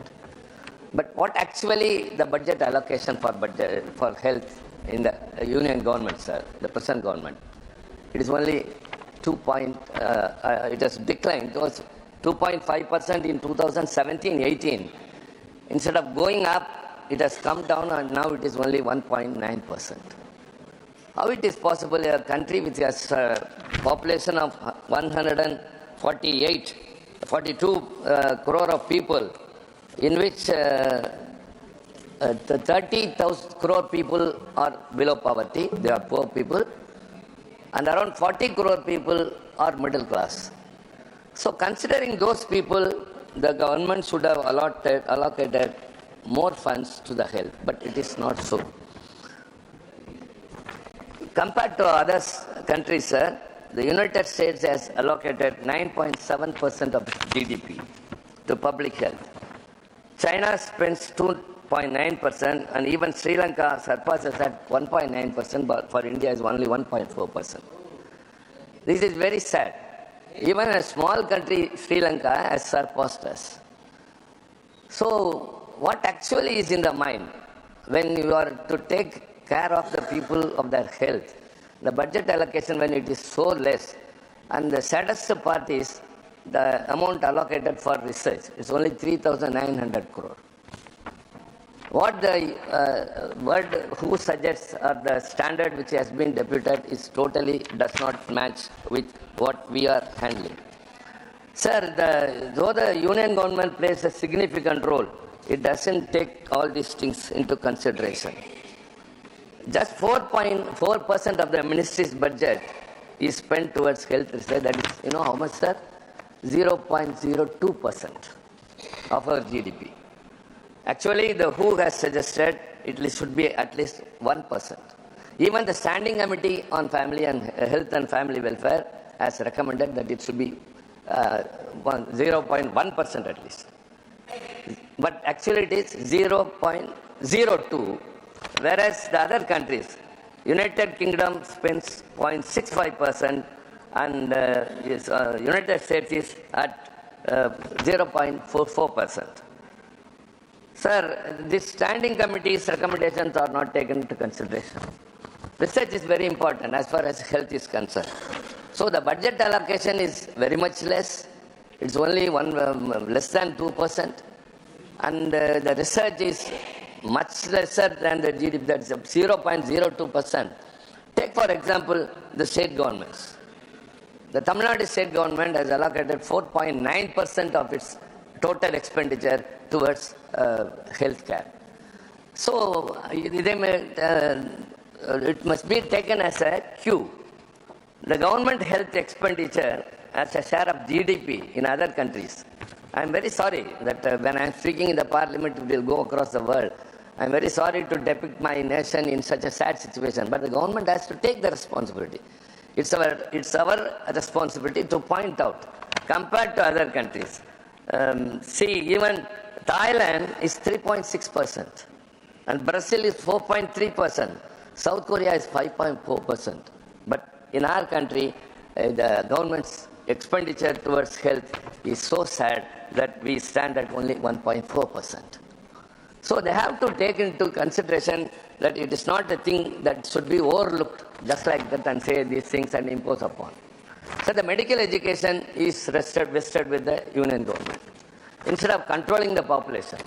See, for example, we are raising the issue of delimitation, that we may have a very bad consequence if the delimitation is done on the basis of population. Why, sir? In 1976, an amendment was brought in the Constitution that birth control will be implemented across the country uniformly, and then only delimitation can be done, and it was deferred to 25 years after. And even in 2001, when Vajpayee was the Prime Minister, he also deferred it to 25 years since the population has not come to a level. The same situation prevails now also. In 2001, the population was 100 crore, and in 2011 it became 120 crore. And now it is 142, whereas the southern states have controlled the population, whereas the northern states have gone. So the government should have concentrated that uniformly the population should have been controlled and family planning should also have been implemented.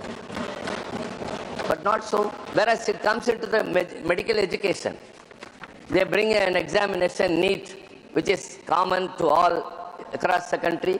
Sir, one size fits all will not suit to education.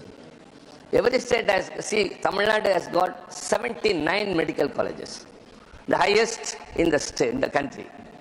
We give a very good education, everyone is appreciating, that all apart. You introduce NEET, which doesn't suit to one part of the country. See, a student who studies up to 12th standard, night and day, and scores very high marks, it is thrown to dustbin, and they conduct an examination for 3 hours, which is maybe totally new, but now they are being compelled to go through that examination or a crash course, spending a lot of money going to private institutions, and then only they can appear in NEET and pass. So this NEET examination, it must suit to the states, and so with the par with the state government, we have passed a legislation in the state government. Even after the consent of the governor, it is lying with the union government. You have to take into consideration. A state has got its own right. Health is a right of the state as per constitution. But since the medical education comes under the concurrent list with the union government, Instead of concentrating on controlling the population and implementing family control, considering the future of this nation, you are bringing in the education and compelling all other states to go and accept only NEET examination, which has bothered the students so much across. Sir, these are all not just, and now that the finance minister has announced the budget, 10,000 medical seats will be increased. That will be done only by the state governments.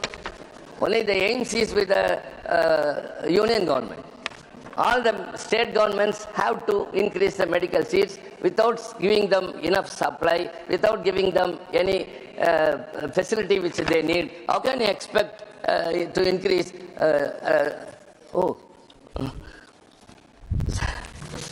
So I have to run fast. And sir, the WHO standard, it says that it's very important. The patient-doctor population, it must be 1:1,000. That is what the WHO recommends. Let me tell what is the situation in India. It is 1:1,272 average. But state-wise, I'll go. Uttar Pradesh is 3,767 per doctor. Jharkhand is 8,180 per doctor. Haryana 6,037. Chhattisgarh 4,338. And I will not rush up. I will rush up with everything considering the time. Kerala is 535 per doctor. And Tamil Nadu stands number 1, 253 per doctor. Sir, why? How it is possible? See, when one part of the country, when 4,000 persons are depending upon one doctor, you are not increasing the health workers. They are not being taken care of as they should have been. But actually it is not so. And another very important thing is the non-communicable diseases.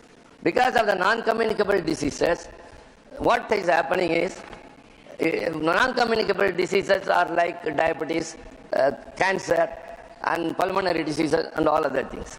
Because of that, probability that a 30-year-old dies before the age of 70 due to this NCD, that is non-communicable diseases. In Japan, it's only 8%. Out of the total deaths, the deaths because of NCD is 8%. UK is 11%. USA 14%. Brazil 15%. China 16%. Bangladesh 18%. Vietnam 20%. Malaysia 22%. India 24%.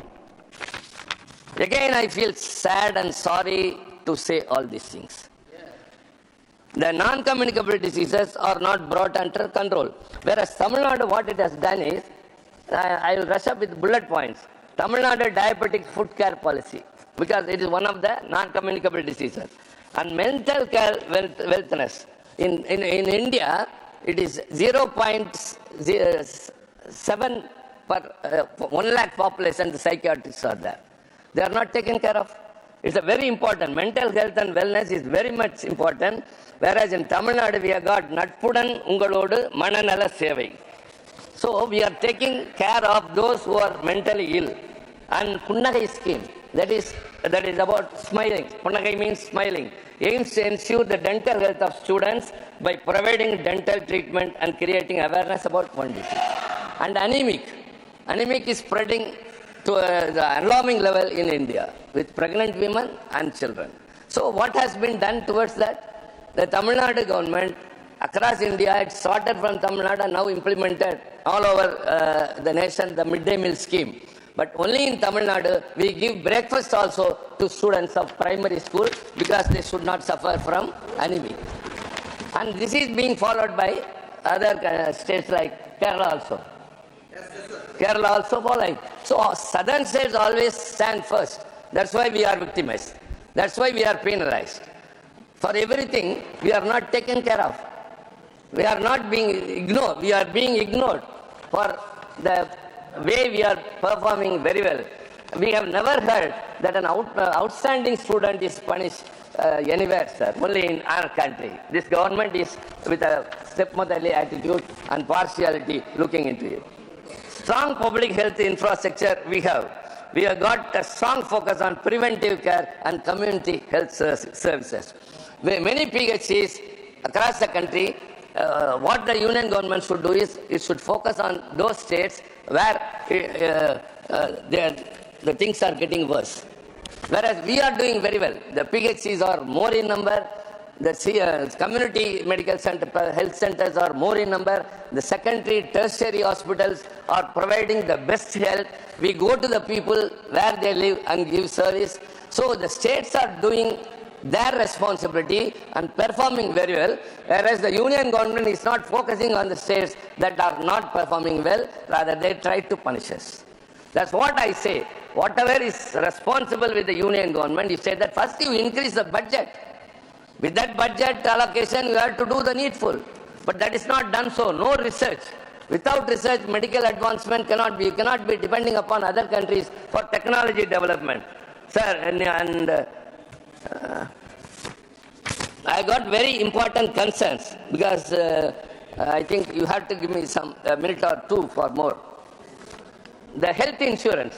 You have got one scheme, what is that, Pradhan Mantri Ayushman, and the state government has a different, the Chief Minister's health scheme which gives 5 lakhs to people.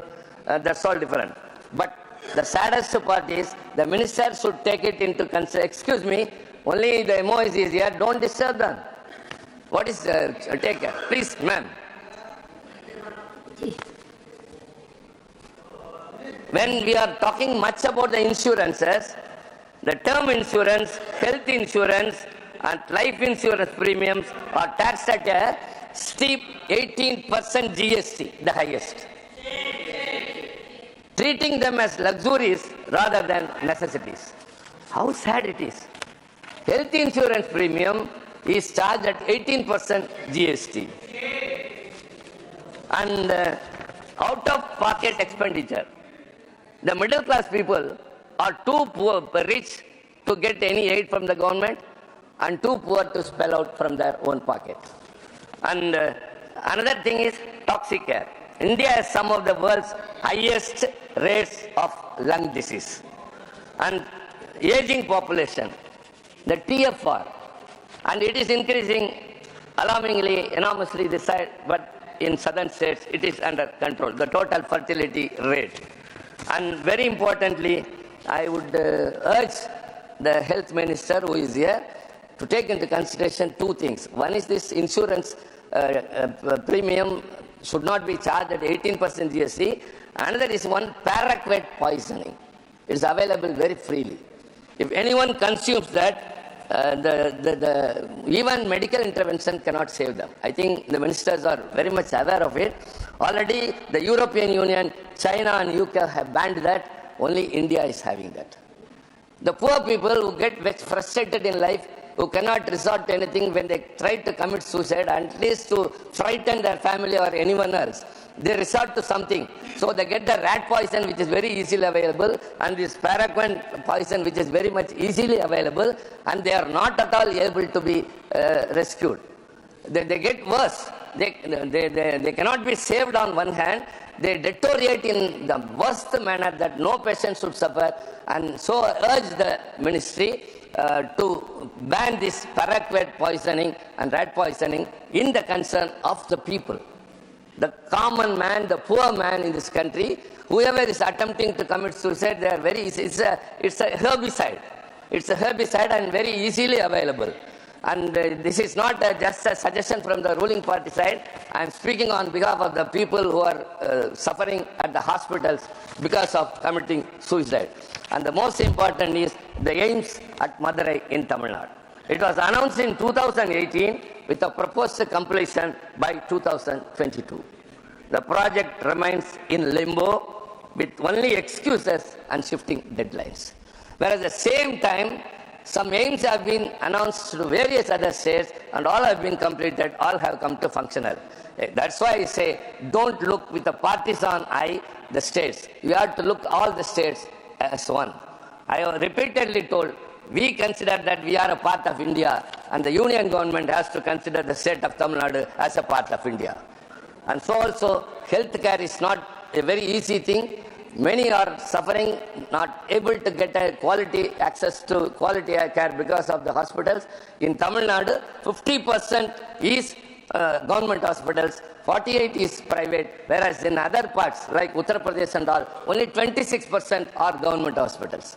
So the government hospitals are not so easy. Anyone who has got an opportunity, please come and see the hospitals, the government hospitals in Tamil Nadu, the best ever. Nobody will go to a private hospital if they enter into the government hospital.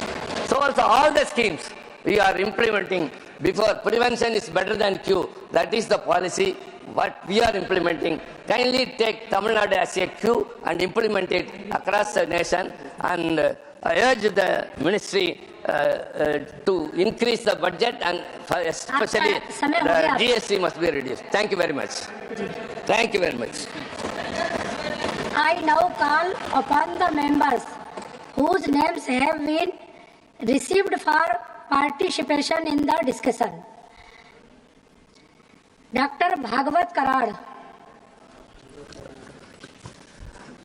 माननीय उपमहापौर महोदया, उप सभापति महोदया, मैं आपका और हमारे हाउस लीडर माननीय जेपी नड्डा जी का आभार व्यक्त करता हूं।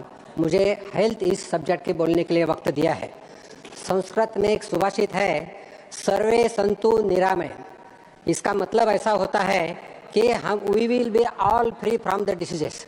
और इंग्लिश में एक कहावत है, जैसे may all the free from the diseases, that is if you are ability to love yourself first, love your health, love your character and love your nation. मैं इस बजट के ऊपर बात करते समय बताना चाहता हूं कि अभी तक 1947 से अभी तक 43 हेल्थ मिनिस्टर्स हो चुके हैं, और इस हेल्थ मिनिस्टर के हेल्थ मिनिस्टर ने अलग अलग स्कीम्स के माध्यम से हेल्थ की इम्प्रूवमेंट करने की कोशिश किया है। लेकिन प्रधानमंत्री मोदी जी के नेतृत्व में जो हेल्थ सुविधा दिया है, माननीय हेल्थ मिनिस्टर के गाइडेंस में जो कुछ काम हुआ है बहुत ही अच्छा हुआ है, बहुत ही अच्छी लंबी छलांग लगाया है। अगर हम एवरेज एज ऑफ इंडियंस का अगर देखें तो 1951 में average age of Indian was 37.2 years. 2006-14 में इंडियन का एज बढ़कर 67 ईयर्स हुआ था, और 2014 के 24 तक अभी का इंडियन का एवरेज एज 70.7 ईयर्स हो चुका है। अगर हम ग्लोबल लाइफ एक्सपेक्टेंसी अगर हम देखें तो 71 ईयर्स हुआ है। हम अबाउट ग्लोबल एक्सपेक्टेंसी के पास जा चुके हैं। अगर हमारे पेरीफेरी के देश देखें तो पाकिस्तान की average expectancy of the life is 66.43 years, Nepal की कम है, श्रीलंका की कम है। दूसरा इंडिकेशन जो महत्वपूर्ण रहता है हेल्थ में, तो मैटरनल मॉर्टिलिटी रेट रहता है, यानी आफ्टर डिलीवरी मदर का कुछ जो डेथ होता है उसके ऊपर काउंट किया जाता है। नेशनल हेल्थ पॉलिसी के माध्यम से ये मैटरनल मॉर्टिलिटी रेट 1997 में 398 था, 398। अगर हम ग्लोबल मैटरनल मॉर्टिलिटी रेट अगर हम देखें तो 223 पर लाख लाइव बर्थ है। लेकिन मैं आपको सदन में बताना चाहता हूं कि इंडिया का मैटरनल मॉर्टिलिटी रेट 97 पर 1 लाख लाइव बर्थ है, यानी 83% रिडक्शन ये कुछ सालों में हो चुका है। Third important indication for health is infant mortality rate. मैं ज़्यादा डिस्कशन इसके बारे में न करते मैं इतना ही बताना चाहता हूँ, प्रधानमंत्री मोदी जी के नेतृत्व में पिछले 10 साल में इन्फेंट मॉर्टेलिटी रेट कम हो जा रहा है। 2014 में इन्फेंट मॉर्टेलिटी रेट वाज 28 पर 1000 लाइव बर्थ, 2022 में 27.5 लाइव बर्थ, और 2024-25 में 25%। Every year it is decreasing. अगर हम बात करें तो जैसा हमारे तिरुचि शिवाजी ने बताया कि डॉक्टर का रेशो क्या है। डॉक्टर का रेशो अगर हम देखें तो हमारे ओवरऑल कंट्री में अगर हम डॉक्टर का रेशो देखें तो इट इज 1.2 डॉक्टर पर 1000 पॉपुलेशन, एंड विकसित देशों में ये रेशो 2.5 to 4.5 है।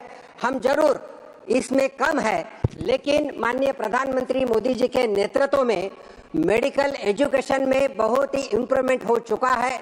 जैसे मेडिकल कॉलेज का स्टार्टिंग हो, नर्सिंग कॉलेज का स्टार्टिंग हो और पैरामेडिकल कॉलेजेस का भी स्टार्टिंग हो, बहुत सारा हो चुका है। कोई एग्जांपल मैं बताना चाहता हूँ। मेडिकल कॉलेज अगर हम देखें 2014 में 383 थे, 2025 में 780 हो गए। MBBS सीट 2014 में 54,348 थे, अभी 2025 में 1,18,190 हुए। PG सीट भी अगर हम देखें पोस्ट ग्रेजुएट सीट्स तो 2014 में 31,185 थे और अभी 2025 में 72,727 हो चुके हैं। 133% राइज ये PG सीट्स में भी हो चुका है। मैं बताना चाहता हूं,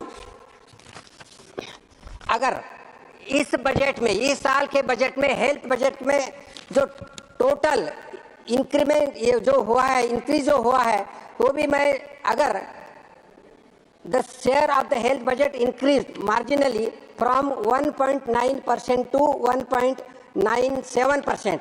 This was the budget. Total budget was 50.65 lakh, out of which the health budget is 99,858 crores, and this budget in 2015 में 34,286 करोड़ था, इसमें भी 191% राइज हो चुका है। इस बजट में हेल्थ के लिए बहुत सारे सुविधा दिया है। जैसा मैं बताना चाहता हूँ, गरीब वर्कर्स के लिए आयुष्मान भारत की योजना है, जीवन रक्षक दवा जो हम इंपोर्ट करते हैं उसमें बॉर्डर कस्टम्स ड्यूटी कम किया है। उसी तरह health infrastructure and man power के लिए 4,200 करोड़ का राशि रखा है। वैसा ही जैसा PLI स्कीम है, PLI स्कीम के माध्यम से 2,445 करोड़ रखा है, जिसके माध्यम से हम फार्मा मेडिसिन बना के एक्सपोर्ट कर सकते हैं। और आयुष वीज़ा यानी कोई मेडिकल टूरिज्म के लिए अगर वीज़ा करना है तो उसके में भी सुविधा इसका संविधान रखा है। अगर हम हेल्थ की बात करें, हेल्थ फैसिलिटीज़ और बेड्स का अगर हम बात करें तो टोटल भारत देश में अराउंड 70,000 हॉस्पिटल्स है। इसमें प्राइवेट अगर हॉस्पिटल देखें तो 44,000 प्राइवेट हॉस्पिटल है और 44,000 और गवर्नमेंट हॉस्पिटल 26,000 है। अगर WHO के हिसाब से बेड रेशो अगर हम देखें तो 1.3 पर 1000 पॉपुलेशन अभी हमारा भारत का रेशो है और WHO का रिकमेंडेशन है 3 होना है। डिफिसिट 1.7 पर 1000 पॉपुलेशन है। ये हम बढ़ाने के लिए कोशिश हो रही है। मैं इतना ही बताना चाहता हूँ कि हेल्थ सर्विस अगर बढ़ाना है तो technology and critical element to enhance healthy care delivery का भी सिस्टम किया है। जैसा है इंडिया एक बहुत ही लार्ज कंट्री है, पॉपुलेशन ज़्यादा है, इसीलिए टेलीमेडिसिन हो, टेली कंसल्टिंग हो, टेली डायग्नोसिस हो और मेडिकल मोबाइल हेल्थ प्लेटफॉर्म के माध्यम से कुछ सुविधा भी दे चुके हैं। इन चार्ट जो अगर मैं बताना चाहता हूँ, प्राइमरी केयर हो, सेकेंडरी हेल्थ केयर हो, टर्शरी हेल्थ केयर हो, अलग अलग सेक्टर में काम हो रहा है। जैसे प्राइमरी हेल्थ केयर सेंटर में सब सेंटर्स हो प्राइमरी है, जिसमें 5,000 सेंटर्स है, 3,000 लोगों के लिए एक सेंटर रहता है। प्राइमरी हेल्थ सेंटर्स 30,000 है, जिसमें 20,000 लोगों के लिए एक सेंटर रहता है।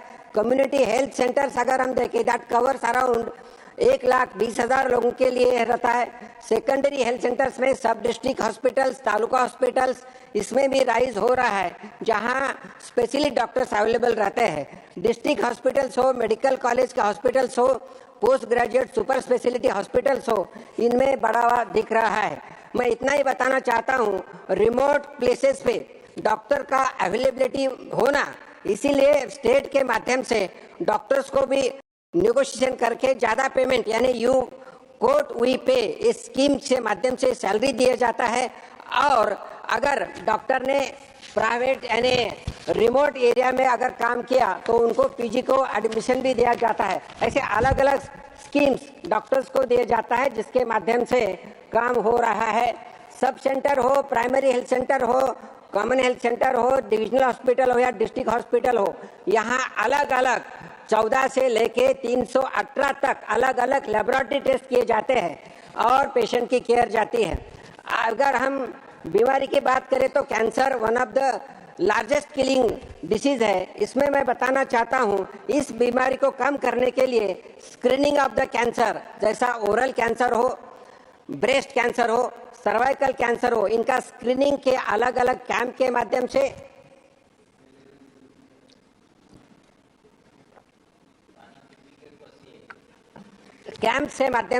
इन्वेस्टिगेशन से माध्यम से काम हो रहा है। और जैसे ही सवेरे माननीय आरोग्य मंत्री जी ने बताया कि कैंसर का स्क्रीनिंग करने के बाद 1 लाख कुछ ऑड अमाउंट लोगों का डायग्नोसिस हो गया और उनको ट्रीटमेंट भी हो रही है। मैं इतना ही बताना चाहता हूं कि अलग अलग स्कीम्स के माध्यम से लोगों को फायदा मिल रहा है। जैसे इंश्योरेंस सेक्टर में पीएम आयुष्मान भारत स्कीम हो, पीएम जन सुरक्षा बीमा योजना हो, पीएम जीवन ज्योति बीमा योजना हो या लाइफ इंश्योरेंस हो। पीएम आयुष्मान भारत ये बहुत ही महत्वपूर्ण स्कीम जो 25 सितंबर 2018 को शुरुआत हो गई। उसी दिन दीनदयाल जी उपाध्याय जी की जयंती, उसी दिन एक स्कीम चालू किया और वर्ल्ड हेल्थ असेंबली में यूनिवर्सल हेल्थ कवरेज की चर्चा हो रही थी। उसी में इस स्कीम के बारे में चर्चा हो गई और सभी देश के 80 देश के लोगों ने उसका अच्छा बताया। आयुष्मान भारत के माध्यम से 5 लाख का इंश्योरेंस दिया जाता है। टोटल अगर हम देखें तो 55 करोड़ को लोगों को इसका फायदा मिलता है। उतना ही नहीं तो ये स्कीम ट्रांसफरेबल है। समझो एक पेशेंट अगर कोई एक आधे स्टेट में रहता है, दूसरे स्टेट में गया तो ये स्कीम के माध्यम से उसका फायदा ले सकते हैं। ये स्कीम के लिए 24-25 के बजट में 6,606 करोड़ रखे थे और इस बजट में 25-26 के बजट में 9,406 करोड़ रखे हैं। इसमें अभी तक 29,000 हॉस्पिटल्स का एनरोलमेंट हो चुका है। इस स्कीम इज अनफॉर्चुनेटली ये स्कीम जो है वेस्ट बंगाल, तेलंगाना, उड़ीसा और दिल्ली इस सरकार ने नहीं चालू की थी। अभी उड़ीसा और दिल्ली में हमारी सरकार है तो मुझे लगता है ये स्कीम जल्दी ही चालू हो जाएंगी और गरीब लोगों को फायदा हो सकता है। इसके साथ बंगाल में नहीं, वेस्ट बंगाल में नहीं है। इसी के साथ हेल्थ सेक्टर में वैक्सीनेशन इज बहुत इम्पोर्टेंट चीज़ है। वैक्सीनेशन में मैं बताना चाहता हूँ कि first vaccine on this earth was innovated by the Edward Jenner and first vaccine in India was given in 1802 to a 3 years old girl who was suffering from smallpox. प्रधानमंत्री मोदी जी की सरकार आते ही तत्कालीन हेल्थ मिनिस्टर माननीय नड्डा साहब ने इंद्रधनुष एक scheme चालू किया था। इंद्रधनुष के इस स्कीम के माध्यम से 7 अलग अलग बीमारियों के लिए वैक्सीनेशन शुरू की और ये वैक्सीनेशन के माध्यम से 2.53 करोड़ चिल्ड्रन और 68 लाख प्रेग्नेंट वुमेन को वैक्सीन दिया और अलग अलग डिसीज के माध्यम से उनको प्रोटेक्शन मिला है। मैं और एक सदन को बताना चाहता हूँ, इस गवर्नमेंट के माध्यम से जन औषधि परियोजना की शुरुआत किया है। जन औषधि परियोजना के माध्यम से 25,000 करोड़ जन औषधि केंद्र शुरुआत किया है, जिसके माध्यम से जन औषधि केंद्र के माध्यम से जेनेरिक मेडिसिन लोगों को, गरीब लोगों को मिलता है। इस मेडिसिन की कीमत 50% से 80% से कम रहती है और इसमें मैं बताना चाहता हूं कि 2047 medicine are available in Jan Arogya केंद्र और 300 surgical attempts are available on this medical centres. इतना ही नहीं तो अभी तक हम अगर 6 साल की बात करें तो 30,000 करोड़ का फायदा गरीब लोगों का इस जन औषधि केंद्र के माध्यम से हो गया है। कोविड-19 was a very bad situation all over the country और उसी वक्त मैं बताना चाहता हूँ माननीय प्रधानमंत्री मोदी जी के नेतृत्व में हेल्थ डिपार्टमेंट के माध्यम से 2 वैक्सीन इनोवेट किए। इनोवेट करने के बाद 220 डोसेस इंडियन को मिले और this was the fastest and largest vaccination given by Modi ji government to everybody. अब उतना ही नहीं तो कुछ 70 to 80 कंट्रीज को हम वैक्सीन भी सप्लाई कर सके। ऐसा हर क्षेत्र में काम हो रहा है। वायरल इंस्टीट्यूशन, भारत देश में अभी तक 4 वायरल इंस्टीट्यूशन हो चुके हैं। इन शॉर्ट मैं इतना ही बताना चाहता हूं, माननीय प्रधानमंत्री मोदी जी के नेतृत्व में एक तो आयुष्मान बढ़ चुका है, वैक्सीनेशन पे काम हो रहा है, पैंडेमिक पे काम हो रहा है, प्रिवेंटिव डिसीजेस में काम हो रहा है, medical students, medical PG students सबकी बढ़ रहा है, तो हेल्थ सेक्टर में अच्छा काम हो रहा है। अंत में मैं मेरा वक्तव्य एक हिंदी कविता से समाप्त करता हूँ। इस कविता के माध्यम से मैं कवि ने स्वास्थ्य के दुनिया में को सबसे बड़ा धन बताया है। यह कविता सरल और स्पष्ट शब्दों में समाज के बेहतर स्वास्थ्य के लिए प्रेरित करते हैं। स्वास्थ्य ही सबसे बड़ा धन, इससे बढ़कर कुछ नहीं। रोग मुक्त रहना सच्चा सुख, यह सच है, इसमें शक नहीं। धन दौलत का मतलब जब शरीर को रोग से भरा, सुख शांति के खोज में हम, स्वास्थ्य ही है सच्चा धारा। तो इन शब्दों के साथ मैं मेरे वाणु को विराम देता हूँ और हमारे आरोग्य मंत्री का अभिनंदन करते हुए खत्म करता हूँ। धन्यवाद। श्री अखिलेश प्रसाद सिंह। धन्यवाद सभापति महोदय। महोदया, सभापति कराड़ साहब के बोलने के बाद आपका बहुत बहुत धन्यवाद करता हूं कि मुझे अपनी पार्टी की ओर से आपने बोलने का मौका दिया। संयोग की बात है कि स्वास्थ्य विभाग से हमारा भी बहुत पुराना रिश्ता रहा है। ऐसे तो स्वास्थ्य मंत्री जी नहीं हैं, लेकिन 2000 में दोनों राज्य मंत्री हैं। मैं स्वास्थ्य मंत्री बोला, अरे तो यही तो मैं बोल रहा हूँ, तो आगे तो सुनिए। मैं जो बोलना चाह रहा हूँ नीरज जी, कि मैं 2000 में बिहार का स्वास्थ्य मंत्री था और नड्डा साहब भी हिमाचल प्रदेश के स्वास्थ्य मंत्री थे। अब लगता है सिंपल हो गया होगा।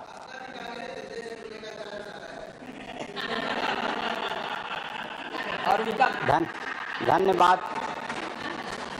तो इसलिए हेल्थ सेक्टर से मेरा पुराना रिश्ता रहा है। महोदय, इस सरकार के कार्यकाल के लगभग 11 साल पूरा होने को है। मैं बहुत ज़्यादा आपके आंकड़ों में नहीं जाऊंगा, लेकिन हेल्थ सेक्टर में इस सरकार का कैसा परफॉर्मेंस रहा है, इसको दर्शाने के लिए कुछ ब्रॉड इंडिकेटर की बात करूंगा। साल 2017 में यह सरकार राष्ट्रीय स्वास्थ्य नीति लेकर के आई थी और उसमें कहा गया था कि साल 2025 तक हेल्थ सेक्टर का जीडीपी का 2.5% खर्च किया जाएगा। हालांकि WHO के अनुसार हेल्थ पर जीडीपी का कम से कम 5% खर्च होना चाहिए। लेकिन इस साल के बजट को भी देखें तो हेल्थ पर इस सरकार का टोटल खर्च है जीडीपी का 1.28%। तो यह है आपकी पहली उपलब्धि। दूसरा एक आंकड़ा जो बहुत चौंकाने वाला है, अगर हम 2025 को 2010 से कंपेयर करें तो नॉन कम्युनिकेबल डिजीज से होने वाली मौतों की संख्या पिछले 15 सालों में भारत में लगभग 12% तक बढ़ गई है। इसका सबसे बड़ा कारण यह है कि जिस तेजी से हमारे देश में लोग जीवन शैली आधारित रोगों का शिकार हो रहे हैं, वह दुनिया में सबसे ज़्यादा है। कम्युनिकेबल डिजीज की बात करें तो राष्ट्रीय जो टीबी है, तपेदिक उन्मूलन कार्यक्रम का लक्ष्य आपने रखा था कि 2025 तक देश में टीबी का पूरी तरह से उन्मूलन कर दिया जाएगा, इस टीबी से को समाप्त कर दिया जाएगा। लेकिन अभी भी दुनिया के 25% टीबी रोगी भारत में है। साल 2023 में कुल 25,37,000 तपेदिक के मामले सामने आए थे, जो 2022 की तुलना में 1,15,000 से भी ज़्यादा थे। तपेदिक से होने वाली मौतों के मामले में भी भारत में स्थिति दूसरे देशों की तुलना में सबसे ज़्यादा खराब है। इसके अलावा जिस तरह से हर साल बरसात के बाद पूरे देश में डेंगू का आतंक फैल रहा है, यह भी पिछले 10-12 साल में देखने में आया है। और चिंता की बात यह है कि डेंगू की रोकथाम के लिए सरकारी स्तर पर कोई बृहद कार्यक्रम मेरी जानकारी में नहीं है। रूटीन तौर पर नेशनल हेल्थ मिशन में इसका जिक्र जरूर आता है। कुपोषण की बात करें महोदय, तो कुछ मामलों में हमारी स्थिति हमारे पड़ोसी मुल्कों बांग्लादेश, नेपाल और पाकिस्तान से भी खराब है। 17 जुलाई 2023 को इंडिया टुडे ने एक न्यूज़ आइटम पब्लिश किया था, जिसमें कहा गया था कि यूनिसेफ और WHO की एक ज्वाइंट स्टडी के अनुसार भारत में 4 में से 3 व्यक्ति को हेल्दी फूड मैसर नहीं है। जाहिर सी बात है कि जब एक साधारण आदमी रोजमर्रा के खर्चे के लिए पूरा संघर्ष कर रहा है तो वह हेल्दी फूड की बात कहाँ से सोच पाएगा। फिर चेयर पर आज आप बैठी हैं। महिलाओं में एनीमिया अभी भी एक भारी समस्या बनी हुई है और मेरी जानकारी के अनुसार 45% महिलाएं आज भी एनीमिया से ग्रसित हैं। प्रधानमंत्री आयुष्मान भारत योजना की दिन रात आप लोग चर्चा करते रहते हैं, लेकिन उसमें भी ज़मीनी हकीकत क्या है? प्राइवेट हॉस्पिटल में इलाज करने में आयुष्मान कार्ड धारक को दिन में तारे नजर आ रहे हैं। कहीं हॉस्पिटल लाभार्थी को परेशान करता है तो कहीं डाटा मिसमैच होता है। हम लोगों के सामने तो लगातार ऐसे मामले आते ही रहते हैं। पता नहीं मंत्री जी और सरकार की जानकारी में यह सब बात आती है कि नहीं। इसी तरह जन औषधि केंद्र में जो जेनेरिक दवाइयाँ मिलती हैं उनकी क्या स्थिति है, यह भी किसी से छिपा नहीं है। जेनेरिक दवाइयाँ खाते जाइए और बीमारी वैसे के वैसे बनी रहती है। पीछे इस प्रकार की भी कई रिपोर्ट आई है कि जन औषधि केंद्रों में सही तरीके से दवाओं का भंडारण नहीं होता है और कई बार तो एक्सपायरी दवाइयाँ भी दे दी जाती हैं। दरअसल प्रधानमंत्री जन औषधि केंद्र का जो पूरा कंसेप्ट है, हालांकि यह यूपीए के टाइम में शुरू हुआ था, लेकिन अभी ऐसा लगता है कि इसमें सारा जोर इस बात पर है कि दवाई की क्वालिटी चाहे जो भी हो उसे सस्ती कीमत पर उपलब्ध कराया जाए। मेरे हिसाब से तो हेल्थ का जो बेसिक कंसेप्ट है वही इसके खिलाफ है। हेल्थ सेक्टर में एक और चीज़ है जो आज के समय में बहुत चिंताजनक रूप से बढ़ रही है। मैं मेंटल हेल्थ इशू की बात कर रहा हूँ। WHO की इस रिपोर्ट के बारे में जो बातें सामने आई है उसके अनुसार भारत में लगभग 14% लोग मानसिक समस्याओं के शिकार हैं और मेंटल हेल्थ प्रोफेशनल्स की संख्या प्रति 1 लाख लोगों पर केवल 0.3 है। मैं मंत्री जी से आग्रह करूंगा कि इस समस्या की गंभीरता को देखते हुए मेंटल हेल्थ पर एक नेशनल प्रोग्राम बनाने के बारे में विचार किया जाए और इसको उचित प्रायोरिटी दी जाए।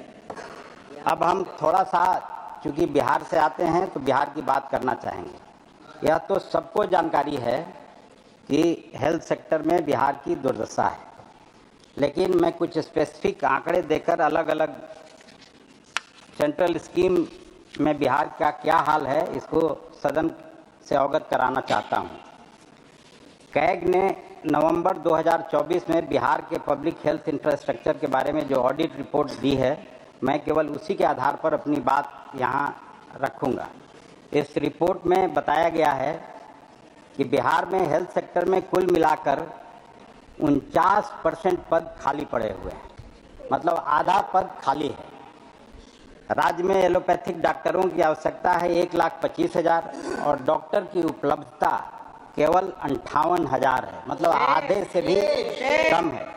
इस तरह से नर्सों की भी घोर कमी है। अधिकांश सब डिस्ट्रिक्ट हॉस्पिटल में ऑपरेशन थिएटर नहीं है। इतना ही नहीं, रिपोर्ट में यह भी पाया गया है कि अस्पतालों के पास जो एम्बुलेंस है उनमें इक्विपमेंट नहीं है। किसी भी कम्युनिटी हेल्थ सेंटर के पास ब्लड स्टोरेज यूनिट नहीं है और जहां ब्लड स्टोरेज यूनिट है भी वहां पर उसके लिए मैन पावर नहीं है। जिला अस्पतालों में आवश्यक और जीवन रक्षक दवाओं का घोर अभाव है। क्योंकि अस्पतालों में टेक्नीशियन नहीं है, इसलिए जो वेंटिलेटर हैं भी वह ऐसे ही खराब इधर उधर पड़ा हुआ है। यह सब बात मैं कोई अपनी ओर से नहीं कह रहा हूँ, यह सारी चीज़ कैग की रिपोर्ट का हिस्सा है। प्रति व्यक्ति हॉस्पिटल के बेड्स की बात करें तो बिहार में 1 लाख की आबादी पर 25 हॉस्पिटल बेड्स हैं, जबकि नेशनल एवरेज 141 है। हर ब्लॉक में स्वास्थ्य उपकेंद्रों का भवन बन के खड़ा है, लेकिन कहीं डॉक्टर या स्टाफ का आता पता नहीं है। मैंने खुद कुछ स्वास्थ्य उपकेंद्रों का जायजा लिया तो पता चला कि डॉक्टर की पोस्टिंग ही नहीं हुई, तो कोई आएगा कहाँ से। विभाग की अक्षमता का हाल ये है कि हेल्थ बजट का 30% से ज़्यादा खर्च ही नहीं हो पा रहा है। बिहार में मातृ मृत्यु दर जो MMR है और शिशु मृत्यु दर IMR राष्ट्रीय औसत से कहीं ज़्यादा है। 2023 की राष्ट्रीय स्वास्थ्य रिपोर्ट के अनुसार बिहार में मातृ मृत्यु दर 174 प्रति 1 लाख लाइव बर्थ है, जबकि राष्ट्रीय औसत 100 के आसपास है। शिशु मृत्यु दर भी 34 प्रति 1000 जन्म के करीब है। यह दर्शाता है कि राज्य में ग्रामीण क्षेत्रों में चिकित्सा सुविधाओं की भारी कमी और अस्पतालों की अपर्याप्तता इन समस्याओं का मुख्य कारण है। बिहार में टीकाकरण दर 75% से भी कम है, जो राष्ट्रीय औसत से काफ़ी कम है। इसी तरह औसत आयु के मामले में भी बिहार नेशनल एवरेज से पीछे है। और इम्यूनाइजेशन की जब बात करते हैं तो वहाँ अगर सही में कोई आपकी तरफ से स्टडी करे तो रूटीन इम्यूनाइजेशन का भी काम ठीक से नहीं हो पाता है। बिहार में स्वास्थ्य मंत्रालय की जो योजनाएं हैं उनका भी ढंग से क्रियान्वयन नहीं हो पाता है। उदाहरण के लिए एक जो प्रधानमंत्री बंधन योजना है उसमें बिहार में केवल 25% आवेदकों को ही उसका लाभ मिलता है। बाकी 75% एप्लीकेशन किसी न किसी ग्राउंड पर रिजेक्ट कर दिया जाता है और उस ग्राउंड का कोई कारण नहीं बताया जाता है। अब जाहिर है कि बिहार में जानकारी का अभाव तो है, लोग उतना पूछताछ भी नहीं करते हैं। सत्ता पक्ष के हमारे मित्र हमेशा आंकड़ों की बात करते रहते हैं, लेकिन ऐसा करते हुए आप लोग यहाँ भूल जाते हैं कि हर आंकड़े का कोई न कोई संदर्भ होता है। अब हेल्थ सेक्टर में मैं आपको एक संदर्भ देना चाहता हूँ। जब यूपीए सरकार 2004 में पावर में आई, स्वर्गीय मनमोहन सिंह जी प्रधानमंत्री बने, तो हेल्थ पर सरकार का टोटल खर्च था 7,500 करोड़ रुपए। हम लोग 10 साल में उसको लगभग 4 गुना बढ़ाकर 27,500 करोड़ रुपए तक ले गए। और परसेंटेज वाइज आपके 11 साल की हमारे 10 साल से तुलना करें तो आपका हेल्थ बजट का इंक्रीज है लगभग 350%, जबकि हमारे 10 साल में इंक्रीज था 400%। हेल्थ सेक्टर में हमारी सबसे बड़ी उपलब्धि थी देश को पोलियो मुक्त बनाना। एक समय भारत दुनिया में पोलियो का एपिसेंटर हुआ करता था, लेकिन यूपीए सरकार ने अपने 10 साल के कार्यकाल में देश को सफलतापूर्वक पोलियो मुक्त बनाने का लक्ष्य पूरा किया था। यूपीए के टाइम का कुछ और आंकड़ा देख लीजिए। 2004 में जब यूपीए सरकार आई थी तो MMR था 301 प्रति 1 लाख लाइव बर्थ, और जब 2014 में हमने सरकार छोड़ी तो हम लोग MMR को 135 प्रति 1 लाख लाइव बर्थ तक नीचे ले आए थे। यानी 10 साल में MMR में ऐतिहासिक 55% की कमी आई थी, जो आपके 10 साल के कार्यकाल की तुलना में बहुत ही बेहतर प्रदर्शन था। इस तरह IMR में हमारे कार्यकाल में जितनी कमी आई वो अभी आपकी तुलना में बहुत ज़्यादा है। कांग्रेस पार्टी की नेतृत्व वाली सरकार ने की उपलब्धियां उसमें अभूतपूर्व थी। उसके पीछे मूल कारण था कि हेल्थ इंफ्रास्ट्रक्चर को बढ़ाने के लिए हमारे नेतृत्व ने 2005 में एक दूरदर्शी कदम उठाया था और नेशनल रूरल हेल्थ मिशन की शुरुआत की। नेशनल रूरल हेल्थ मिशन के बारे में वर्ल्ड बैंक और WHO ने कहा था कि ये भारत के हेल्थ इंफ्रास्ट्रक्चर की तस्वीर बदलने वाला ट्रांसफॉर्मेटिव स्टेप है, और आज भी आपके समस्त रूरल हेल्थ प्रोग्राम का फ्रेमवर्क यही NRHM है। अब आप खुद ही फैसला कर लीजिए कि काम तब ज़्यादा हो रहा था या अब ज़्यादा हो रहा है। एक और मुद्दा है मेडिकल एजुकेशन का। प्रधानमंत्री जी से लेकर सारे मंत्री लोग अपना पेट थपथपाते हैं कि 10 साल में हमने 300 से ज़्यादा मेडिकल कॉलेज खोल दिया, तो इतना मेडिकल सीट बढ़ा दिया, आदि इस तरह के दावे करते हैं। लेकिन इस दावे की हकीकत क्या है? आज हमारे लगभग सारे मेडिकल कॉलेज फैकल्टी की भारी कमी से जूझ रहा है। खुद नड्डा साहब एक दिन यहीं सदन में बता चुके हैं कि देश भर के all India institute of medical sciences AIIMS में फैकल्टी की भारी कमी है, जिसमें एम्स नई दिल्ली में 34%, एम्स भोपाल में 24%, एम्स भुवनेश्वर में 25%, एम्स जोधपुर में 28%, एम्स रायपुर में 38%, एम्स पटना में 27%, एम्स ऋषिकेश में 39% की कमी है। बाकी के कॉलेजों में तो 50% तक की फैकल्टी की कमी है। और फैकल्टी की कमी होगी क्यों नहीं? फैकल्टी के लिए पीजी की डिग्री चाहिए और देश में पीजी सीट की डिमांड है 2 लाख और सीट की उपलब्धता है केवल 68,000। अंत में महोदय, मैं यही कहना चाहता हूं कि देश में हेल्थ सेक्टर की स्थिति बीजेपी सरकार के पिछले 11 साल के कार्यकाल में पहले से और ज़्यादा खराब हुई। लेकिन ये सरकार न तो अपनी गलतियों से सीखने के लिए तैयार है और न ही सच्चाई को मानने के लिए। इनको दिन रात पानी पी पी के कांग्रेस पार्टी को केवल कोसना है ताकि इनकी विफलता से देश का ध्यान भटका रहे। मुझे उम्मीद है आज जो हेल्थ सेक्टर में मैंने यूपीए की उपलब्धियों के प्रमाणिक आंकड़े प्रस्तुत किए हैं, इससे ये लोग थोड़ा अपना आत्ममुक्तता छोड़ के आत्मनिरीक्षण करेंगे और आगे थोड़ा कोर्स करेक्शन करके भी प्रयास करेंगे। इन्हीं बातों के साथ मैं मैडम आपको धन्यवाद देता हूं कि आपने मुझे बोलने का मौका दिया। बहुत बहुत धन्यवाद। बढ़िया भाई। सुखेंद्र शेखर राय। धन्यवाद वाइस चेयरपर्सन मैम। हम माँ दुर्गा की पूजा करते समय जो मंत्र से प्रार्थना करते हैं उनमें से एक मंत्र ये भी है, देहि आरोग्यम देहि में परम सुखम रूपम देहि जयम देहि यशो देहि दिशो जहि। ये जीवन का मंत्र है, ये जीवन का मंत्र है। But when I as an old man look at the health sector of the country, I feel utter shock and desperation. Why this feeling has crept in my mind? Ma'am, according to Global Cancer Observatory estimates, there were 19.3 million cancer cases worldwide in 2020, and India ranked third after China and USA. Globocon 2022 report also predicted that cancer cases in India would increase to 2.08 million, accounting for a rise of 57.5% in 2040 from 2020. यानी कि पिछले 5 सालों में 28% increase हो चुका है।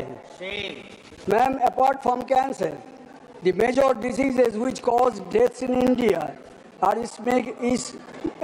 ischemic heart diseases, cardiovascular diseases, respiratory diseases, tuberculosis, diabetes, liver, kidney and asthma diseases, indicated by World Health Organization data published in May 2024. Even the Honorable Prime Minister on the other day expressed his serious concern about steep rise in obesity. Ma'am, with the mushroom growth of private nursing homes and clinics, the sale of spurious and substandard medicines are skyrocketing.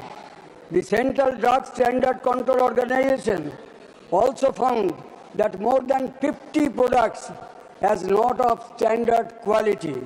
This finding of CDSCO came even after banning of 344 drugs in 2016 and 156 FDC drugs last year by the government. अभी तो नड्डा जी नहीं है, लेकिन जो अनुप्रिया जी है और दूसरे राज्य मंत्री है आदरणीय, उन दोनों को मैं निवेदन करना चाहता हूं कि please consider setting up a combined combat force with personnel from the central and state governments to initiate a nationwide crackdown on the units and agents engaged in manufacturing and sale of spurious and banned medicines. They are the real enemies within the country who are destroying people's health. देशी और विदेशी दवाई कंपनियों के लिए भारत एक बहुत बड़ा बाजार बन गया। कोरोना काल में हमने देखा जबकि हजारों लाखों संख्या में एमएसएमई थप गए, तब दवाई कंपनियां और दूसरे बड़े कंपनियों का मुनाफा गगन तक पहुंच गए। Government is greasing the oily heads. Ma'am, the government has allocated rupees 95,957 crores to the health sector for fiscal year 2026. That is a 9.46 increase from the 2025 budget. But it does little to address the long-standing resource gap in public health infrastructure because the healthcare sector accounts for 1.94% of the total budget, reflecting a declining trend compared to previous years. Ma'am, despite the rising cost of medicines and treatment, there was a legitimate expectation among the people across the nation, particularly the senior citizens, missing middle-class families, and the workers from the informal sector, that there would be reduction of GST on health insurance premiums from 18% to 5%, and the TDS limit under Section 80 of the IT Act will increase from 25,000 to rupees 50,000, but in vain. Now, let me look for a while to my state, West Bengal. The Honorable Chief Minister of Bengal, Mamta Didi, had introduced Swasthya Sathi in December 2016, long before the introduction of Ayushman Bharat by Government of India. And Swasthya Sathi was acclaimed worldwide, like many other welfare schemes undertaken under the aegis of Didi. Today, 2,914 hospitals in Bengal are empaneled in Swasthya Sathi. In 2021-22, the spending on account of Swasthya Sathi was rupees 2,263 crores, which went up to 2,694 crores in 23-24, benefiting immensely over 8.72 crores people till February this year. We are happy that Government of India and some other states are following the innovative healthcare measures of Didi. Let there be healthy competition to ensure welfare of the common people, the marginalized, and the backward classes who are suffering for centuries in absence of proper nutrition and health care. Ma'am, at the same time, I am putting a question to myself as to why there should be stepmotherly attitude by center towards Bengal. West Bengal is an integral part of India. That is Bharat, which is a union of states, as envisaged in the very first article of the Constitution of India. It was never and can never be a unitary state. The history of 190-year British rule is witness to the valiant liberation war launched by the people of Bengal from the Battle of Palashi in 1757 by Nawab Siraj-ud-Dawla to Sipai Mutiny in 1857 at Barakpur led by Mangal Pandey, from the revolutionary upsurge organized by Sri Aurobindo, Khudiram, Bhagajotir, Master Surya Sen, Rajbihari Bose, and many others, which culminated into war declared by the Supreme Commander of Indian National Army, Netaji Subhash Chandra Bose, against the British on October 21, 1943, and unfurled the national flag on the Andaman and Nicobar Island, as well as in Moirang, nowadays in Meghalaya. More than 3 million of Bengalis died of man-made famine in 1943. To add salt to our injuries, Bengal was partitioned and millions of people became refugees overnight. It continued for 3 generations to settle down and to live with human dignity. Why should we be discriminated against even after 75 years of independence? Let me quickly refer to the funding under the National Health Mission and PMMYV program by the central government. No fund under National Health Mission has been released by Government of India since August 2023, in spite of fulfillment of all conditionalities. Similarly, no fund has been released by Ministry of Women and Child Welfare since November 2022 under Pradhan Mantri Matru Bandhana Yojana. Not to speak of rupees 2 lakh crore, which is due and payable by Government of India on account of MNREGA, Awas Yojana and other centrally sponsored scheme, compelling the Bengal government to continue with the scheme out of its own fund. I had never witnessed such an inimical attitude on the part of the central government towards the poor people of Bengal in my 58 years of political life. This is going too far. अगले साल बंगाल की आम जनता इस आर्थिक भेदभाव के खिलाफ मुंह मांगा जवाब देंगे. Before I conclude, I would urge upon the government to take care of the increasingly environmental hazards, rampant use of dangerous chemical components in fertilizer, insecticide, pesticides in farming. Organic farming continues to be a myth. हम जहर P रहे हैं, पानी में जहर, पवन में जहर, खाद्य में जहर. क्यों ये? क्योंकि ये अमृत काल नहीं है, जहर काल है. सरकारी नेता लोग हमें वेद उपनिषद शास्त्र के बारे में हमेशा बोलते हैं. तो कैसे भूल गए? आप कैसे भूल गए ऋग्वेद का 1.9 सूत्र, जहाँ जिस मंत्र में बताया गया हमारे पूर्वज जिन्होंने ऋग्वेद का जन्म दिया था, लिखा गया था, उसमें है मधुबाता ऋतायते मधु क्षरंति सिंधव माधुर्न संतोषधि मधुनक्तो बुतो शशि मधुमत पार्थिवज्जो मधु दौड़ंतु न पिता मधुमन्न वनस्पति मधुमान अस्तु सूर्य मधुर्गाव भवन्तु न. ओम शांति शांति शांति. May the winds blow sweetly, may the rivers flow sweetly, may the herbs be to us sweet and beneficial, may there be sweetness during the day and night, may the heaven be sweet to us, may the fruit bearing trees be sweet to us, the sun be sweet and benevolent to us. Om Shanti. आप चिल्लाइए मत. अगर हिम्मत है तो government को बोलिए पर्यावरण को रक्षा करे, नहीं तो कोई दवाई से कुछ नहीं होने वाला है. ये बीमारू देश. बैठिए, मंत्री बाधा डाल रहे हैं.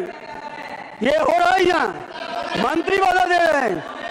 अगर हिम्मत है पर्यावरण को रक्षा कीजिए, नहीं तो ये बीमारू देश को कोई बचा नहीं सकता. धन्यवाद. श्री संदीप कुमार पाठक. धन्यवाद ऑनरेबल चेयर मैडम. आज हेल्थ मिनिस्ट्री और हेल्थ और वेलफेयर डिपार्टमेंट के विषय में चर्चा पर मुझे भाग लेने का जो मौका दिया गया है, इसके लिए मैं सदन का और आपका आभारी हूँ.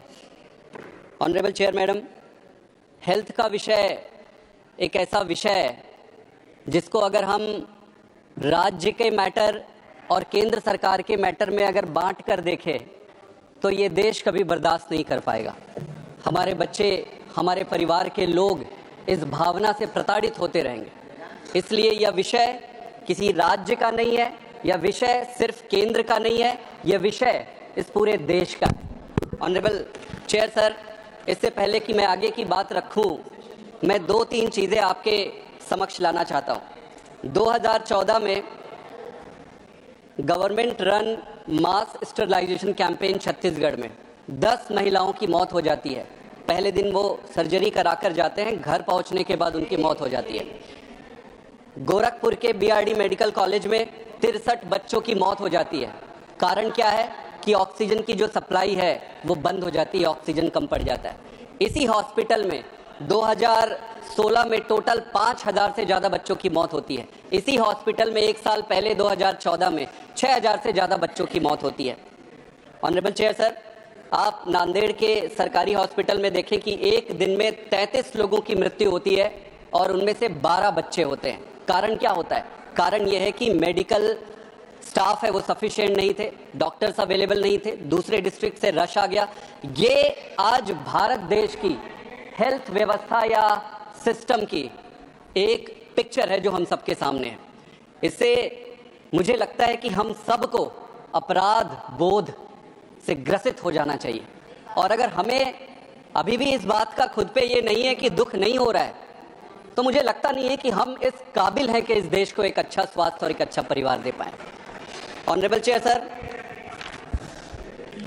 सर, निश्चित रूप से इन परिस्थितियों से निपटने के लिए सरकार कोई टारगेट बनाई होगी। अगर टारगेट बनाए हैं तो कोई प्लानिंग किए होंगे, अगर प्लानिंग किए होंगे तो उस पर कुछ बजट दिए होंगे, अगर बजट दिए होंगे तो उसका एग्जीक्यूशन करने की प्रक्रिया शुरू किए होंगे। क्या वो टारगेट सफिशिएंट है? क्या वो प्लानिंग सफिशिएंट है? क्या वो बजट सफिशिएंट है? क्या एग्जीक्यूशन सफिशिएंट है? ये प्रश्न है जिसके बारे में आज हम सब डिस्कस कर रहे हैं। मैं फिर से ये कहना चाहता हूं कि आज का ये डिस्कशन पक्ष या विपक्ष के प्रिज्म पे ना होकर देश के पक्ष में होना चाहिए। ऑनरेबल चेयर सर, 2017 में सरकार एक नेशनल हेल्थ पॉलिसी लेकर आती है। इस पॉलिसी में ये बताया जाता है कि भाई इस देश में रहने वाले हर एक व्यक्ति को अच्छी और क्वालिटी वाली हेल्थ मिले, यही फ्रेमवर्क था पूरा। इसमें आप अगर देखेंगे कि सरकार ने एक प्लान बनाई, इस प्लान में 2 प्रमुख पैरामीटर्स थे।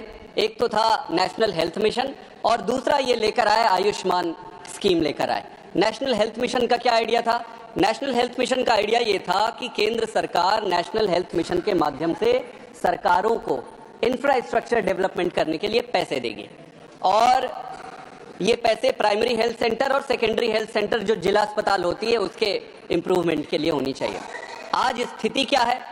आज स्थिति अगर ये देखें, किसी भी आप पब्लिक हॉस्पिटल में चले जाइए, जिला में या प्राइमरी हेल्थ सेंटर में, या तो हॉस्पिटल ही नहीं है, अगर हॉस्पिटल है तो डॉक्टर नहीं है, अगर डॉक्टर है तो दवाई नहीं है, अगर दवाई है तो टेस्टिंग नहीं है, और अगर ये सारी चीजें उपलब्ध है तो वहां भर्ती करने के लिए बेड अवेलेबल नहीं है। और ये किसी एक राज्य की स्थिति नहीं है, ये पूरे देश की स्थिति है। ऑनरेबल चेयर सर, अगर इसको मैं क्वांटिफाई करूं बड़े सिंप्लीफाइड में, ज्यादा नंबर्स नहीं देना चाहूंगा, ये पूरी परिस्थिति को अगर मैं क्वांटिफाई करना चाहूं तो क्वांटिफाई करने के लिए एक ही चीज कह सकता हूं कि सरकार ने अपने खुद का एक सर्वे कराया। इस सर्वे में ये कहा गया सभी हेल्थ इंस्टीट्यूशन को कि भाई अपना सेल्फ असेसमेंट करो।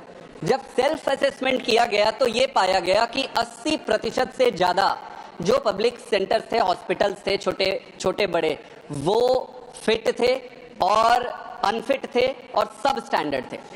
80% से ज्यादा सब स्टैंडर्ड इंफ्रास्ट्रक्चर के साथ हम अपना ये नेशनल हेल्थ पॉलिसी चला रहे हैं। और ऑनरेबल चेयर सर, एक अच्छी बात रही सरकार की कि सरकार ने IPHS और NQS ये स्टैंडर्डाइज देने का या रेटिंग देने का एक पैमाना है, सरकार लेकर आई है। पहली सरकार दूसरे नाम से चलाती थी, इस सरकार ने रिफाइन किया, अच्छी बात है। अच्छी बात यह है कि ये स्टैंडर्डाइजेशन का प्रोसेस लेके आए हैं। दुर्भाग्य की बात यह है कि इनके इस स्टैंडर्डाइजेशन में इतने साल सरकार चलाने के बाद भी दुर्दशा जस की तस है। ऑनरेबल चेयर सर, एक और चीज ऑनरेबल मेंबर ने ये कहा कि डॉक्टर और पेशेंट का रेशियो काफी अच्छा है। मैं बता दूं कि 10,000 मरीज के पीछे 10 डॉक्टर है इंडिया में, और डेवलप्ड कंट्री में अगर आप लेंगे तो वही 26 और 30 के आसपास है, अगर इंग्लैंड का ले ले और किसी कंट्री का ले ले।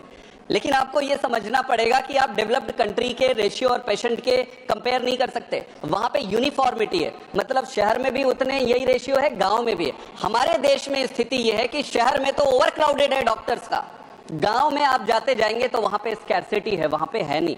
तो आप सिर्फ ये नंबर को उठाकर कंपेयर करके ये नहीं कह सकते, थोड़ी संजीदगी से देखना पड़ेगा कि स्थिति क्या है। मैं गांव से आता हूं, मैंने देखा है, मैंने जिया है, मेरे साथ मेरे आसपास रहने वाले लोगों को मैंने देखा है कि गांव का एक आदमी वो क्या क्या बेच के अपना इलाज कराता है। ऑनरेबल चेयर सर, ये तो नेशनल हेल्थ मिशन की स्थिति है। अगर मैं आयुष्मान योजना की बात करूं तो आयुष्मान योजना में सरकार की तरफ से मंत्री महोदय यहाँ बैठे हुए हैं, इसमें डिजाइन फॉल्ट है। और मैं किसी दुर्भावना से नहीं कह रहा हूँ, मैं अच्छी भावना से कह रहा हूँ, इसमें डिजाइन फॉल्ट है। क्या डिजाइन फॉल्ट है? आप ये देखिए कि, और ये क्या है, ये मेथड है कि इंश्योरेंस किया जाएगा 40% बिलो, जो नीचे के बिलो पॉवर्टी लाइन के नीचे के तबका है उन पे इंश्योरेंस किया जाए, 5 लाख का कवर दिया जाएगा पूरे परिवार के लिए हर साल के लिए। इसमें सबसे बड़ी दिक्कत की बात तो जो बेनिफिशियरी आइडेंटिफिकेशन है, वहीं से प्रॉब्लम शुरू हो जाता है। जो 10 करोड़ के आसपास ये बेनिफिशियरी इन्वेस्ट किए हैं, अगर उसको पॉवर्टी लाइन से अगर आप मैच करते हैं, सरकार नहीं किया, अच्छी बात है, सरकार नहीं किया, मैं डेफिशिएंसी बता रहा हूं, तो सिर्फ 2 करोड़ ऐसे लोग मिले जो एक्चुअली में बिलो पॉवर्टी लाइन में आते थे, बाकी का मैच नहीं हुआ। फिर सरकार ने पॉलिसी डिसीजन लिया कि ये मैचिंग में मत पड़ो, काम बिगड़ जाएगा, जो आते जा रहा है उसका करते जाओ। तो सबसे पहली दिक्कत तो यहीं पे है। ऑनरेबल चेयर सर, सीएजी के रिपोर्ट में लैक्स ऑफ फॉल्टी और फ्रॉडुलेंट नेम इस पे मिला। दूसरा, इसमें सबसे बड़ी खामी अगर आप देखेंगे तो हॉस्पिटल इम्पैनलमेंट का है। ये इस पूरे देश का ही नहीं, पूरे विश्व का एक ऐसा अजूबा इंश्योरेंस स्कीम है जो मरीज को ध्यान में रख के नहीं बनाया गया है, अस्पताल को ध्यान में रख के बनाया गया है। कैसे, मैं आपको बताता हूं। ज्यादातर स्थिति में सर सीरियसनेस ले आते हैं sir, seriousness sir. Honourable chair sir,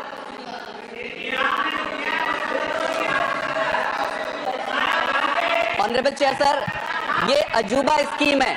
आज तक जितने भी इंश्योरेंस स्कीम उठा लीजिए, सारे इंश्योरेंस स्कीम ऐसा होता है कि इंश्योरेंस हॉस्पिटल को देखकर किया जाता है। ये ऐसा स्कीम है जिसमें बीमारी पे इम्पैनलमेंट होती है। मतलब कोई अस्पताल ये कह सकती है कि भाई मैं सिर्फ आंख का करूंगा, मैं बाकी चीज का नहीं करूंगा। कोई हॉस्पिटल ये कह सकती है कि मैं पेट का करूंगा, मैं हाथ पैर का नहीं करूंगा। तो जो इम्पैनलमेंट है बीमारी के आधार पर है। आप सीजीएचएस ले लीजिए, इसमें हॉस्पिटल के हिसाब से होता है। आप प्राइवेट इंश्योरेंस ले लीजिए, हॉस्पिटल के। क्या कोई आदमी हॉस्पिटल में भर्ती होने के बाद उसके सर्जरी के लिए खुला पड़ा है और वो अचानक कोई प्रॉब्लम आ गया आंख में, तो वो बोलेगा कि भाई करा लो, मेरे पास 5 लाख है। बोले भाई साहब आपका इस पे नहीं होता है, आप अभी बंद करवाओ, सिलवाओ पेट को, या दूसरे हॉस्पिटल जाओ या प्राइवेट में पैसा लाओ, आउट ऑफ पॉकेट कहते हैं ऑनरेबल चेयर।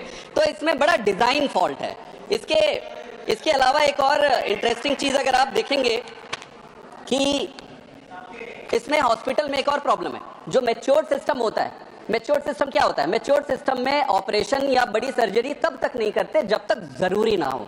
ये इम्पैनलमेंट जो छोटे छोटे सब स्टैंडर्ड हॉस्पिटल का हुआ है, वहां पे भावना ये होती है कि भाई कैसे भी करके मरीज पकड़ो, ऑपरेशन कर दो, आयुष्मान का। मैं ये सही कह रहा हूं, मैं गांव का आदमी, मैंने देखा है। ये संभव है कि शहर में रहने वाले लोगों को ये पता नहीं होगा।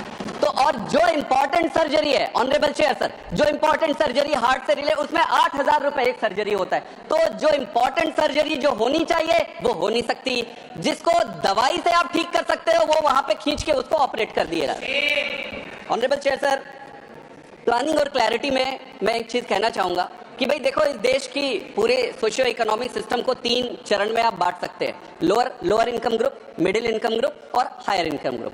लोअर इनकम ग्रुप के लिए आप नेशनल हेल्थ मिशन लेके आए, सरकारी सिस्टम को आप, अभी मैं सिर्फ प्लानिंग और आपके आइडिया की बात कर रहा हूँ, क्या हुआ है वो अलग बात है। नेशनल हेल्थ मिशन में सरकारी अस्पताल को आप ठीक करना चाह रहे हो, वो किसको कैटर करेगा? वही लो इनकम ग्रुप वालों को करेगा। उसके बाद आप आयुष्मान लेकर आए इंश्योरेंस स्कीम, वो किसको कैटर कर रहा है? लो इनकम ग्रुप को। मिडिल क्लास को क्या होगा? मिडिल क्लास को क्या होगा? इतना बड़ा मिडिल क्लास का सेक्शन है, ना वो सरकारी अस्पताल अवेल कर रहा है, ना वो इंश्योरेंस की कैटेगरी में आ रहा है। तो अगर ये दोनों नहीं कर रहा है तो फिर ये तो डिजाइन फॉल्ट है सरकार के पूरे मेथड में। सरकार को पता ही नहीं है कि आपका डायरेक्शन क्या है। अगर आपको आपका डायरेक्शन नहीं पता है तो आप क्या ही एग्जीक्यूट करोगे? डियर सर, इसके अलावा एक चीज और मैं कहना चाहूंगा, आप टैक्स लेते हो मिडिल क्लास से, भाई आपका खर्चे के लिए कहां से पैसा आ रहा है? कोई अपनी जेब से तो नहीं दे रहा है। मिडिल क्लास से पैसा आ रहा है, पैसा मिडिल क्लास से आ रहा है, लेकिन उसकी सुविधा के लिए आपने कुछ भी नहीं किया। एक और है, इसमें अंडर स्पेंडिंग। क्या कारण है? क्या कारण है भाई? केंद्र सरकार 2 लेके आई, नेशनल हेल्थ मिशन और दूसरा आयुष्मान। दोनों में ही मैंने आपको आपके सामने डिजाइन फॉल्ट बता दिया, इनसफिशिएंट बता दिया। क्यों ऐसे हो रही है? क्यों ऐसे हो रही है? ऐसा होने का कारण सर यही कारण है, ऐसी राजनीति के कारण ही देश यहाँ पहुंचा है। आपके पास पैसा है, आप इलाज करा सकते हो, गरीब आदमी के पास पैसा नहीं है, वो इलाज नहीं करा सकता। अगर आप बजट को देखेंगे, अगर आप बजट, भाई आपकी भावना का अंदाजा तो आपके बजट से लगता है। आपने बजट में 1.4% का आपने टोटल जीडीपी का एलोकेट किया है। आप कहते हो कि मार्जिनल इंक्रीज हुआ है। भाई मार्जिनल इंक्रीज तो जीडीपी के ग्रोथ जिस हिसाब से हो रहा है वो होना ही होना है। आपको with respect to the GDP and also corrected with respect to the inflation लेना पड़ेगा। अगर ये सारे अकाउंट फॉर करते हो तो ये नीचे आ जा रहा है। सर आप जो भी प्लानिंग कर लीजिए, पैसा ही नहीं डालोगे तो होगा क्या? ये आपका हिडन एजेंडा है कि भाषण दो, इस तरीके से डिसरप्ट करो, देश को गुमराह करो और फिर पैसा मत दो आप। सर एक और चीज आप ये समझिए, बहुत बहुत इंपॉर्टेंट चीज कह रहा हूं मैं। तो क्या इस देश में अस्पताल नहीं है? क्यों? क्योंकि पैसा नहीं है, अंडर बजट है। देश में डॉक्टर नहीं है, क्यों? क्योंकि मेडिकल कॉलेज में सीट्स नहीं है। क्यों? क्योंकि बजट नहीं है। देश में मेडिसिन कम पड़ रही है हॉस्पिटल्स में, क्यों? क्योंकि बजट कम पड़ रही है। सिस्टम खराब है, क्यों? क्योंकि बजटिंग। बजट एक महत्वपूर्ण कारण है, लेकिन क्या एक अकेला कारण है? अकेला कारण नहीं है ऑनरेबल चेयर सर, मैं बताता हूं इसका महत्वपूर्ण कारण है। इस देश का दुर्भाग्य है, इस देश का दुर्भाग्य है कि यहां पर जो राजनीति है वो राजनीति मिसप्लेस्ड राजनीति है। कैसे मिसप्लेस्ड राजनीति है? और मैं पूरे पॉलिटिकल क्लास को ये कह रहा हूं, पूरे पॉलिटिकल क्लास ये समझती है कि हेल्थ और एजुकेशन, इससे चुनाव में वोट नहीं मिलते। जिस दिन पॉलिटिकल क्लास ये समझ जाएगा कि हेल्थ और राजनीति को गंदे चुनाव की अपनी राजनीति से दूर रख के देश के लिए करोगे, उस दिन ये देश आगे बढ़ जाएगा। हमने किया, हमने दिल्ली में, हमारी राजनीति क्या है? आप पूछो हमारी राजनीति क्या है, हमारी आइडियोलॉजी क्या है? हमारी आइडियोलॉजी स्कूल है, हॉस्पिटल है। ऐसी राजनीति करेंगे? पंजाब में नेशनल हेल्थ मिशन का पैसा रोक देते हैं। आज अभी जब मैं बोल रहा हूं, दिल्ली में जो मोहल्ला क्लिनिक बने उनका नाम बदल रहा है। 251 मोहल्ला क्लिनिक को आप बदल रहे हो। इस भावना के साथ आप देश चलाओगे? Honourable chair sir, honourable chair sir, Sandeep ji 1 minute, Sandeep ji 1 minute. Okay, please. Sir, can I request everybody, please let him finish his speech. You'll have your opportunity to reply. Neeraj ji आप नहीं नीरज जी, जब आपका मौका आएगा या बता दीजिए, let the member have the freedom to speak.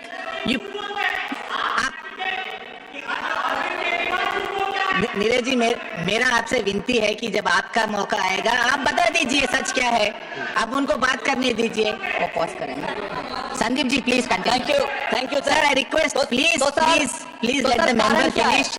You're all senior to me. I'm looking for you to help me do this program better. Let the speaker. कारण एक तो पॉलिटिकल है और दूसरा इच्छा शक्ति है। सर मोदी जी ने एक बार कहा था कि माना कि अंधेरा घना है पर दिया जलाना कहाँ मना है। अरे जलाओ ना, क्यों नहीं जला रहे दिया? आप जलाओ दिया, हम प्रोटेक्ट करेंगे दिया को, हम सबको मिलकर दिया जलाना है। जलाओ दिया, दिया क्यों नहीं जलाते? मेरा एक सबमिशन है।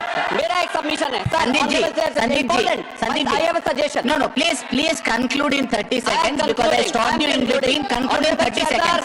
ऑनरेबल चेयर सर, इस देश में 788, लेट अस कंसीडर 800 के आसपास जिला अस्पताल है। मेरा ये सबमिशन है, हाथ जोड़ के विनती है सरकार से। सर 800 के आसपास 778 जिला अस्पताल है। अगर पूरा देश इकट्ठा हो जाए, प्रधानमंत्री जी, उनकी सारी कैबिनेट, पूरी पार्टी, सारे विपक्ष, पूरा देश अगर इकट्ठा हो जाए तो क्या इन 800 के आसपास जिला अस्पताल को ठीक करना डिफिकल्ट है? डिफिकल्ट नहीं है। क्या डिफिकल्ट है? मेरा एक और सबमिशन है, do not make multiple parallel schemes. आपके स्कीम्स तब तक सफल नहीं होंगे जब तक उसको एग्जीक्यूट करने के लिए यूनिट्स रेडी नहीं होंगे। आप पहले कैपेसिटी बिल्ड करिए, आप पहले छोटे डिस्ट्रिक्ट हॉस्पिटल को ठीक करिए, प्राइमरी हेल्थ सेंटर को ठीक करिए, फिर आप स्कीम्स बनाइए। Thank you very much sir. Thank you Sandeep ji.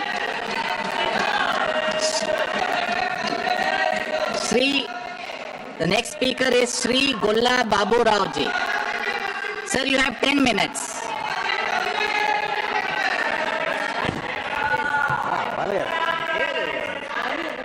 Babu Rao ji, please continue. You have 10 minutes today. Thank you very much, Vice Chairman ji. Sir, in fact, pause कर दीजिए।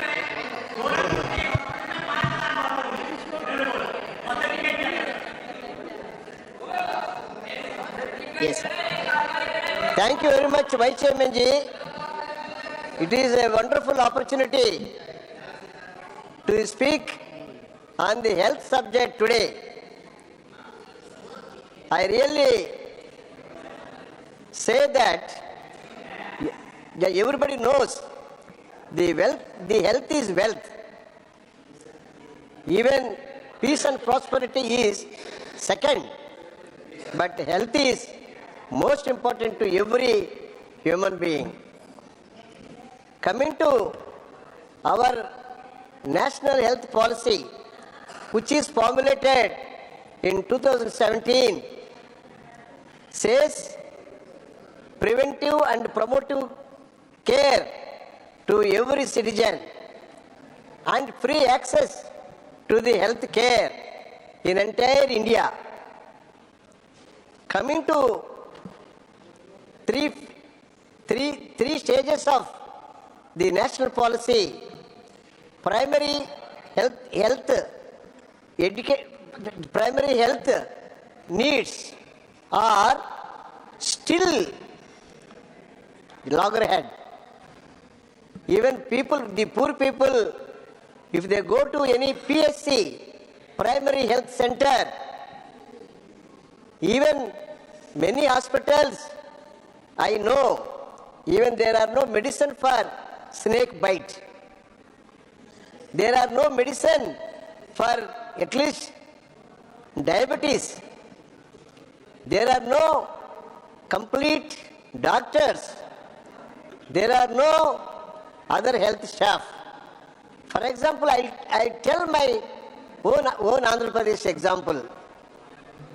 Now in Andhra Pradesh, till the former Chief Minister, Sri Jagan Mohan Reddy, came to the post of the CM, these situations were happened. Now, after he became the CM, really he took a revolutionary measures. He started a new program called Andaraki Vaijyam, the health to everybody. Kui, kui, kui, and sound will come to anybody wants the medical help. That vehicle will take the patient to the hospital and do everything to that patient. Now he also started beautiful scheme, family doctors method, family doctors scheme. Every house, one doctor will come once in 3-4 days, sit with the family members of everybody and take their all precautions. What do they want? Medicines they want, or any other bigger hospital care they want. They take care of these hospital doctors. Now coming to the intermediary level, the health needs, most of the district hospitals are, of course, situated everywhere. In every district, there is a district headquarters hospital. But there are no research facilities in the district hospitals. For example, in my Visakhapatnam, King George Hospital. King George Hospital is a hospital constructed by British people. But even till today, I think many Warrior MPs also know, Jharkhand, that the Chhattisgarh MPs also know, this is the biggest hospital situated in north coastal region of Andhra Pradesh. It caters the needs of lakhs of people. What I want is the minimum facilities in the hospitals and doctors. Now in this connection, I want to congratulate the lower level employees of medical staff, AYA workers and other lower level workers did a marvelous job in the Corona time. Even in the Corona time, I still remember, I was an MLA. everybody did a marvelous job to save the lives of even lakhs of people. That's why medical care is utmost important. Coming to the tertiary level, AIMS hospitals, I really congratulate the union government to start the AIMS in the Delhi. Sir, And also these AIMS are being started in every state headquarters. I saw my AIMS in Andhra Pradesh, Mangalagiri. It is just like a foreign hospital. Foreign doctors cannot do anything. But our Mangalagiri, that AIMS doctors are experts. They take every inch of pain to see the patients. Now, what I request the government of India to start more and more tertiary hospitals like AIMS in every one region, one hospital. For example, in Andhra Pradesh, one Visakhapatnam you construct one AIMS. At one Tirupati, you start one AIMS. And just in Amaravati, that is Vijayawada. So that people can go and take care of their health needs. Coming to the research avenues. Now the government of India has granted nearly 1 lakh crore of rupees. 1 lakh crore. It is not ordinary fund. We can do miracles with this 1 lakh crore. What I request is you utilize these funds properly for the use of all the patients. Now, coming to most important program is Ayushman Bharat. Ayushman Bharat is a wonderful even medical program. Under Ayushman Bharat, so many diseases, cancer, kidney, so many diseases are being taken care. Now, up to 5 lakhs, they are giving the insurance coverage. What I request the union government to extend this insurance coverage more than 5 lakhs. Even some diseases require 10 lakhs, 25 lakhs. Even my Jagan Mohan Reddy ji in Andhra Pradesh has given a chance up to 25 lakhs. Any poor man, he has any disease, the 25 lakhs will be taken and do the health care to that patient. That's why this is the most important department as a whole. Coming to me, all other departments are secondary in my opinion. That's I request you, sir. Just Adhyaksha Mahoday, I tell you the Ayushman Bharat. So far, I think 9 crores people are covered. Now our population is 142 crores. Now increase your coverage to as many people as possible. And coming to most important point, I also congratulate the union government for eradicating most dreaded diseases like communicable diseases, like the AIDS, cancer, so many other diseases. These are very, very dangerous. Now kindly you please improve the research to these communicable diseases. These communicable diseases are still facing the people are facing in the country like India, and leprosy is there. Leprosy, of course, in South India it is the incidence of leprosy is more. I have seen in my childhood days with leprosy is the most dangerous. That's why, but I am very sure leprosy is 99% is now eradicated. To my wonder, even AIDS is also mostly just eradicated.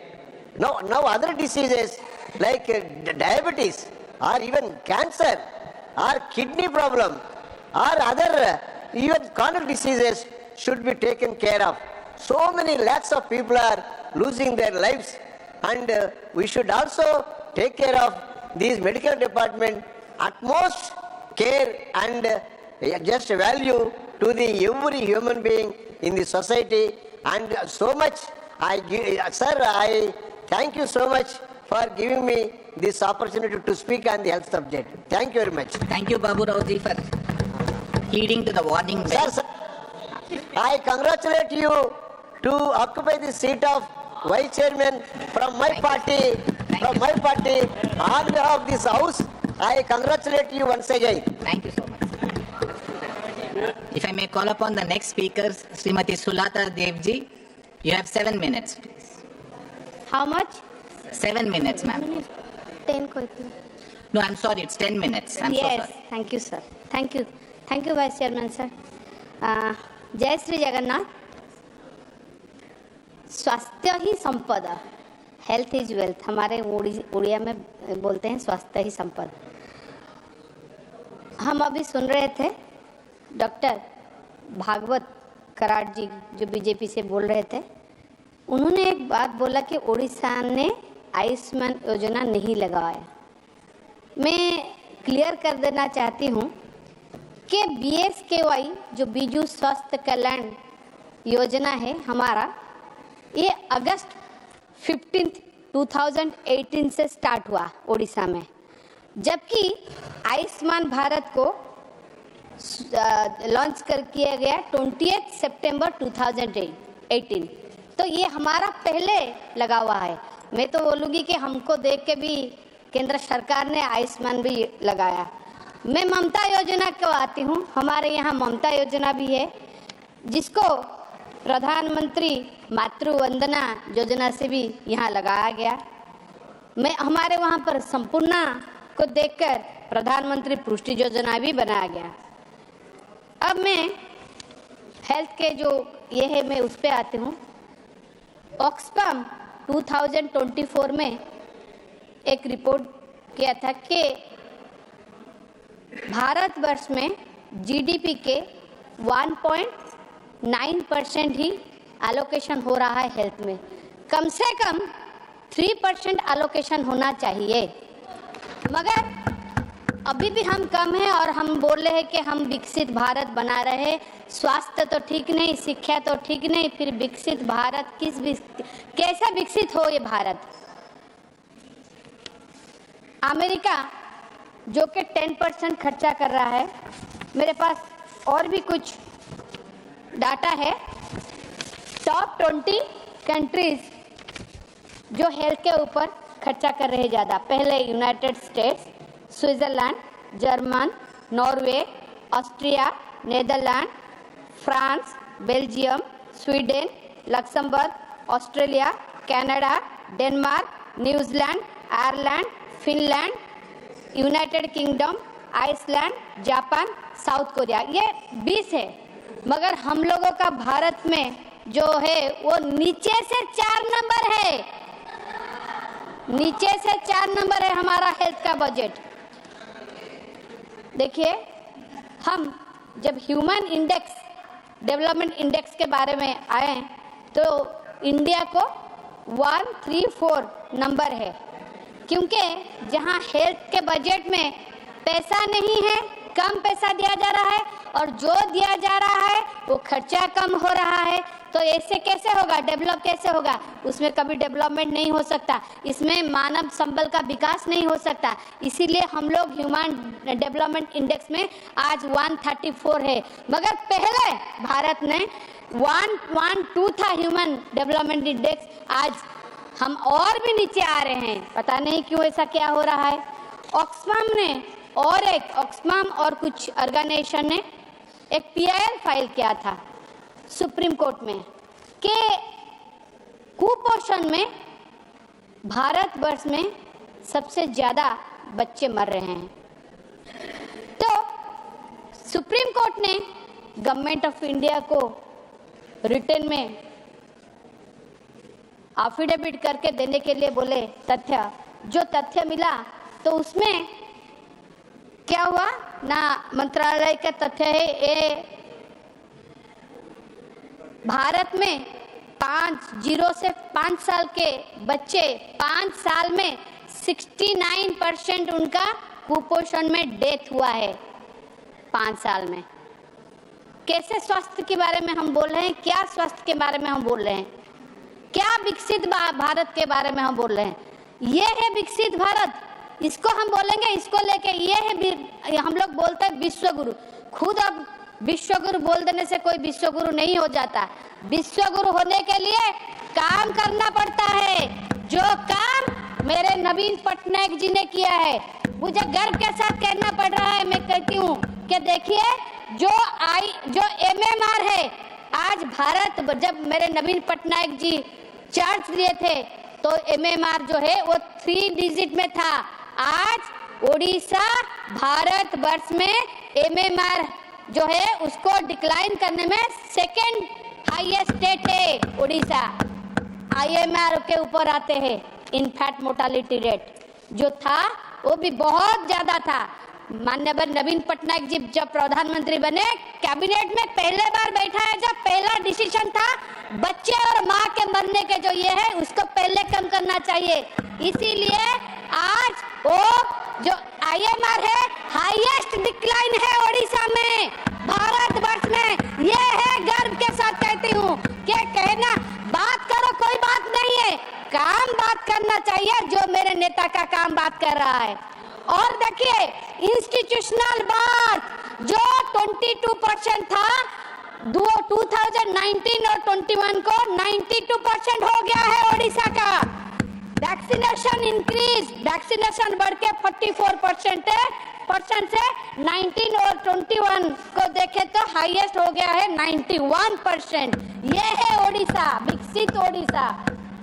क्या such report, इतना report तो आएगा कितना जाएगा ये नहीं मैं बोल रही हूँ, मगर देखिए भारत में सबसे ज्यादा कुपोषित बच्चे बढ़ रहे हैं। मैं नहीं कह रही हूँ, ये NFHS 5 कह रहा है रिपोर्ट। क्या आज पर NFHS report stunting height for age 35.5%, wasting weight for height 19.3%, underweight is 32.1%। ये जो पैरामीटर होता है, इंडिकेटर्स होता है कुपोषण का, ये है। इसके वजह से जो बच्चे मर रहे हैं, क्या कर रहे हैं सरकार।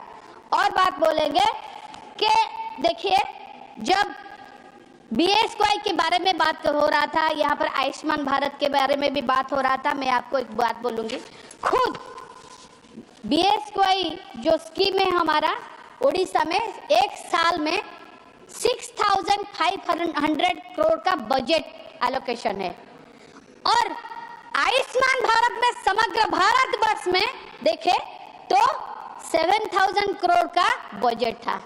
देखिए एक स्टेट में 6,500 करोड़ और पूरे भारत वर्ष में 7,000 करोड़, हमारे हिस्से 300 करोड़ के करीब आ रहा था। ये अच्छा है या ये तो बोल रहे थे लगाने के लिए, अब लगा लेंगे, अब तो हो गया डबल इंजन, अब लगा लेंगे, मगर नहीं लगा था, लोग जिंदा थे। लगा लेंगे तो लोग भी मर जाएंगे। ये है स्कीम, पैसा तो है ही नहीं, इंश्योरेंस स्कीम है। पहले सामान बेचो, इंश्योरेंस में जाओ, फिर पैसा दे तो दे, ना दे तो ना दे। मगर BSY इंश्योरेंस स्कीम था पहले। ये ऐसे कितने लोग वहां पर ट्रीटमेंट होके अच्छे हुए हैं, इसको भी देखना चाहिए। और मैं बोलती हूँ और एक बात, आयुष्मान भारत के बारे में बोल रहे हैं, जहां गुजरात, जहां खुद प्रधानमंत्री एवं होम मिनिस्टर की खुद की राज्य है, वहां पर आयुष्मान में कैसे घोटाला हुआ। हॉस्पिटल ख्याति नाम का प्राइवेट हॉस्पिटल में कैसे हुआ, आप देखिए। वहां पर जबरदस्ती जाके गांव में कैंप लगाते हैं, हेल्थ कैंप लगाते हैं, मगर क्या होता है, हेल्थ कैंप लगाने के बाद में ये झूठ मूठ का रिपोर्ट बना के ले आते हैं। कोई उसमें कोड वार्ड भी है, अगर एंजियोप्लास्ट होना है तो बोलते हैं क्या, कचरा साफ करो, एक कोड वार्ड भी है। ऐसे करके 2 आदमियों को मौत हो गया और 7 सीरियस भी थे। मुझे बोलने के भी ये नहीं है कि 3,000 कार्ड डुप्लीकेट हुए थे। 1500 रुपया दो, 15 मिनट में आयुष्मान कार्ड बन जाते थे। मैं नहीं कह रही हूँ, ये जो आपके वहाँ के शरद सिंघल जी जो कमिश्नर के पोस्ट में है, जो जॉइंट कमिश्नर है क्राइम ब्रांच के, वो खुद बोले उनके नाम पे भी कार्ड बनाया गया। ऐसे कैसे हो सकता है? ऐसे तो हम बोले, और हम बोलते हैं कि देखिए जो बोल रहे हैं, देखिए हम अभी बोलते हैं, देखिए भारत में पैंडेमिक हुआ, हम सब देखते हैं पैंडेमिक हुआ, भारत में पैंडेमिक हुआ, तब पता चला भारत का हेल्थ स्वास्थ्य का नग्न छवि सबके सामने आया। ये देखे, ऑक्सीजन के कारण ना लोग मर रहे थे, ऑक्सीजन नहीं मिला, बेड नहीं मिल रहा था। आप एक बात बोलिए, हमारा स्टेट ओडिशा, नवीन पटनायक जी ने 18 स्टेट को ऑक्सीजन भेजा, जान बचाई, ये है ओडिशा। इसको आप अभी मेडिसिन का दाम कम कीजिए, सर्वाइकल कैंसर में लोगों को वैक्सीनेशन कीजिए, सबको स्वास्थ्य कल्याण में शामिल कीजिए, तब पता चलेगा हेल्थ क्या है। मगर हेल्थ पीएम केयर फंड हो, इसमें हेल्थ नहीं है। पीएम केयर फंड तो ऐसे गायब हो रहा है जैसे घोड़े के सर से सींग गायब हो रहा है। मैं डिमांड करूंगी, ये जो पैंडेमिक के चलते हमको इतना सीख मिली, पीएम केयर फंड से कम ऐसा हॉस्पिटल और इंफ्रास्ट्रक्चर बनाना चाहिए जिसको लेके भारत में ऐसे आगे हो तो ऐसा कोई जान मान का नुकसान नहीं हो। Thank you so much sir, thank you so much. नमस्कार, वंदे उत्कल जननी। श्री मनोज कुमार झा जी। शुक्रिया वाइस चेयरमैन साहब, शुक्रिया वाइस चेयरमैन साहब। बहुत महत्वपूर्ण विषय है मेरे दल से। Sir my time should be paused, sir my time should be paused. Manoj Jha ji, एक मिनट। इसको ऑथेंटिकेट किया जाना चाहिए। ऑथेंटिकेट मैं आपसे आग्रह करूंगा, कृपया आप निर्देश दें। आपको मतलब किस इश्यू पे ऑथेंटिकेशन? जो उन्होंने आयुष्मान के एक मिनट मैडम, नहीं The honorable member is speaking. No, I just want to understand. One minute. Sir, एक मिनट. मैं आपको ही मौका दे रहा हूँ. I am requesting the other members. माननीय सभापति महोदय, बहुत स्पष्ट प्रणाली है। आरोप लगाया जा सकता है जनरल, लेकिन व्यक्ति अगर कोई इस प्रकार के भ्रष्टाचार के आरोप लगाता है तो उसको ऑथेंटिकेट करना चाहिए। ये तो बड़ा सिंपल सा नियम है, और आप देखे होंगे उस चेयर पे माननीय सभापति महोदय सारे वरिष्ठ नेताओं से भी ऑथेंटिकेट करने को कहते हैं। तो आप जो जिस चीज का ऑथेंटिकेशन मांग रहे हैं वो भ्रष्टाचार का जो एलिगेशन है। गुजरात में आयुष्मान भारत की योजना पर इन्होंने स्पेसिफिक आरोप लगाए, उनको ये ऑथेंटिकेट करें। Sulata ji, 1 minute. Sulata ji 1 minute. Hospital का नाम लिया और बताया कि वहाँ पर 2 पेशेंट के साथ ऐसा हुआ और कितने आयुष्मान कार्ड 15 मिनट में फर्जी बन गए। ये सर बहुत बड़ी बात है, इसका सर पता लगवाइए क्या है ये।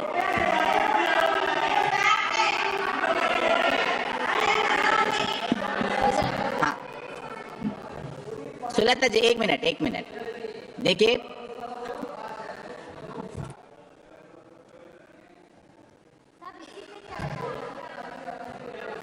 Sulata ji, you have heard the objection that was raised by some of the members. No, please hear me fully.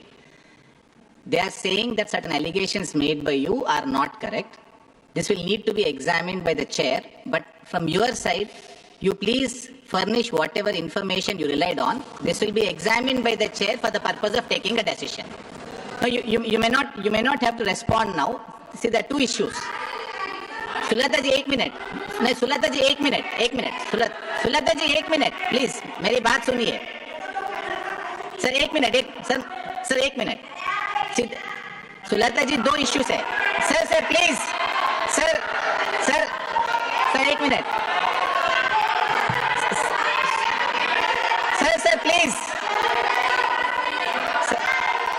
Sir madam मैं इश्यू से मैं डील कर रहा हूँ, प्लीज आप 1 मिनट बैठ जाइए। 2 मिनट प्लीज शांत रखिए। सुलता जी सुन लीजिए, Sulata ji, Sushmita ji please. No see the chair will examine, but I am just indicating to Sulata ji, see as a parliamentarian, we have complete liberty to speak, but it has been a convention that while you have the freedom to speak, if you are speaking on some issue which is being seriously contested, आप जिस बुनियाद पे या जिस basis पे आप जो आपके स्पीच में जिक्र किया था उसका इंफॉर्मेशन भेज दीजिए. The office will examine it and then take an appropriate decision. Sir.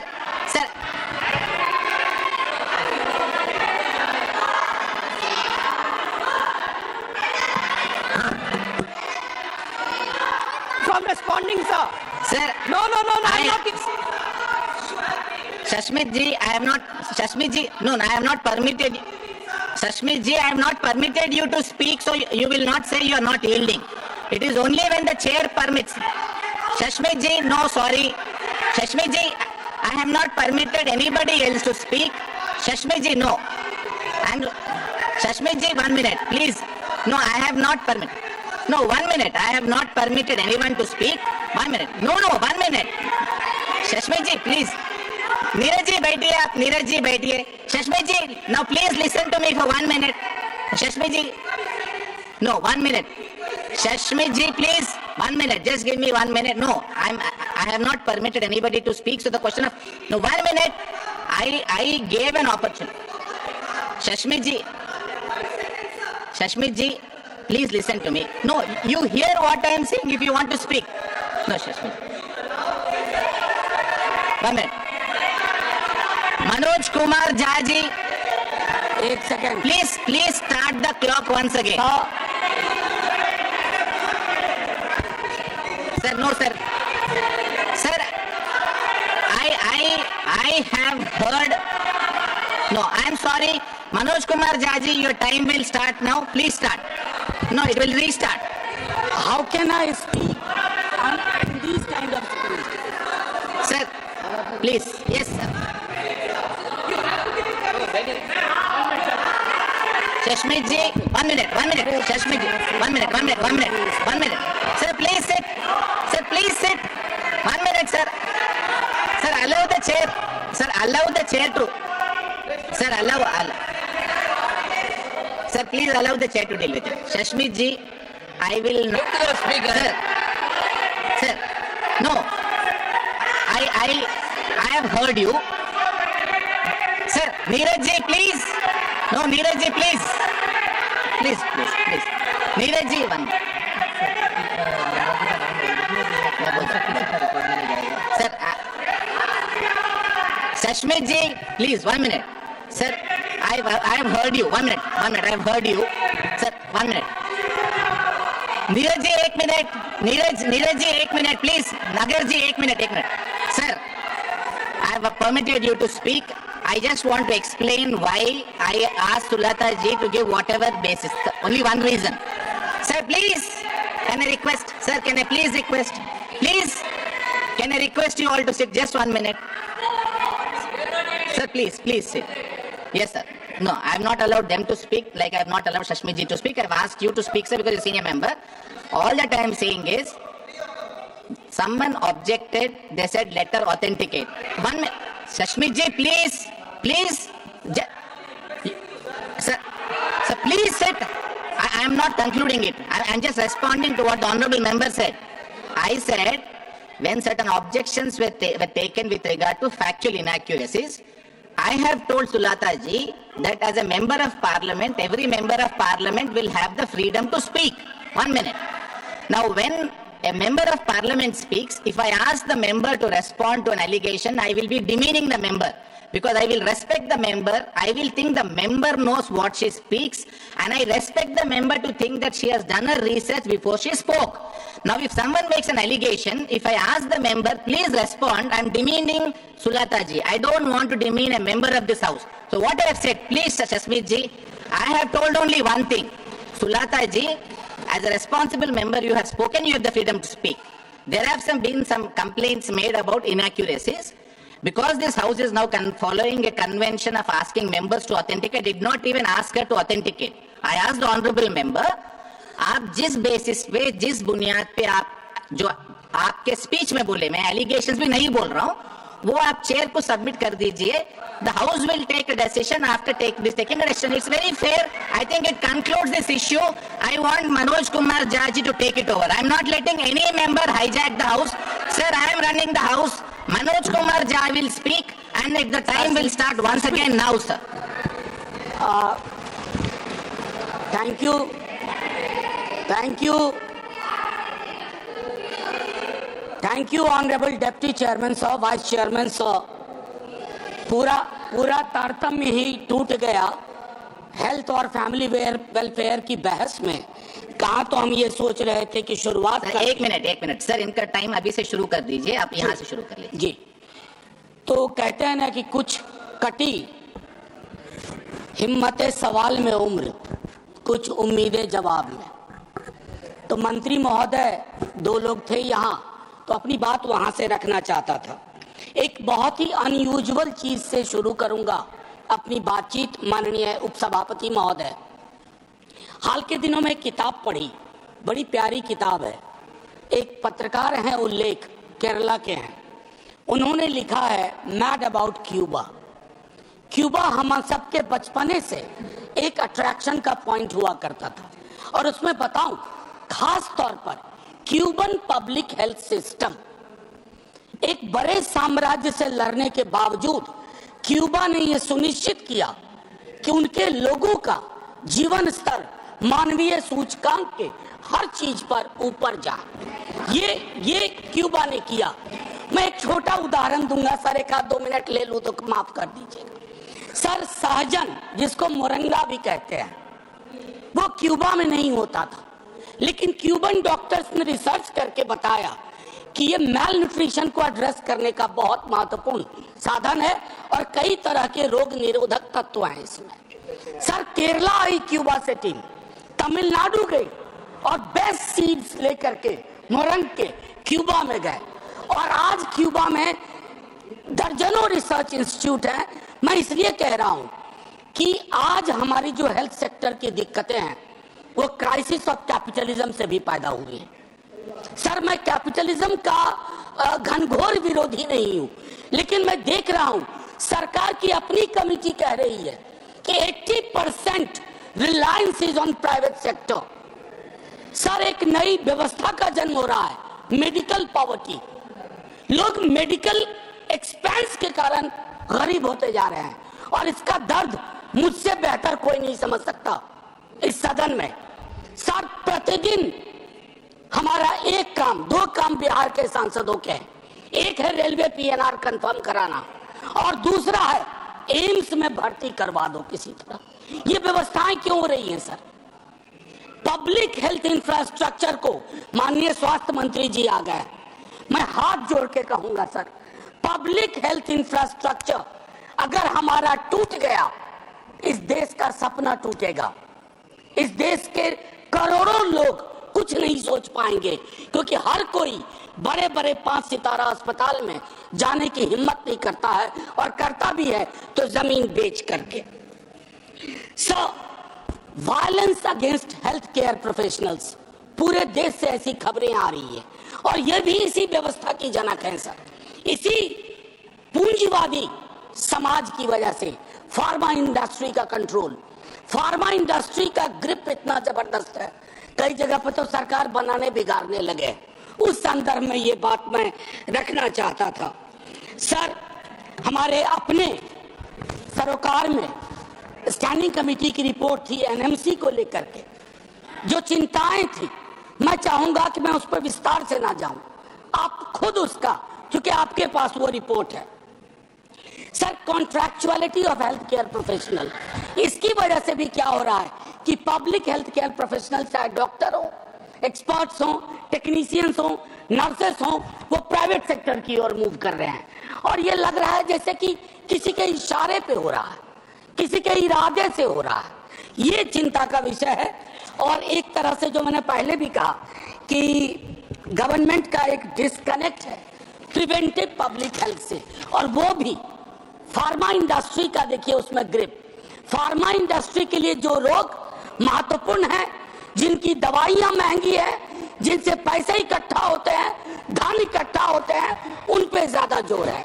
Sir इससे पहले कि मैं 2-3 चीजें छोटी छोटी कहूंगा, बजट को लेकर के, बजट एलोकेशन को लेकर के हमारे तमाम साथी बोल चुके हैं, मैं उस पर वक्त नहीं लूंगा।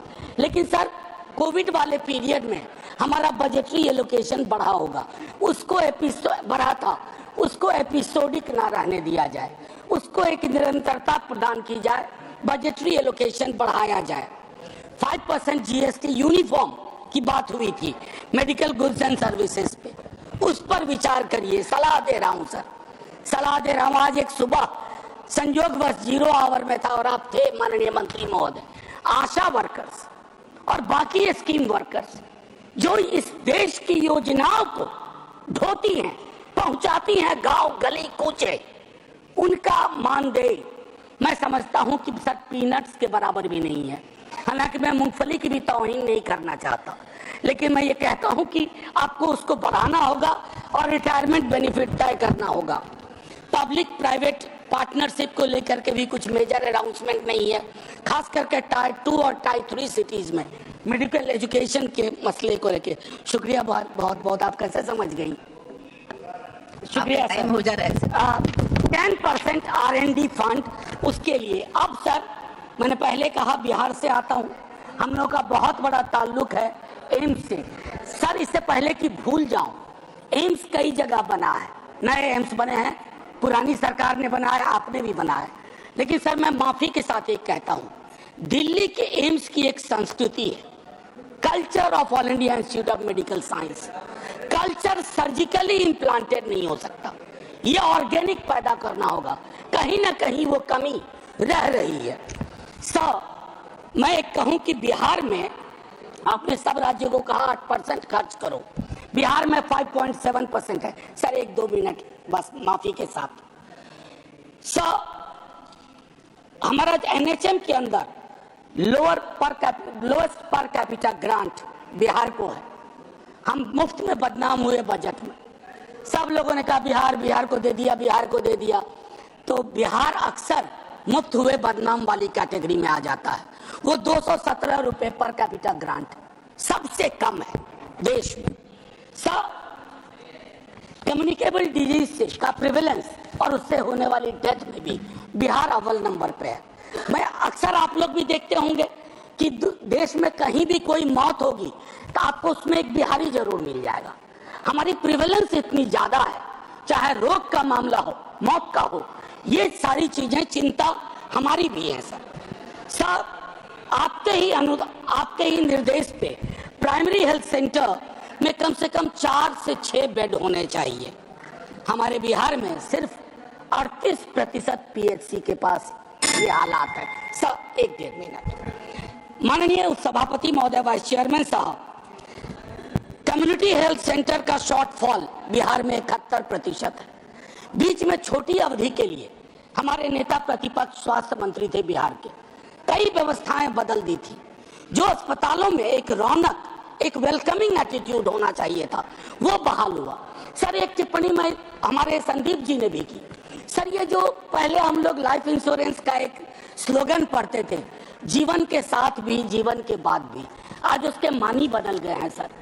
बीमा कंपनियों का ही हम जीवन बीमा कर रहे हैं और उनके जीवन के साथ भी उनके जीवन के बाद भी उसके मायने बदल गए हैं सर। ये चिंता का विषय है सर। एक छोटी टिप्पणी करके, कम्युनिटी हेल्थ सेंटर के शॉर्टफॉल 71% का। मेडिकल सीट्स जो अगर रीजन के हिसाब से देखें तो बिहार की मेडिकल सीट्स महाराष्ट्र की 30% ओनली। एक एम्स की मांग अक्सर होती है, माननीय स्वास्थ्य मंत्री जी हैं, एक बार मांगा था, उन्होंने कहा था बगल में दरभंगा में है। मैं कोसी क्षेत्र के लिए एक बात कहना चाहूंगा कि एक PGI टाइप इंस्टीट्यूट माननीय मंत्री महोदय और महोदय, सभी महोदय, सहरसा में, कोसी के रीजन में। Sir please wind up, last में 2 minutes extra, I give you 2.5 minutes. 30 second दे दीजिए सर। पहली बार तो आपको बैठा देख रहा हूँ, अच्छा भी लग रहा है। मैं सिर्फ ये कह रहा हूं कि एक PGI टाइप इंस्टीट्यूट सहरसा में, और एक आखिरी अपने प्रोफेशन के बारे में, मैं सोशल वर्क से आता हूं। There is a position in hospitals called medical social work. Sir उसकी पे पैरिटी नहीं है, उसको एक बार दिखवा लीजिएगा। कई ऐसे एम्स हैं भुवनेश्वर जो डीयू के हमारे डिपार्टमेंट की डिग्री को कहते हैं कि हम इसे नहीं मानते। ऐसे कैसे चलेगा सर? छोटी मोटी टिप्पणी से अगर किसी को कष्ट हुआ हो तो मैं माफी चाहता हूं। सर अच्छे वक्त में आए हैं आप। जय Hind. Any time is good time.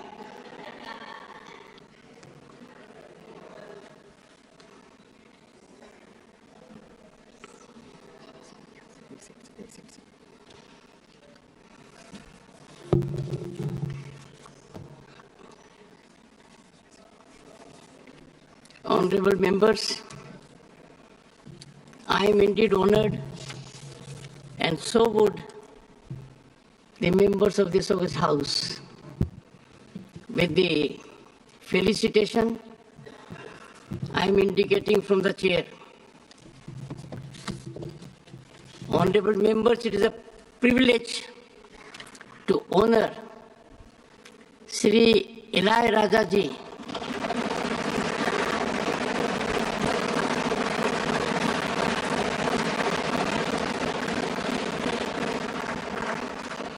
the legendary composer whose music has shaped Indian cinema for over 5 decades, revered as Isaigani.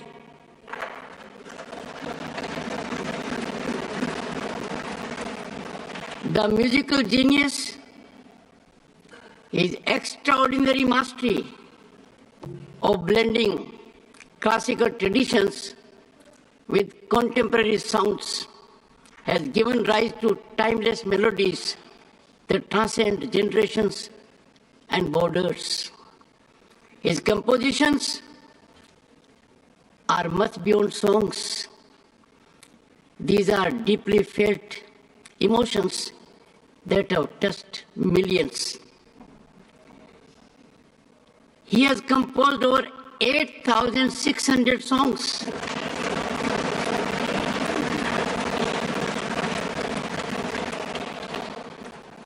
Besides being the only composer in the world to have composed music for about 1,523 feature films,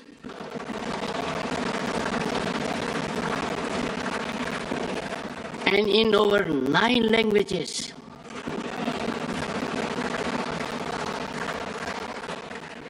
Sri Ilaiyaraaja ji's unparalleled contributions to music have been accoladed and recognized with numerous honors, including 5 National Film Awards,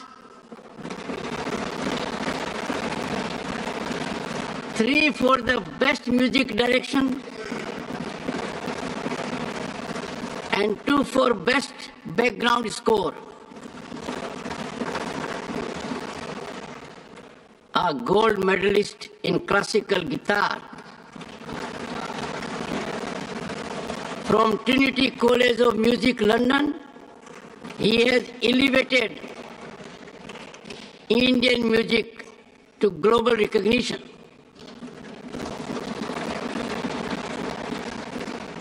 In 2010, he was conferred the Padma Bhushan and followed by Padma Vibhushan in 2018.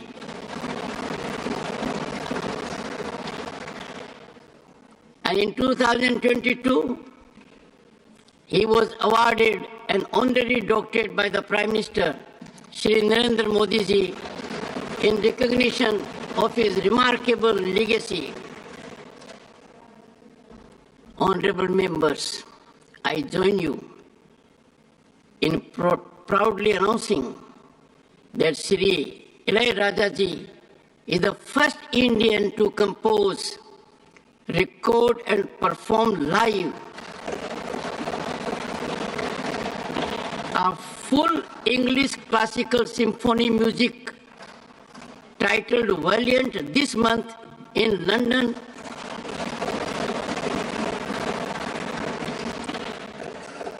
with the Royal Philharmonic Orchestra on March 8, 2025.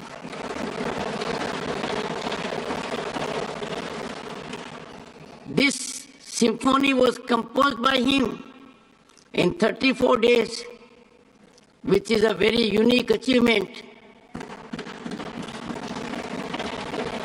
And the whole nation and people beyond are proud of this. The achievement is yet another testament to his enduring brilliance and global appeal. Beyond his musical achievements, Sri Ilaiyaraaja's presence in this august house since July 2022 as a nominated member enriches our collective discourse.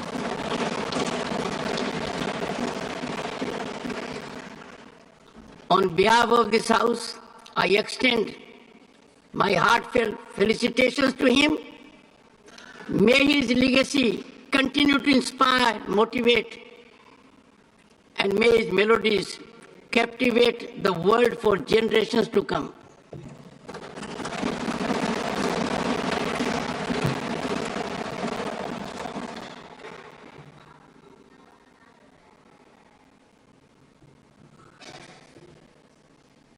I will now revert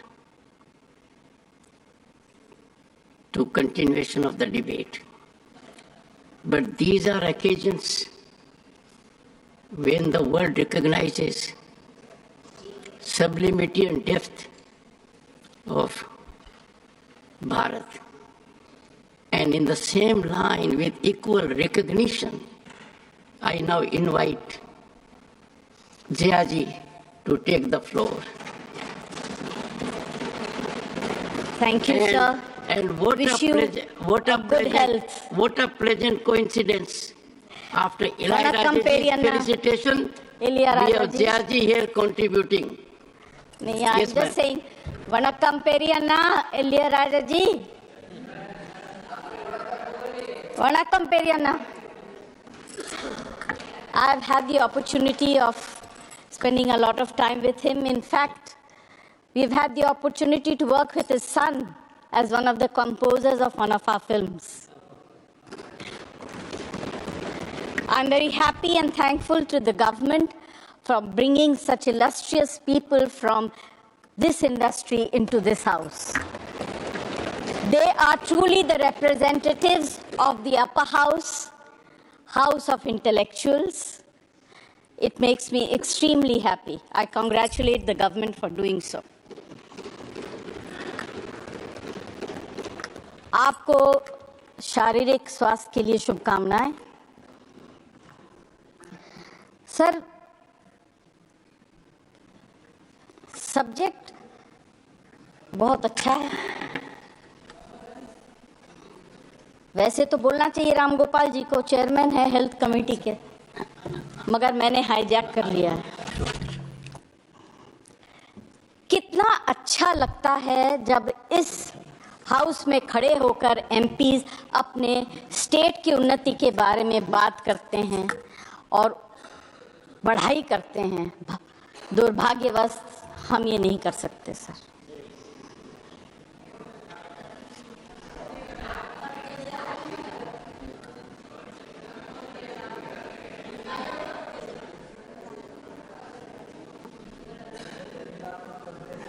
अगर dialogue बोल भी दूंगी sir तो अच्छा ही बोलूंगी,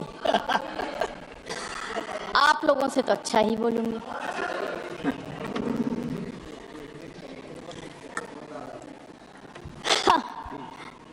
Sir,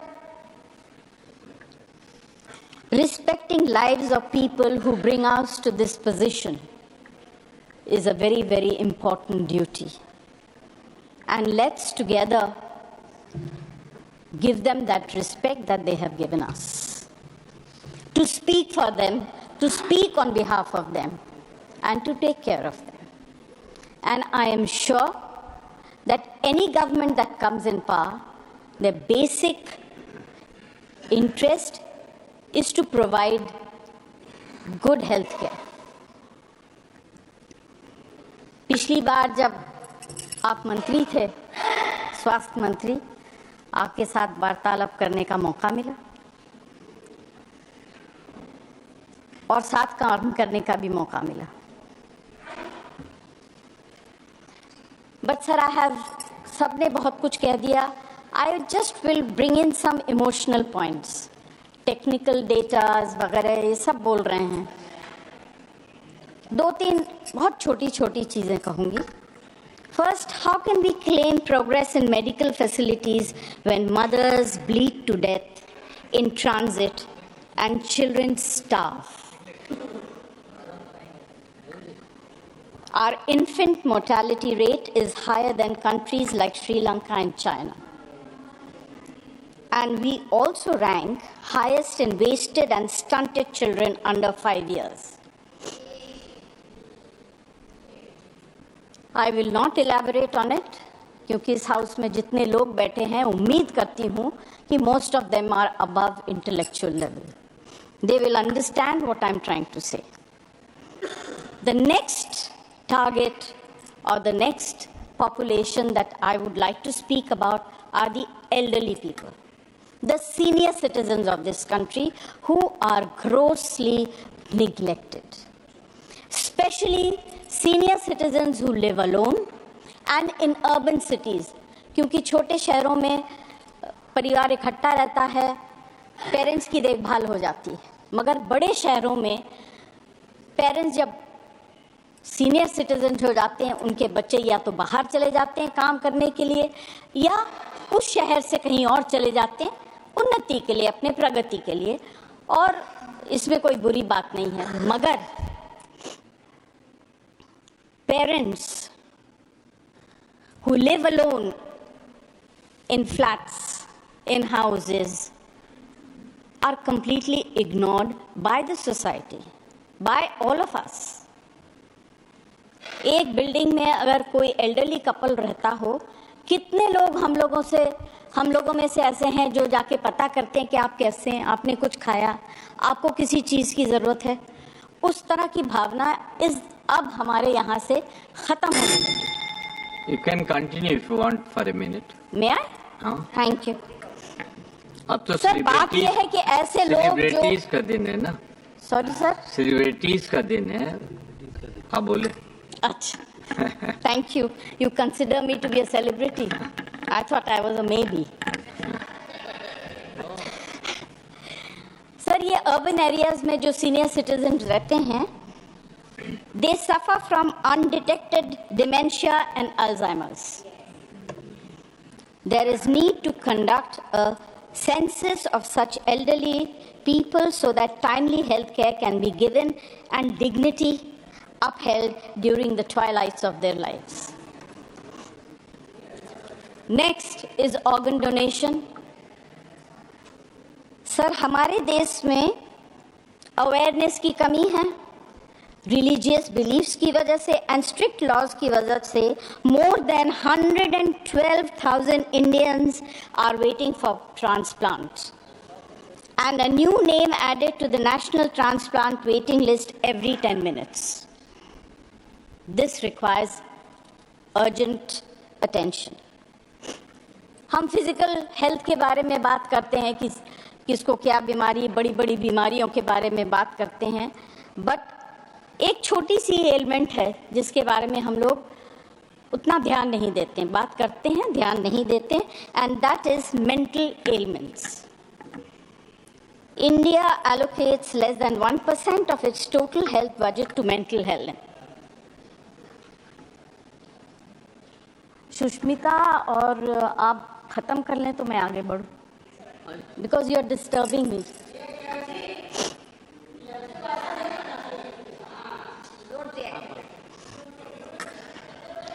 आप continue करें, 1 minute में अपनी Everyone बात खत्म speaks, करें।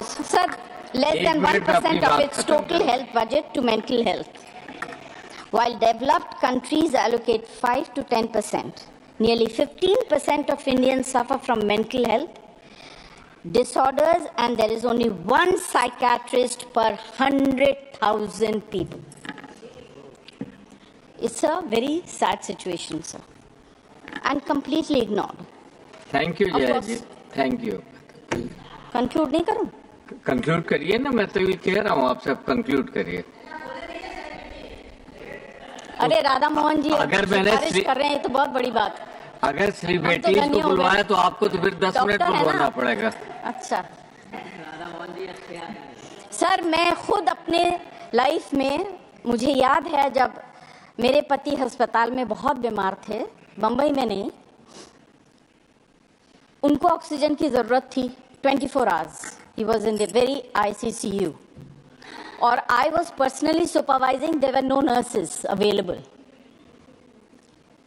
सिलेंडर खत्म हो गया and he was gasping for breath. We got cylinders in the middle of the night and they were empty. Can you imagine the condition of the patient and the family? Anyway, because I think someone was kind, we managed to get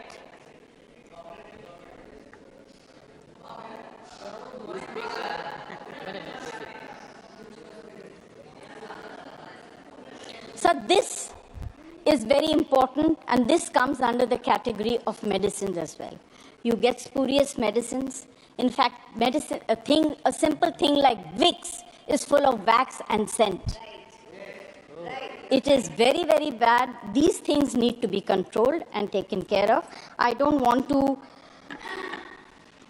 say too much. I would like to conclude by saying that the government should consider bringing a unified healthcare law which will ease various aspects of healthcare services for Indian citizens. Thank you very much. Thank you, Jayaji. Thank you, Jayaji.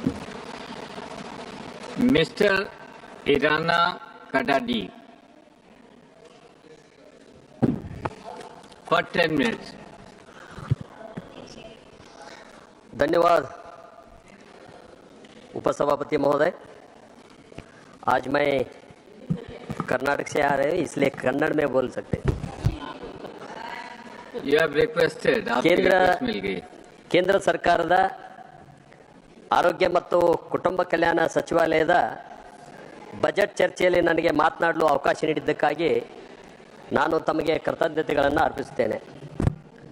ಭಾರತದಲ್ಲಿ ಆರೋಗ್ಯ ಸೇವೆಯನ್ನು ಸಮಾಜದ ಕಟ್ಟಕಡೆಯ ವ್ಯಕ್ತಿಯವರೆಗೂ ಮುಟ್ಟಿಸುವ ಹಲವಾರು ಯೋಜನೆಗಳನ್ನು ಜಾರಿಗೆ ತಂದಿರುವ ಮತ್ತು ಭಾರತದ ಆರೋಗ್ಯ ಸೇವೆಗಳಲ್ಲಿ ಐತಿಹಾಸಿಕ ಸುಧಾರಣೆ ತಂದಿರುವ ಈ ದೇಶದ ನೆಚ್ಚಿನ ಪ್ರಧಾನಿ ವಿಶ್ವಮಾನ್ಯ ನಾಯಕ ಆದರಣೀಯ ಶ್ರೀ ನರೇಂದ್ರ ಮೋದಿಯವರನ್ನು ನಾನು ಹೃದಯಪೂರ್ವಕವಾಗಿ ಅಭಿನಂದಿಸುತ್ತೇನೆ।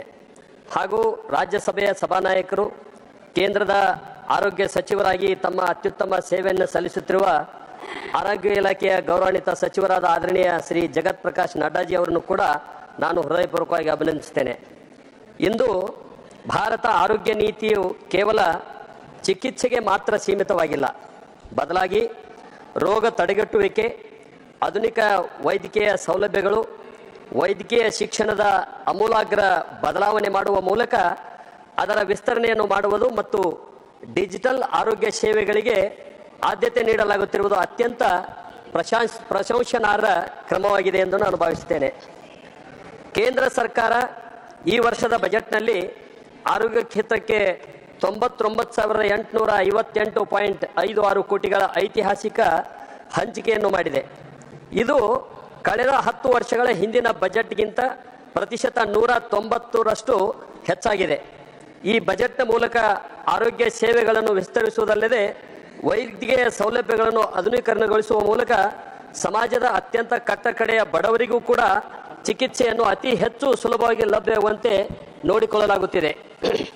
ಅದರಲ್ಲೂ ವಿಶೇಷವಾಗಿ ಆಯುಷ್ಮಾನ್ ಭಾರತ್, ಪ್ರಧಾನಮಂತ್ರಿ ಜನ ಆರೋಗ್ಯ ಯೋಜನೆ, ಪ್ರಧಾನಮಂತ್ರಿ ಜನೌಷಧಿ ಕೇಂದ್ರಗಳು, ರಾಷ್ಟ್ರೀಯ ಆರೋಗ್ಯ ಮಿಷನ್, ವೈದ್ಯಕೀಯ ಕಾಲೇಜುಗಳ ವಿಸ್ತರಣೆ, ಜೀವ ಉಳಿಸುವ ಔಷಧಿಗಳ ಮೇಲಿನ ಸುಂಕ ವಿನಾಯಿತಿ, ಕ್ಯಾನ್ಸರ್ ಆರೈಕೆ ಕೇಂದ್ರಗಳು ಮತ್ತು ಡಿಜಿಟಲ್ ಆರೋಗ್ಯ ರಕ್ಷಣೆ ಭಾರತವನ್ನು ಆರೋಗ್ಯಕರ ಮತ್ತು ಸಬಲೀಕೃತ ರಾಷ್ಟ್ರವನ್ನಾಗಿ ಮಾಡುವಲ್ಲಿ ಮೈಲುಗಲ್ಲಾಗಿವೆ।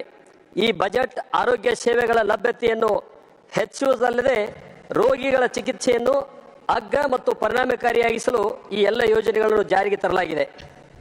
ನಾನು ಆಯುಷ್ಮಾನ್ ಭಾರತದ ಬಗ್ಗೆ ಹೇಳಬೇಕು ಅಂತ ಹೇಳಿದರೆ, ಈ ಬಜೆಟ್ನಲ್ಲಿ ಸುಮಾರು 9,406 ಕೋಟಿ ರೂಪಾಯಿಗಳನ್ನು ಇಡುವ ಮೂಲಕ ದೇಶದ ಸುಮಾರು 12 ಕೋಟಿ ಬಡ ಮತ್ತು ನಿರ್ಗತಿಕ ಕುಟುಂಬಗಳಿಗೆ ಸುಮಾರು 5 ಲಕ್ಷಗಳವರೆಗೆ ಉಚಿತ ಆರೋಗ್ಯ ವಿಮಾ ಸೌಲಭ್ಯವನ್ನು ಒದಗಿಸಲಾಗುತ್ತಿದೆ. ಆಯುಷ್ಮಾನ್ ಭಾರತ ಯೋಜನೆಯಡಿಯಲ್ಲಿ 55 ಕೋಟಿ ನಾಗರಿಕರು ಆರೋಗ್ಯ ರಕ್ಷಣೆಯನ್ನು ಪಡೆದಿದ್ದಾರೆ ಮತ್ತು 8.39 ಕೋಟಿ ಜನರು ಆಸ್ಪತ್ರೆಗೆ ದಾಖಲಾಗಲು ಅನುಮತಿ ನೀಡಲಾಗಿದೆ. ಇದರಿಂದಾಗಿ ಸುಮಾರು 1.16 ಲಕ್ಷ ಕೋಟಿ ಮೌಲ್ಯದ ಚಿಕಿತ್ಸೆ ಜನಸಾಮಾನ್ಯರಿಗೆ ನೀಡಲಾಗಿದೆ. ಈ ಯೋಜನೆಯು ಬಡವರನ್ನು ಆರ್ಥಿಕವಾಗಿ ಸಬಲೀಕರಣಗೊಳಿಸುತ್ತದೆ ಮತ್ತು ಚಿಕಿತ್ಸೆಗಾಗಿ ಸಾಲ ತೆಗೆದುಕೊಳ್ಳುವ ಅನಿವಾರ್ಯತೆಯಿಂದ ಅವರನ್ನು ರಕ್ಷಿಸಲಾಗುತ್ತಿದೆ. ಅದಲ್ಲದೆ ಪ್ರಧಾನಮಂತ್ರಿ ಜನೌಷಧಿ ಕೇಂದ್ರ ಯೋಜನೆ ಇದು ಕಳೆದ 11 ವರ್ಷಗಳಿಂದ ಸುಮಾರು 2,000ಕ್ಕಿಂತ ಹೆಚ್ಚು ಔಷಧಿಗಳು, 300ಕ್ಕಿಂತ ಹೆಚ್ಚು ಸರ್ಜರಿ ಉಪಕರಣಗಳನ್ನು ವಿತರಿಸುವ ಮೂಲಕ ದೇಶದ ಜನಸಾಮಾನ್ಯರ ಸುಮಾರು 30,000 ಕೋಟಿ ರೂಪಾಯಿಗಳ ಉಳಿತಾಯ ಮಾಡುವಲ್ಲಿ ಈ ಯೋಜನೆ ಸಫಲವಾಗಿದೆ ಮತ್ತು ಬ್ರಾಂಡೆಡ್ ಔಷಧಿಗಳಿಗಿಂತ 50% ಕಡಿಮೆ ದರದಲ್ಲಿ ಜನರಿಗೆ ಔಷಧಿಗಳನ್ನು ನೀಡುವ ಮೂಲಕ ಪ್ರಧಾನಿ ನರೇಂದ್ರ ಮೋದಿ ನೇತೃತ್ವದ ಸರ್ಕಾರ ಬಡವರಿಗೆ ಆರೋಗ್ಯ ವೆಚ್ಚವನ್ನು ಕಡಿಮೆ ಮಾಡುತ್ತಿದೆ.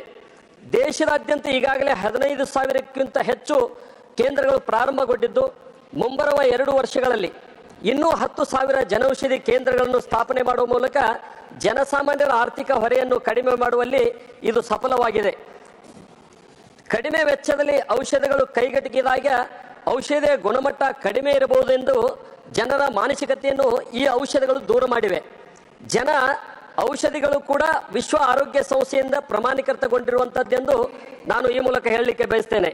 ಪ್ರತಿನಿತ್ಯ ತಮ್ಮ ಆರೋಗ್ಯಕ್ಕಾಗಿ ಖರ್ಚು ಮಾಡುತ್ತಿರುವ ಹೃದಯ ಸಂಬಂಧಿ ಕಾಯಿಲೆ, ಸಕ್ಕರೆ ಕಾಯಿಲೆ, ರಕ್ತದೊತ್ತಡ, BP ದಿನನಿತ್ಯ ಔಷಧಿಗಳಿಗೆ ಖರ್ಚು ಮಾಡುವ ಜನರು ತಮ್ಮ ಒಟ್ಟು ತಿಂಗಳ ಉಳಿತಾಯದಲ್ಲಿ ಗಮನಾರ್ಹ ಉಳಿತಾಯವನ್ನು ಮಾಡುತ್ತಿದ್ದಾರೆ.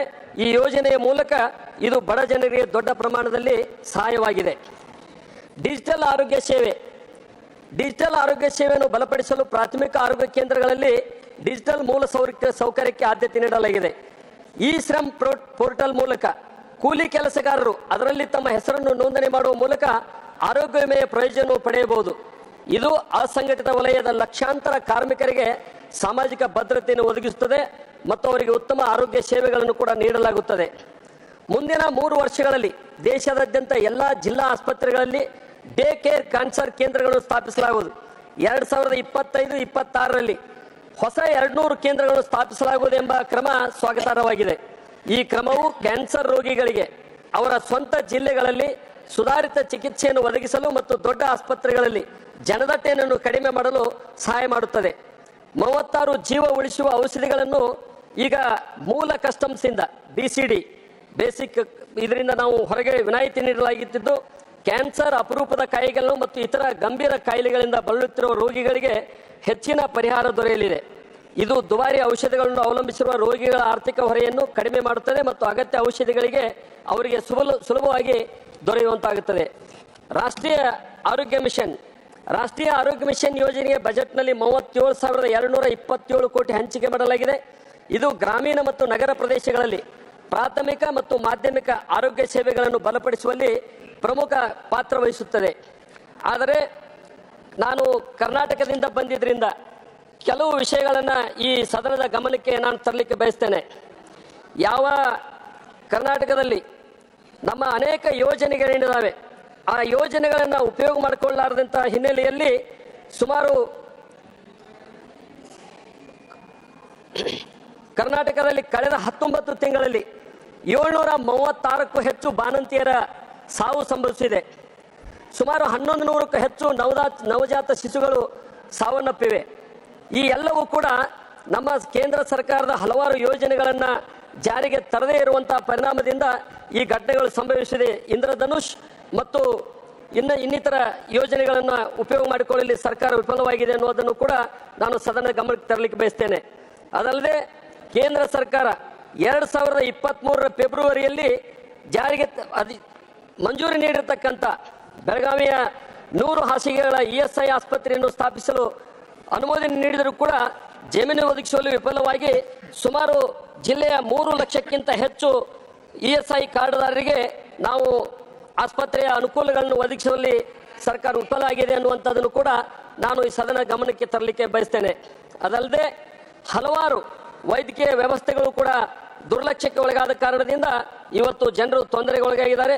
ಈ ಎಲ್ಲವನ್ನ ಸಭೆಯ ಗಮನಕ್ಕೆ ತರ್ತಾ ಈಗಾಗಲೇ ಇನ್ನೂ ಹಲವಾರು ರಾಷ್ಟ್ರೀಯ ಕ್ಷಯರೋಗ ನಿರ್ಮೂಲನಾ ಮಿಷನ್ ಅಡಿಯಲ್ಲಿ ಕ್ಷಯರೋಗ ಹರಡುವಿಕೆಯ ಪರಿಣಾಮವನ್ನು 1,237ರಿಂದ ಈಗ 195ಕ್ಕೆ ಇಳಿಸಲಾಗಿದೆ. ಮಲೇರಿಯಾ ನಿರ್ಮೂಲನೆ ಕೂಡ ಸುಮಾರು 13.28ಕ್ಕೆ ಇಳಿಕೆ ಮಾಡಲಾಗಿದೆ.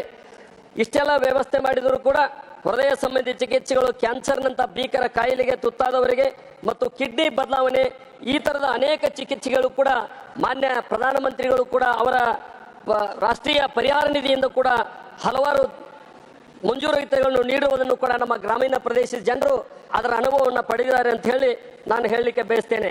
ಹೀಗಾಗಿ ಇವತ್ತು ಸರ್ಕಾರ ಮಂಡಿಸ್ತಕ್ಕಂಥ ಏನು ಆರೋಗ್ಯ ಕ್ಷೇತ್ರಕ್ಕೆ ಸಂಬಂಧಪಟ್ಟಂಥ ಬಜೆಟ್ ಅತ್ಯುತ್ತಮವಾದಂಥ ಬಜೆಟ್ ಇದೆ. ಇದನ್ನು ನಾನು ಜನರ ಪರವಾಗಿ, ದೇಶದ ಜನರ ಪರವಾಗಿ ಸ್ವಾಗತ ಮಾಡ್ತೇನೆ ಅಂತ ಹೇಳಿ ನನ್ನ ಮಾತಿಗೆ ವಿರಾಮ ಹೇಳ್ತೇನೆ. ನಮಸ್ಕಾರ. Thank you. Shrimati Jebi Mather Hisham. Thank you, Vice Chairman, sir. Regarding working of the Ministry on Health and Family Welfare, I wish to speak on 10 points. As I am from Kerala, my first 3 points would be on Kerala. And the first point is on ASHA workers, the silent pillars of public health. Let me start with a story, not of a celebration, but of a suffering. So in Kerala, there are about 27,000 ASHA workers. And these ASHA workers have been on indefinite strike for the past 37 days in torrential rain and scorching sun, and no steps, and in the steps of Secretariat of Kerala. And now ASHA workers have announced that they will go for an indefinite hunger strike from day after tomorrow. Why, sir? Because the honorariums remain unpaid, their wages have not been revised, and their demands are met with silence. Neither the government of Kerala nor the centre has had the willingness to even listen to the concerns of ASHA workers. On International Women's Day, when the world celebrated, the ASHA workers in Kerala stood in darkness of neglect. Currently, an ASHA worker in Kerala receives rupees 7,000 per month. That is equivalent to rupees 233 per day. Even this meager sum is delayed. Can a family survive on 233 rupees a day?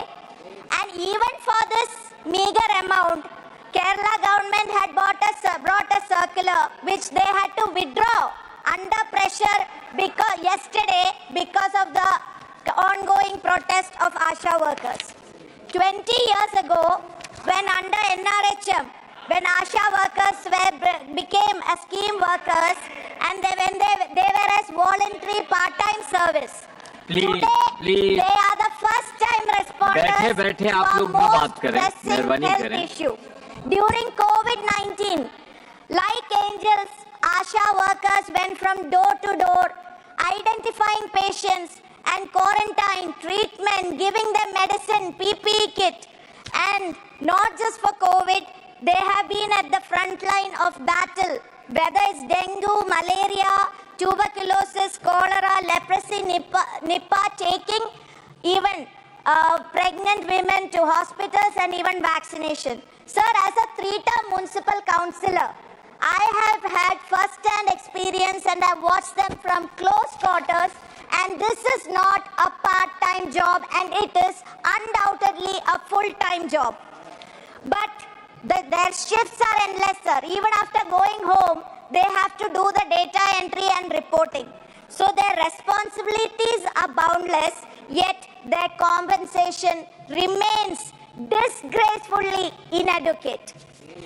And sir, they work over 12 hours a day without social security, without job benefit, without a pension, and they retire with nothing. आशा अब निराश हो गई. This is not just a policy failure. This is discrimination. This is exploitation. This is violation of human rights. Can a nation that prides itself in women empowerment justify this exploitation, sir? Meanwhile, Government of Kerala and central government are engaged in a blame game regarding funds. The Finance Minister of Kerala claims centre has to give 100 crores. The Health Minister of Kerala claims that 636 crores have to be given and it is pending. Whereas the Union Health Minister in the floor of the House says nothing is pending. Where is the truth? What is the truth? And why should ASHA workers suffer? Sir, the recent announcement of considering enhancement remuneration by the Union Minister in the House is a solace, but that is not enough. I am glad JP Naddaji is here. ASHA workers must be institutionalized as a government employees, and refusal to do so is a deliberate, systematic undervaluing of women labor. So therefore, most respectfully, I urge the central government, regularize ASHA workers as employees, implement a structured pay scale of rupees 21,000 per month, ensure a retirement benefit of 5 lakh, social security, EPF and pension. So I have raised this issue in this house on Feb 6, 2024 and we will continue to raise it. So now I move on to my second point, Anganwadi workers and helpers, the backbone of child nutrition. Like ASHA workers, Anganwadi workers in Kerala is around 66,100 and they are also on an indefinite strike since yesterday. Their wages have not been meaningful revision in 8 years, but their workload has increased exponentially. An Anganwadi worker earns only 12,500 per month and a helper rupees 8,700 per month. Often they pay for the daily expenses and they have to crave for their reimbursement. So this is a state-sanctioned injustice. So I urge the central government treat Anganwadi workers as government employees in line with Supreme Court observation, implement a minimum wage of 21,000 per month, increase retirement benefit to 5 lakhs. So I had raised this issue also in the House on 5th December 2023 and will continue to raise it. So the protest staged by ASHA workers and Anganwadi workers in Kerala is a show of strength, of perseverance, of women power. Jwalikette Stree Shakti, Unaratte Keralam, Bayakillini Namdellum, Karuttode Viral Chundum. The women power will rise and shine. Kerala will awake and point fingers on the injustice of state and central government. Very good. Sir, I have started Mahila Sahas Kerala Yatra from Jan 4th, covering 1,474 mandalams, 941 panchayats, 87 municipalities and 6 corporations. And I want to share here, in 40 days when I traveled to 30 panchayats, in every panchayat, ASHA workers and Anganwadi teachers and helpers, they came and narrated their sad story. So if a state like Kerala, which has due to continuous different successive governments stay ahead in public health, if this is the plight of Kerala's ASHA workers and Anganwadi, then what will be the plight across the nation? So I urge this has to end and both ASHA and Anganwadi workers will have to be treated as government employees and benefits given. So my third point, Kerala's fight for aims and the tale of stepmotherly treatment. So Kerala has done everything, whatever is required for aims. Initially 4 locations were identified, thereafter 150 acres of land acquired and transferred to Directorate of Medical Education in Kinalur in Kozhikode only for the purpose of establishment of aims. But in spite of doing all that, the union government turns deaf to Kerala and for aims. I asked the union minister, very respectfully asked the union minister, why does Kerala not deserve an aims? Why the delay when other states are given aims? and this discrimination should end and Kerala should get aims. So now moving on to the national picture, sir. A tale of, my fourth point is tale of two eras. Before 2014 and after 2014. So before 2014, across different governments from Jawaharlal Nehru to Manmohan Singh ji, yes, of course, with Atal Bihari Vajpayee also as Prime Minister, so there was a common priority. The common priority was building of a robust healthcare system in India. The focus was on infrastructure, inclusivity, and also accessibility. Priority was provide health. Now from Achhe Din to Sabke Saath, Sabka Vikas, Prayas to Amritkal to Viksit Bharat, there is no substance. There is only slogan. Now it is the GDP is only 5%. If when the WHO recommends 5%, India barely allocates 1.9%. This is embarrassingly low, sir, when compared to giants. Sir, my fifth point is public healthcare system in ruins. I wish to say about Ayushman Bharat. Ayushman Bharat, the healthcare shifted responsibility to private players, ensuring free and accessible institutes is not there, and Controller and Auditor General itself has said that there are fake claims and there is total fraud. So my sixth point is collapse and violence against doctors and health professionals. India has become their aims is like that. So rising violence against doctors is a big issue and Central is not doing. So my seventh point is NEET catastrophe. Government promised 10,000 medical seats but can't even conduct the NEET exam, and Union Minister, I hope Naddaji has seen Jairam Rameshji's tweet about what has happened about the postgraduate exam. So my eighth point is unacceptable 18% GST on health insurance. That has to be revoked, so that is much, much higher than what people in pay in US, UK and South Africa. My ninth point are drug quality concerns. Whereas our drugs, which being used in Gambia and Uzbekistan, people have lost life. In US, there is people are turning blind eyes, so all that is a big concern. So my final point, if I don't say this, it will be a big loss to the nation. So my final point, India and the WHO, silence is not an option. WHO plays an important role, and even during COVID time, we know what WHO did. Thank you and very President Trump has unilaterally announced the decision to withdraw from WHO. This is the time our India self-proclaimed Vishwaguru, Honorable Prime Minister must step up and support WHO. I urge our Prime Minister, sir, I do not speak today merely to criticize, I speak to warn. Our healthcare system is dismantled before our eyes. The government's policies are misplaced, flawed and dangerous. I conclude, sir, I conclude. People of India deserve better. Thank you not very just much. Slogans, but action. Not just speeches and podcasts, but solutions. Not just promises, but justice. Jai Hind. Thank you. What is your point of order? Sir, point of order. Rule 239. Lovely. So when the purpose of explanation during discussion or any other sufficient reason, any member has occasion to ask a question of another member or any matter that under the consideration of the council, he shall ask the question through the chairman, sir. So I am using your good office, sir. Is it not a fact that, as Mr. Manoja stated in the morning during the 0 hour, that Kerala gives the highest honorarium for ASHA workers?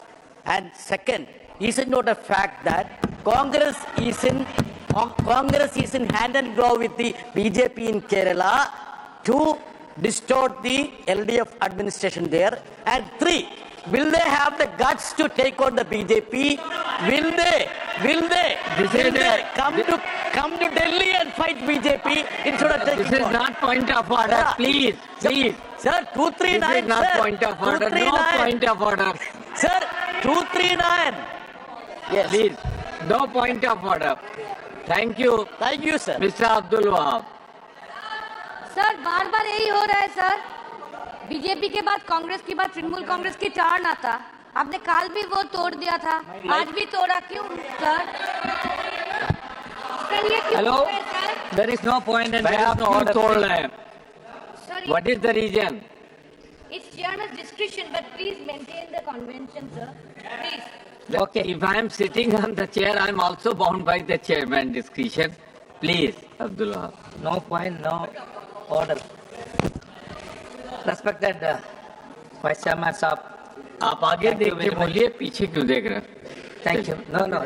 Just the point of order. Any other point of order coming? When we are telling about the truth about Kerala government, then these people start making point of orders. As ASHA workers and all already my colleague explained, I don't want to explain more about that one, about ASHA workers. Both the Kerala government and central government, they are playing. We don't know who is right and who is wrong. Now the Britas is telling of center, and we are telling both are culprits in this one. ASHA workers case, minimum 21,000 rupees. Anywhere, if I am starting a business, then only this minimum wages comes. But government of Kerala, there is no minimum wages, 21,000 given from Kerala government, either for the help of center or not. There should be 21,000 at the time of retirement. They need 5 lakhs or they are fighting for that. And demanding for the aims already done. How many times I don't know. We are telling Nadaji just to make aims wherever it is in Kerala, second one. And National Institute status for Kottakkal Aryavaidashala. You all know Kottakkal Aryavaidashala, but it should have a national status. Kottakkal was bagged All India third rank in Quality Council of India rating. And the government should elevate the status of Kottakkal Ayurveda to National Institute of Ayurveda status like the one in Jaipur. A memorial honor of the late Sri P.K. Warrior, who took the Ayurveda to masses, should also needed to be set up. And now my request is to Nadaji need to increase the seats for MBBS seats. As you all know, because of no seats much and everybody is going outside. Uzbekistan, Kazakhstan, Turkmenistan, they are going. I don't know what they are getting and all. But a lot of money is spent our students there. So increase our MBBS to a level which you are all telling this much doctor should be needed for this much people. The quality of examination to practice in India is great entry barrier for many students coming back. We need to ease the entry of foreign educated medical students by giving them license to practice in India. Increasing attack against medical practitioners, already mentioned by J.B. Mehta. The medical practitioner doctors are having a lot of problems from the families and some people, they are coming for the medical care. So medical practitioners feel that they are being unfairly targeted and being treated unjustly. Increased sensitization and strict laws need to be formulated.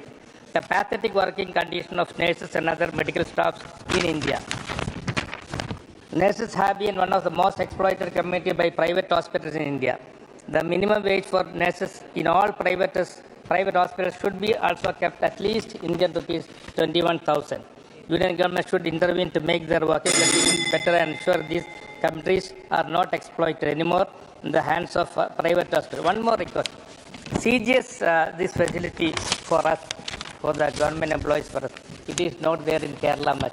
Our district, Malappuram, Palakkad and all, we have to go all the way to Cali to get the CGS facility. Thank you. So please include Malappuram also in that one. Thank you. Thank you.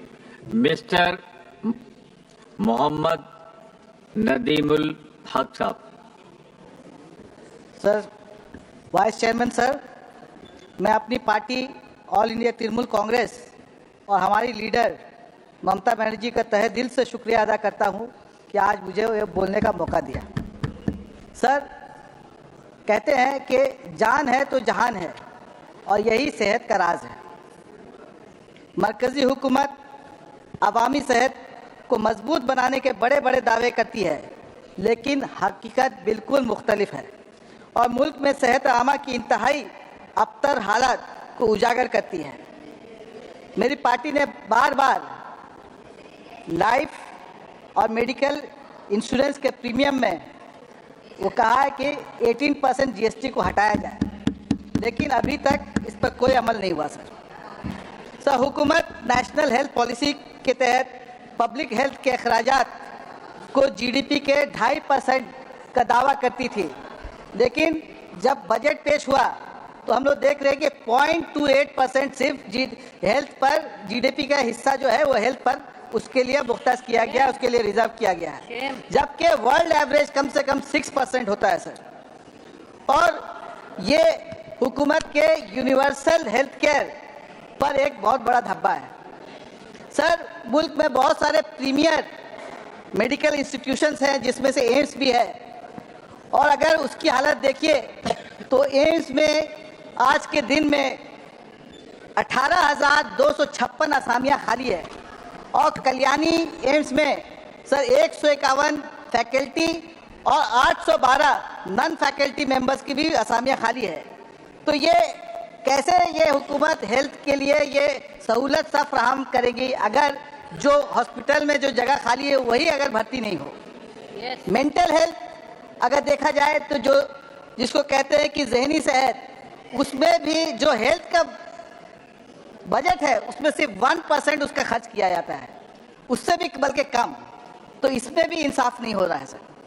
इस नाकामी के बरक्स अगर हम बंगाल में जाएं तो हमारी ममता बनर्जी, हमारी दीदी, उन्होंने 2010-11 में कमाल संभाला था, जब इस सदन में खूब ज महत्वपूर्ण सब्जेक्ट स्वास्थ्य और परिवार कल्याण मंत्रालय के कार्यक्रम पर चर्चा करने का मुझे मौका मिला है।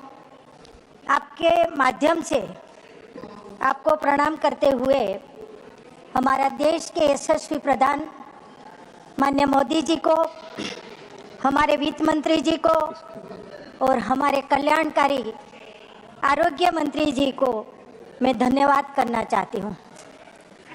सभापति जी, मोदी जी की सरकार गरीबों को समर्पित सरकार है और वो सरकार अंत्योदय की भावना से काम कर रही है। मोदी जी ने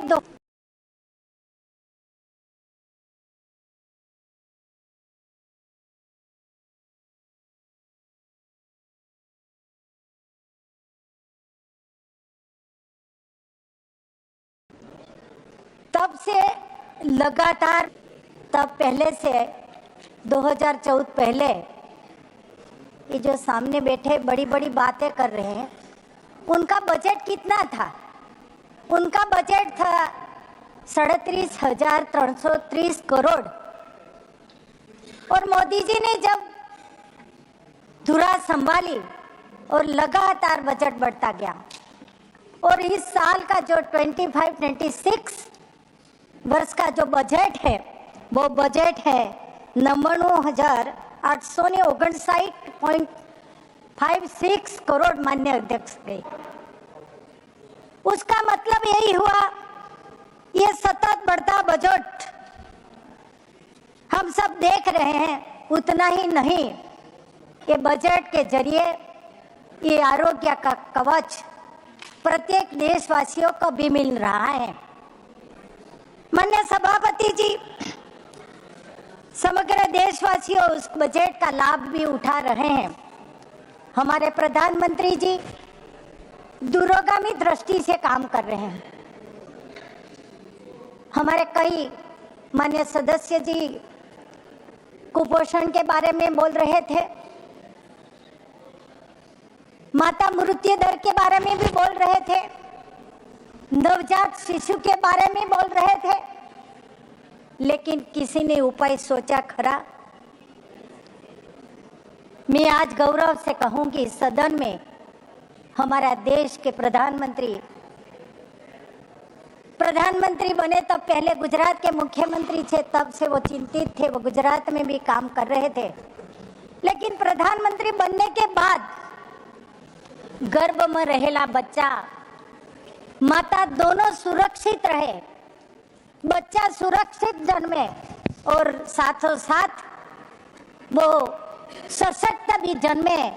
इसके लिए हमारी आशा बहनों, आंगनवाड़ी कार्यकर, और फीमेल हेल्थ वर्कर दिन रात मेहनत कर रहे हैं ताकि हमारी आने वाली पीढ़ी, हमारे आने वाला बच्चा सशक्त जन्मे, स्वास्थ्यमय जन्मे। इसकी चिंता हमारा आरोग्य मिनिस्टर, हमारी सरकार कर रही है, माननीय अध्यक्ष जी। साथों साथ मिशन वात्सल्य अंतर्गत मोदी सरकार ने अनेक कदम उठाए हैं, माननीय सभापति जी। मिशन इंद्रधनुष योजना के तहत 12 करोड़ बच्चों को रसीकरण पण किया गया है।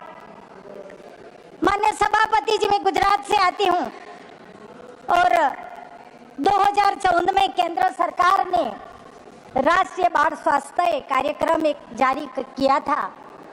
देश के सभी राज्यों का ये जारी किया था, बच्चों के केयर करने के लिए, उनका हेल्थ की चिंता करने के लिए। लेकिन हमारी गुजरात सरकार ने जो काम किए हैं और हमारा देश का प्रधानमंत्री बच्चों के प्रति कितना समर्पित है, ये थोड़े आंकड़े में आपके यहाँ सदन में रखना चाहती हूँ।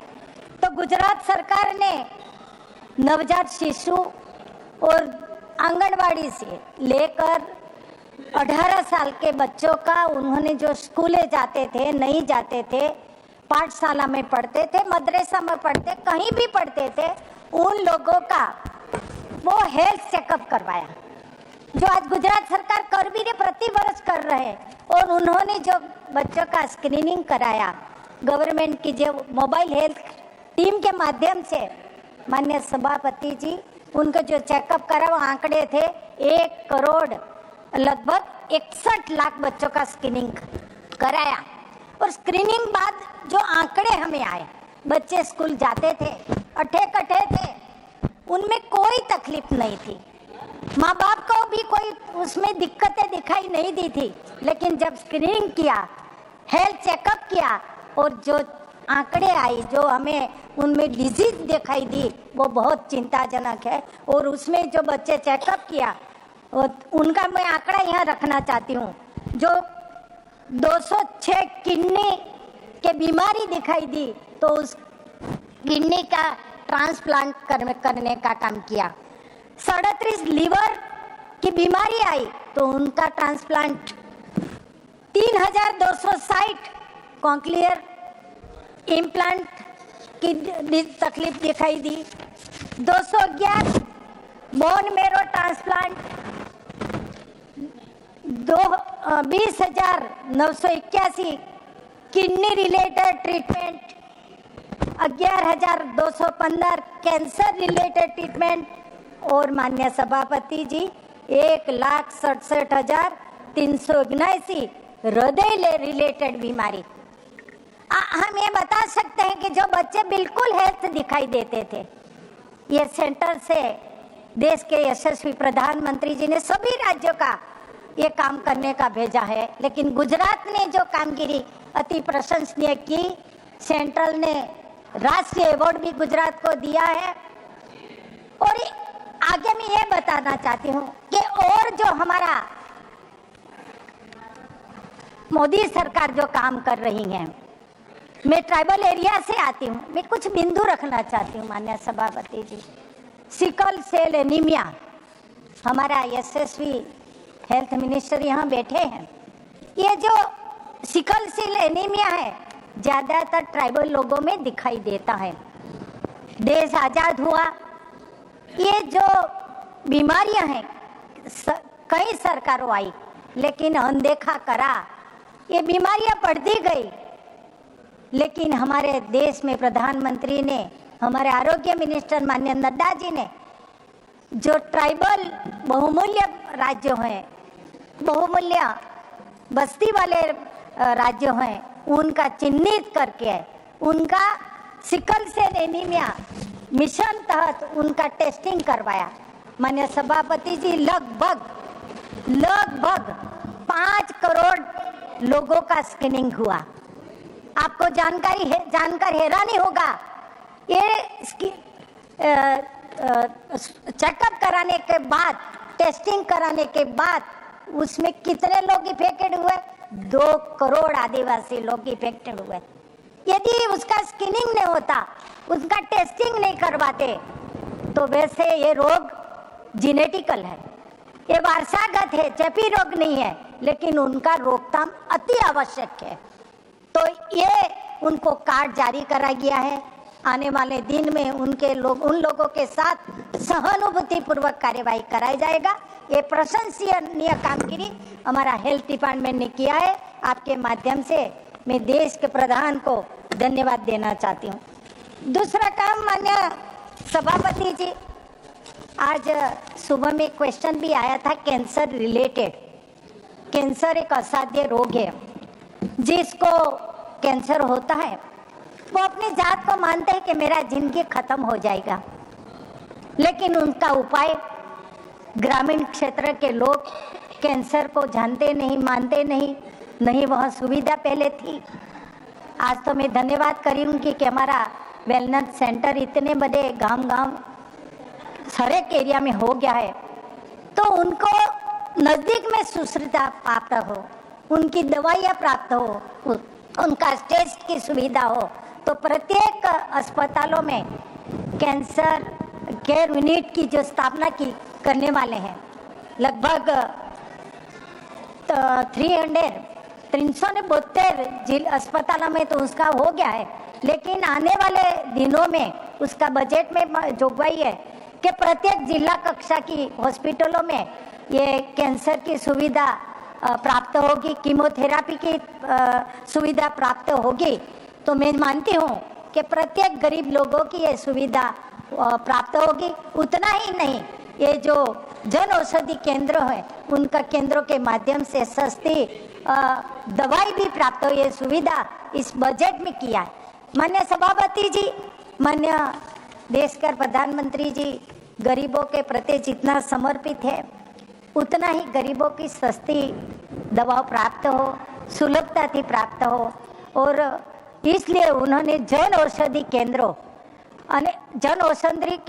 से प्राप्त हो, तो इसलिए उन्होंने 7 मार्च जन औषधि केंद्र डे उसका सेलिब्रेट किया, और साथों साथ जानकारी भी दी कि सभी लोगों को मालूम हो जाए कि जन औषधि केंद्र से मिलने वाली दवा गुणवत्तापूर्वक है और उनको सस्ती भी है, तो सभी लोग वहाँ से खरीदे।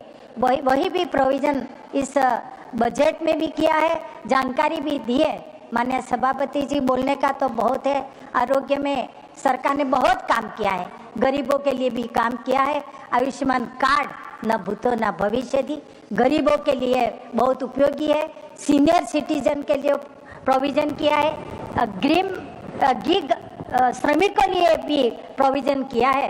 तो मैं आरोग्य मिनिस्टर हमारे नड्डा जी बैठे हैं, उनको मैं बहुत बहुत धन्यवाद देती हूँ। और विकसित भारत आने वाले दिनों में हेल्थ रिलेटेड देश आत्मनिर्भर जरूर बनेंगे, ये बात कह के मेरी वाणी को विराम देती हूँ। धन्यवाद। The next speaker, Neeraj Danki. You have 27 minutes. I'm sorry, 12 minutes. Thank you, sir. उपसभापति महोदय, मैं आपका आभारी हूं कि आपने मुझे स्वास्थ्य एवं परिवार कल्याण मंत्रालय के कामकाज पर सदन में चल रही चर्चा के लिए बोलने का अवसर प्रदान किया है।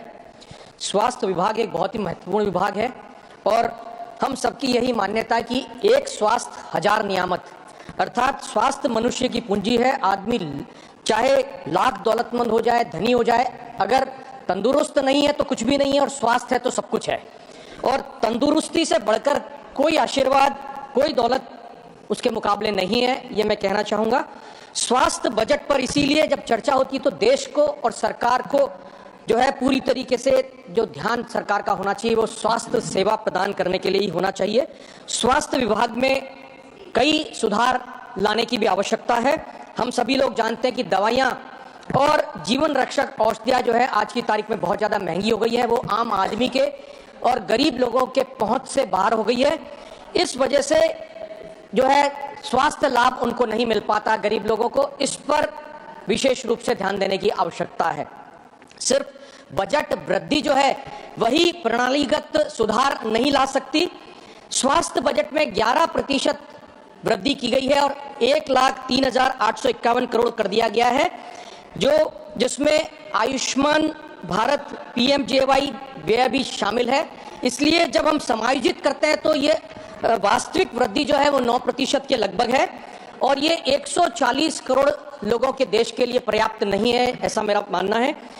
इस वृद्धि के बावजूद सकल घरेलू उत्पाद के प्रतिशत में जिस रूप में स्वास्थ्य सेवा आवंटन जो है वो 2% से भी नीचे रह गया है। यह राष्ट्रीय स्वास्थ्य नीति जो 2017 की है उसका जो लक्ष्य निर्धारित किया गया 2.5%, उस लक्ष्य से बहुत दूर है। इसलिए यह बजट भी जो है ये स्वास्थ्य सेवा को प्राथमिकता देने में ये कहूंगा कि विफल हुआ है। केंद्र सरकार की योजनाओं में जब 2024-25 की बात करते हैं तो उसमें व्यय में भी 11% की गिरावट आई और उस गिरावट की वजह से जो प्रमुख कार्यक्रम स्वास्थ्य के हैं उसमें अक्षमताओं और धीमी कार्यान्वयन को उजागर किया गया है। मैं इसमें कहना चाहूंगा कि स्वास्थ्य के क्षेत्र में उपलब्धियों के साथ साथ अनगिनत चुनौतियां भी शामिल हैं और सबसे बड़ी जो चुनौती देश के सामने है वो है ग्रामीण और शहरी क्षेत्रों के अंदर जो स्वास्थ्य सेवाएं हैं उसमें बहुत बड़ी खाई है, बहुत बड़ा अंतर है। उस अंतर को पाटने की आवश्यकता है। देश में जो 65% अस्पताल हैं वो शहरी क्षेत्रों के अंदर है, जबकि देश की 70% आबादी वो ग्रामीण क्षेत्र के अंदर आती है। ऐसे में एक जिसे कहेंगे कि कमी जो है ग्रामीण क्षेत्र में डॉक्टर नर्सों की बहुत अधिक है, उसको कम करने की आवश्यकता है, उस पर ध्यान देने की आवश्यकता है। और WHO के अनुसार भी अगर हम देखते हैं तो डॉक्टर और जनसंख्या का जो अनुपात है 1/1456 है, जबकि मानक जो है वैश्विक मानक जो है वो 1/1000 है। इसको ध्यान में रखने की जरूरत है। ग्रामीण भारत जिसकी 70% आबादी है वहां अस्पताल के बेड्स अगर देखते हैं तो ग्रामीण क्षेत्र में 40% बेड्स है और इसमें हम अगर देखते हैं मानक जो जरूरत है वो आवश्यकता 1000 व्यक्तियों पर 3.5 बेड्स की आवश्यकता है। इस प्रकार से अगर हम कमी अगर देखते हैं देश में ओवरऑल बेड्स की तो वो कमी लगभग जो है 2.5 मिलियन बेड्स की कमी है। वो कैसे पूरी हो इस पर ध्यान देने की जरूरत है। मैं समझता हूं कि जब बजट में एम्स और शहर केंद्रित चिकित्सा संस्थाओं के विस्तार को प्राथमिकता दी गई हो, ऐसे में ग्रामीण भारत में जो प्राथमिक स्वास्थ्य केंद्र है PSC और सामुदायिक स्वास्थ्य केंद्र है CSC, इसमें पर्याप्त धन नहीं मिला है। आज की परिस्थितियां CSC और PSC की हो गई है। डॉक्टर्स नहीं है, वहां एम्बुलेंस नहीं है, प्रशिक्षित स्टाफ नहीं है, नर्सेज नहीं है, बेड्स नहीं है, सोनोग्राफी मशीन नहीं है, एक्सरे मशीन नहीं है। ऐसी परिस्थितियां हैं तो MRI जैसे जो है लाभ वो कैसे ग्रामीण क्षेत्र को मिल सकते हैं, ये सोचने की आवश्यकता है। बड़ी विचित्र परिस्थितियों से जो है देश गुजर रहा है। ऐसे में जब हम बात करते हैं स्वास्थ्य बीमा की और जो स्वास्थ्य लाभ के लिए जेब से खर्च होने वाले खर्च की व्यय की जब बात करते हैं तो भारत के कुल स्वास्थ्य देखभाल व्यय का 62.6% जो व्यय है वो स्वयं से करना पड़ता है। ऐसी परिस्थितियों के अंदर देखा गया है कि चिकित्सा बिलों को भरते भरते ही आदमी गरीबी की ओर बढ़ता है। पूर्व वक्ताओं ने भी इस पर जिक्र किया कि गरीबी स्वास्थ्य सेवाएं लेने की वजह से भी बढ़ रही है। ऐसे में जो जरूरत थी बजट में उन नीतिगत हस्तक्षेपों की जिसकी जरूरत थी वो उस पर पूरा नहीं किया गया, वो नजरअंदाज किए गए हैं। अन्यथा ये जो बोझ था इसे किसी ना किसी रूप में कम किया जा सकता था। स्वास्थ्य बीमा प्रीमियम पे GST को 18% से अगर 5% किया जाता वो चूक रही है और ये कवरेज विस्तार इससे हो सकता था। एक पत्र भी इस संदर्भ में मैंने जो है फाइनेंस मिनिस्टर को लिखा है। इस संदर्भ में मैं समझता हूं कि अगर सरकार ध्यान देगी तो बहुत बड़ा लाभ देश को होगा। धारा 80D के अंतर्गत भी जो कटौती 25,000 से 50,000 की जानी चाहिए थी वह बढ़ावा भी मेरे ख्याल से एक खोया हुआ अवसर के रूप में ही देखा जा सकता है। हम लोग बात करते हैं अगर आयुष्मान भारत में PMJY की तो बजट में 28.9% की वृद्धि है, उसका स्वागत है। लेकिन निजी अस्पताल जो है वो प्रतिपूर्ति जो है रिएम्बर्समेंट की कमी की वजह से मरीजों को दाखिल करने से ही मना कर देते हैं और वो जो है इसका लाभ गरीब मरीजों को नहीं मिल पाता है। अगर वास्तव में ही कुछ काम करना है स्वास्थ्य के क्षेत्र में, तो वैसा काम करके दिखाना होगा जो राजस्थान के अंदर कांग्रेस की सरकार ने, अशोक गहलोत जी मुख्यमंत्री थे उस समय उन्होंने करके दिखाया। चिरंजीवी योजना का लाभ जो है गरीब जनता को मिला। गरीब जरूरतमंद मरीज को 25 लाख रुपए का मुफ्त इलाज मुहैया कराने का काम कांग्रेस की उस सरकार ने उस समय किया। और यही नहीं, कोविड प्रबंधन भी ऐसा था। प्रधानमंत्री मोदी जी ने एक डिजिटल कॉन्फ्रेंस के अंदर जो है उसमें भी उनकी बुरी प्रशंसा मुख्यमंत्री अशोक गहलोत जी उस समय थे उनकी की है। तो मैं कहना चाहूंगा कि कोविड प्रबंधन जहां राजस्थान में हुआ, हिंदुस्तान में कोविड प्रबंधन में कहीं ना कहीं खामियां रही, कहीं ना कहीं चूक रही, वरना हालात इस तरह के नहीं होते। मैं जिक्र करना चाहूंगा पश्चिमी राजस्थान के उन जगहों का जहां से मैं आता हूं, जालोर, सिरोही, पाली, यहाँ की स्वास्थ्य सेवाओं को अगर देखा जाए तो स्वास्थ्य की दृष्टि से बहुत ही चिंताजनक हालात उन क्षेत्रों की है। कुछ बड़ी अगर बीमारी होती है तो पास के क्षेत्र में गुजरात के अहमदाबाद, पालनपुर, डीसा में जाना पड़ता है, जहां प्राइवेट हॉस्पिटल्स में बड़े लंबे चौड़े बिल बनते हैं और उन बिलों की पूर्ति करते करते इंसान अपने खेत खलियान, अपने जमीन जायदाद को बेचने पे मजबूर होता है या उसे बड़ा ऋण लेना पड़ता है। ऐसे हालात वहां पर है जहां हम 25 वर्षों के बाद आजादी के अमृत काल की बात करते हैं। अमृत अगर नहीं दे सकते हैं तो कम से कम जो है जहर बरसाने का काम भी नहीं होना चाहिए। सरकार को देखना चाहिए कि ऐसे क्षेत्र में जहां गरीबी ज्यादा है, वहां जहां हालात किस तरह के बने हुए, पिछड़ापन, गरीबी और जहां शिक्षा का अभाव है, वहां कहां से वो पैसा लाएगा उन बड़े बड़े बिलों को भरने के लिए। मैं यही कहना चाहूंगा कि हम जब बात करते हैं ऐसे में तो 70 सालों की बात करते हैं। 10 साल आपको मिले, 3 टर्म आपको मिले, 11वां साल चल रहा है, 10 साल में उन कमियों को आप पूरी कर देते अगर उन 70 सालों की बात करते हैं। बुनियादी ढांचा अगर स्वास्थ्य क्षेत्र का किसी ने बना के दिया तो कांग्रेस ने बना के दिया है। उसी बुनियादी ढांचे पर आज हम खड़े होकर के बात कर रहे हैं आने वाले कल की। मैं ये कहना चाहूंगा कि जहां जालोर, सिरोही, पाली जो एक पिछड़ा हुआ क्षेत्र है, गरीबी बहुत ज्यादा है, शिक्षा का भी वहां पे अभाव है, ऐसे में हमारे पास सुविधाओं से लेस अत्याधुनिक ट्रोमा केयर सेंटर नहीं है। मेरा केंद्र आपके माध्यम से केंद्र सरकार से अनुरोध है कि सिरोही, जालोर, पाली क्षेत्र में तत्काल आधार पर एम्स जैसे अत्याधुनिक केंद्रीय उत्कृष्टता वाले संस्थान की स्वीकृति प्रदान करें और उसके लिए बजट की आवंटन की भी आप जो है स्वीकृति करें, तो मैं समझता हूं कि उस क्षेत्र को बहुत बड़ा लाभ पहुंचेगा। अगर हम चिकित्सा शिक्षा की बात करते हैं तो मेडिकल सीटें बढ़ाना भी जो है वो समस्याजनक है। 10,000 सीटें इस वर्ष और उसको बढ़ा करके 5 सालों के अंदर 75,000 सीटें करने का जो दावा है, मैं समझता हूं कि यह स्पष्ट नहीं है कि सरकार जो है वो मेडिकल कॉलेजेस और खोलने जा रही है या निजी जो है मेडिकल कॉलेजों की इसकी अनुमति मिलेगी, ये स्पष्ट करने की जरूरत है। वरना 75,000 जो है पद सीटें बढ़ तो जाएंगी, लेकिन जो स्वास्थ्य लाभ की पूर्ति है वो पूर्ण होना संभव नहीं है। क्योंकि चिकित्सा शिक्षा की हम बात करते हैं तो दक्षिण भारत जो है, दक्षिण भारत में जो है चिकित्सा शिक्षा वो केंद्रित है दक्षिण भारत की तरफ, लेकिन आज भी सुविधाओं का अभाव जो है यहाँ, जब हम बात करें पूर्वोत्तर भारत की, तो आज भी कई सुविधाओं की कमियां यहाँ पर हैं। यहाँ जब क्षेत्रीय असमानता की बात आएगी तो ये स्वास्थ्य सेवा की असमानता और ज्यादा गहराती चली जाएगी। ऐसे में हम लोगों को चाहिए था कि मेडिकल स्टूडेंट्स के लिए भी कोई सहायता इसमें दी जानी चाहिए थी। मेडिकल शिक्षा को लेकर के भी जो कुछ ऋण मुक्त बजट की बात होती, सब्सिडी भी नहीं दी गई है, जबकि निजी कॉलेजेस में मेडिकल कॉलेजेस की हालात किस तरह के, 60 लाख से 1 करोड़ या से भी ज्यादा की फीस वसूली जाती है, वो कहां से कोई गरीब व्यक्ति ऐसे में मेडिकल की पढ़ाई कर पाएगा। हम बात करें अगर कैंसर के उपचार की तो विकेंद्रीकरण करने के लिए जिला स्तरीय कैंसर देखभाल केंद्रों की घोषणा तो की गई है, लेकिन प्रशिक्षित विशेषज्ञों और दवा आपूर्ति श्रृंखलाओं और निदान क्षमता के बिना ये केंद्र जो है वो बेकार रहेंगे। इस पर ध्यान देने की आवश्यकता है। यहाँ जब कैंसर के हम लोग बात करते हैं 3 दवाओं पर कर कटौती की, कर कटौती से ही सब कुछ नहीं होगा। कैंसर का पता ही कई बार जो है ऐन वक्त पर पता चलता है और उसके लिए मैं समझता हूं कि देश के अस्पताल, कोई भी अस्पताल सक्षम नहीं है। प्रिपेयर्ड ही नहीं है अस्पताल, एन वक्त के ऊपर हाथ खड़े कर दिए जाते हैं और कैंसर का मरीज जो है वो मौत को धीरे धीरे गले लगाता है।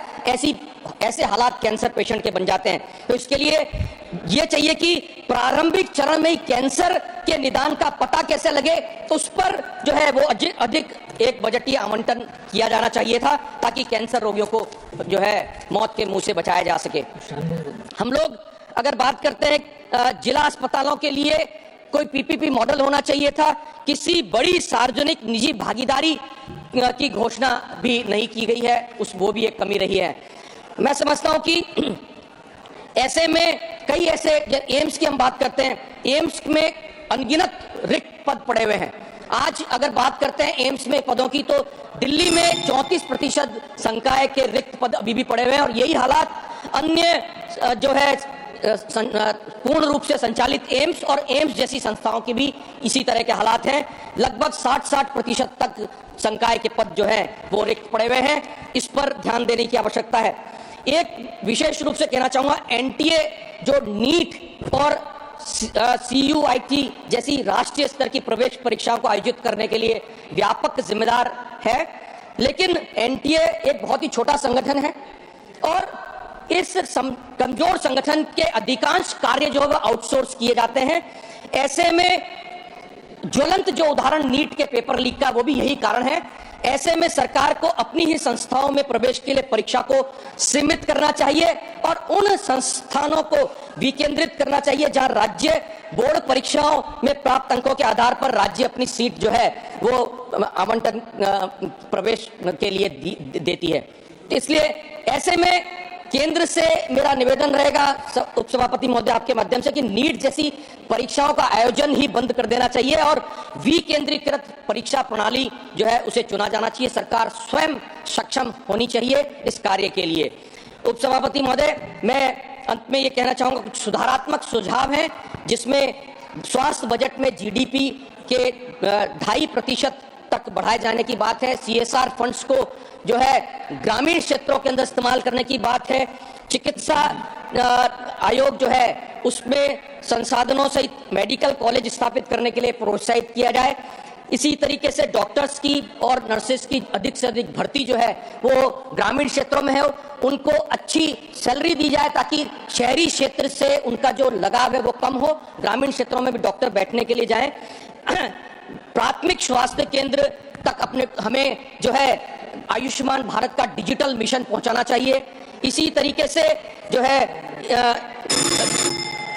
ई संजीवनी, सर कंक्लूड करूंगा बस 2 मिनट सर, ई संजीवनी जैसे प्लेटफॉर्म्स का भी उपयोग बढ़ा करके टेलीमेडिसिन सुविधा का भी विस्तार किया जाना चाहिए। इन तमाम चीजों से मैं समझता हूं कि एक बेहतर हम जो है स्वास्थ्य देश को दे पाएंगे। उपसभापति महोदय, अंत में मैं कहना चाहूंगा, health is the balance of body, mind and soul. स्वास्थ्य तन, मन और आत्मा का संतुलन है। हमें इस बैलेंस को बिगड़ने नहीं देना है, इस संतुलन को बिगड़ने नहीं देना है। यही देश में स्वास्थ्य की जीत होगी। बहुत बहुत धन्यवाद। जय Hind. The next speaker, Milid Murali Derora. Sir, you have 8 minutes. Thank you, sir. My health is good. Sir, मैं सबसे पहले सरकार को बहुत बहुत धन्यवाद देना चाहता हूं कि इस बजट में हमारे केंद्रीय बजट हेल्थ केयर बजट को उसमें 11% की वृद्धि हुई है। इसके लिए मैं वित्त मंत्री जी और हमारे बहुत ही डायनामिक मंत्री नड्डा जी, उनके पूरी टीम, हमारे प्रताप राव यादव जी भी हैं, अनुप्रिया जी भी है, उनको बहुत बहुत मैं बधाई धन्यवाद देना चाहता हूं। Sir, few things which I am very pleased about in the budget. One is the commitment to increase medical seats, 10,000 medical seats next year, and 75,000 medical seats over 5 years, which I think will significantly improve the healthcare infrastructure in our country. मैं मुंबई से आता हूँ। मुंबई में एक बहुत बड़ा trend है, उस ट्रेंड का नाम है फास्ट कॉमर्स। फास्ट कॉमर्स की वजह से गिग वर्कर्स जो है, गिग वर्कर्स बहुत उनकी वृद्धि हो रही है। और नड्डा जी, आपने जो आयुष्मान भारत को गिग वर्कर्स तक एक्सटेंड किया, इसके लिए मैं आपको बहुत बहुत धन्यवाद एवं बधाई देता हूँ। सर, मैं अपना बजट ये स्पीच एक ही विषय पर फोकस करना चाहता हूँ। मेरे पहले कई माननीय सांसदों ने कम्युनिकेबल डिजीजेस पर जोर दिया। Prevention is certainly better than cure. मैं एक ही नॉन कम्युनिकेबल डिजीज पर अपना बजट की स्पीच पर फोकस करना चाहता हूँ। Sir, recently the Prime Minister launched a very positive campaign to spread awareness about the growing obesity trend in India, and I'm very grateful to the government for doing that. I think one thing we have to be extremely aware of, आज यदि हम America का उदाहरण लेंगे, America में obesity यह केवल एक स्वास्थ्य की समस्या नहीं है, मैं मानता हूं कि एक बहुत ही बड़ा आर्थिक क्राइसिस है अमेरिका में। और भारत के लिए अमेरिका से क्या लेसन्स है, मैं कुछ स्टैटिस्टिक्स हाईलाइट करना चाहूँगा। आज अमेरिका में 42%, staggering 42% of adults and 20% of children in the US are obese. And this is a sharp rise of 30% from just 2 decades ago. Obesity-related illnesses in the US today are accounting for $1.4 trillion annually, which is 7% of the country's GDP.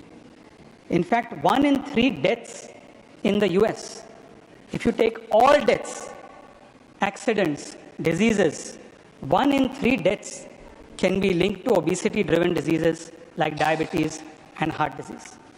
Sir, it's very clear for India, if we do not act now, we could potentially have an obesity crisis in our country. There are few statistics, Naddaji, I would like to highlight. In just 5 years in India, obesity among men has risen from 19% to 23%. Among women, from 21% to 24%. This is as per the National Family Health Survey data. कई लोगों ने malnourishment के बारे में बात की है। Malnourishment, the government is doing an exceptional job. That is one extreme. We get to see that primarily in rural areas, where almost a third of children under the age of 5 have stunted growth, are underweight. But the other extreme, which we see in cities especially, is obesity among children. Today, overweight children have increased by 60% in the last 10 years. And by 2030, it's estimated that obesity-related healthcare costs, in America that number is 7% of GDP. In India, in 2030, that number could be as high as 1.6% of our GDP, or 7 lakh crore rupees annually. इसलिए obesity मैं मानता हूं कि एक स्वास्थ्य की समस्या नहीं बल्कि एक बहुत ही गंभीर आर्थिक चुनौती है, और अगर इसे रोका नहीं गया तो बढ़ते हेल्थ केयर जो कॉस्ट है और घटती प्रोडक्टिविटी भारत की लॉन्ग टर्म आर्थिक प्रगति को अफेक्ट कर सकती है। अमेरिका का उदाहरण मैंने इसलिए लिया क्योंकि अमेरिका ने कई सालों से, कई दशकों से ओबेसिटी को एक प्रकार से इग्नोर किया। और आज मैं 2 देशों का उदाहरण देना चाहता हूं, सिंगापुर और Japan, who are proactively fighting obesity and ensuring that nobody in their country is obese. I'd like to share some initiatives that they've launched.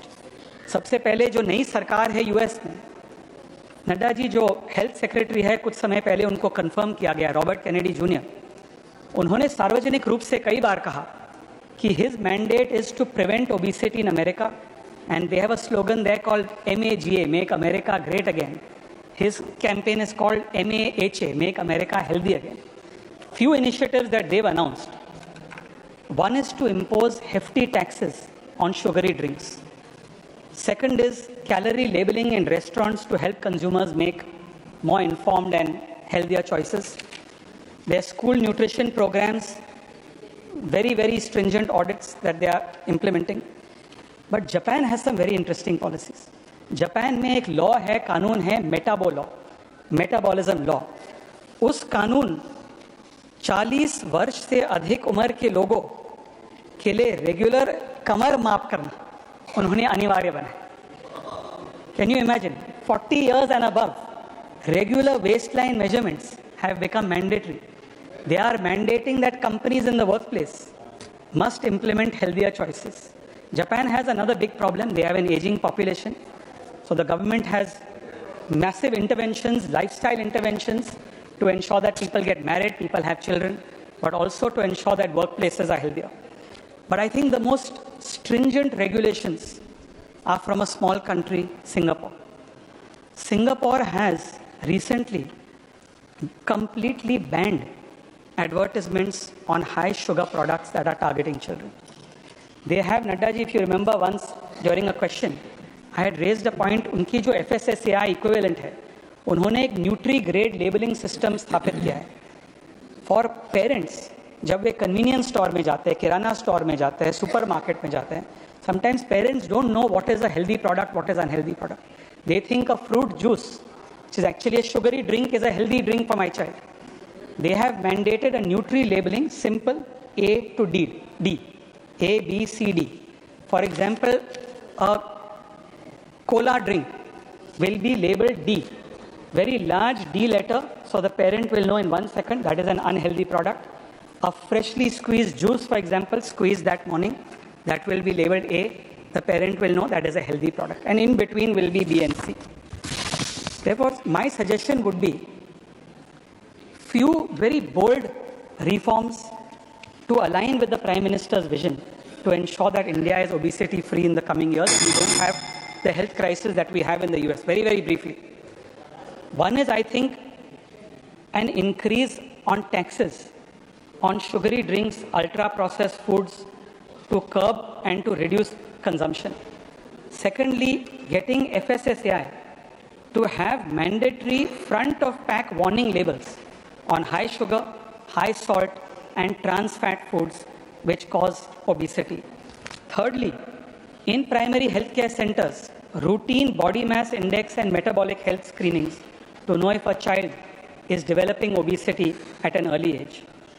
Fourthly, I think the time has come, Naddaji, that we must consider a complete ban on advertisements of high fat and high sugar foods that are targeting children. मेरा मानना है कि this is something which maybe the entire house can agree on.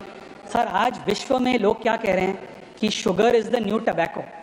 जिस प्रकार से 20 साल 30 साल पहले tobacco companies used to target young people to sell them cigarettes.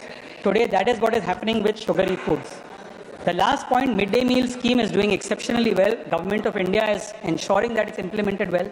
Perhaps we can also do regular audits to ensure that the nutritional content is effective. I would only like to say one last point, that Bharat की जो सबसे बड़ी जो asset है, वो हमारी young workforce है.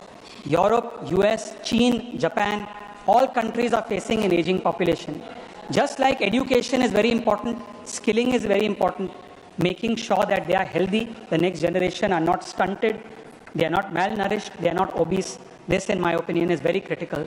I have no objection to importing the best American technologies that help our workforce. But I'm against importing American lifestyles and their obesity epidemic. And that is something we have to be very, very careful. I think if these steps are implemented, these will align with the Prime Minister's vision and ensure that our future generation is healthy for the years to come. Thank you very much. The next speaker, Dr. Fauzia Khan. Madam, you have 3 minutes. Sir, thank you very much. मैं महिलाओं के स्वास्थ्य तक अपनी बात को सीमित रखना चाहूँगी. सर, भारतीय संस्कृति में दिव्य नारी शक्ति, इस पर श्रद्धा अटूट तरीके से रची बसी है. सरकार जिस पर अक्सर इसको संबोधित करती है, संदर्भित करती है, जहां नारी की पूजा अनेक दिव्य रूपों में की जाती है, वहीं महिलाओं का इंसान के रूप में उपेक्षा ही की जाती है. सर, नारी शक्ति है, जननी है, लक्ष्मी है, अन्नपूर्णा है, साक्षी है. आज नारी और शक्ति एक दूसरे के निकट तो कहीं भी नहीं नजर आती है. सर, इनका सार्थक संगम तत्काल आवश्यक है. महिला स्वास्थ्य के संबंध में कई मौलिक समस्याएं इस वर्ष के अर्थसंकल्प में भी दुर्लक्षित है सर। शक्ति के रूप में नारी दुर्लक्षित है। Violence against healthcare professionals, especially women, remain alarmingly high and compromise health services.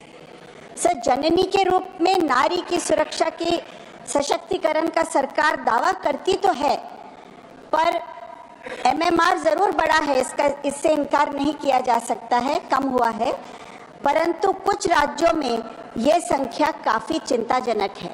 जैसे सर मध्य प्रदेश में 173, असम में 195, तो अगर हम अलग अलग राज्यों के आंकड़े देखेंगे तो चिंताजनक है सर। माता के स्वास्थ्य की परिस्थिति में सुधार नहीं हुआ। Emergency medical transport in rural and tribal areas is a serious issue.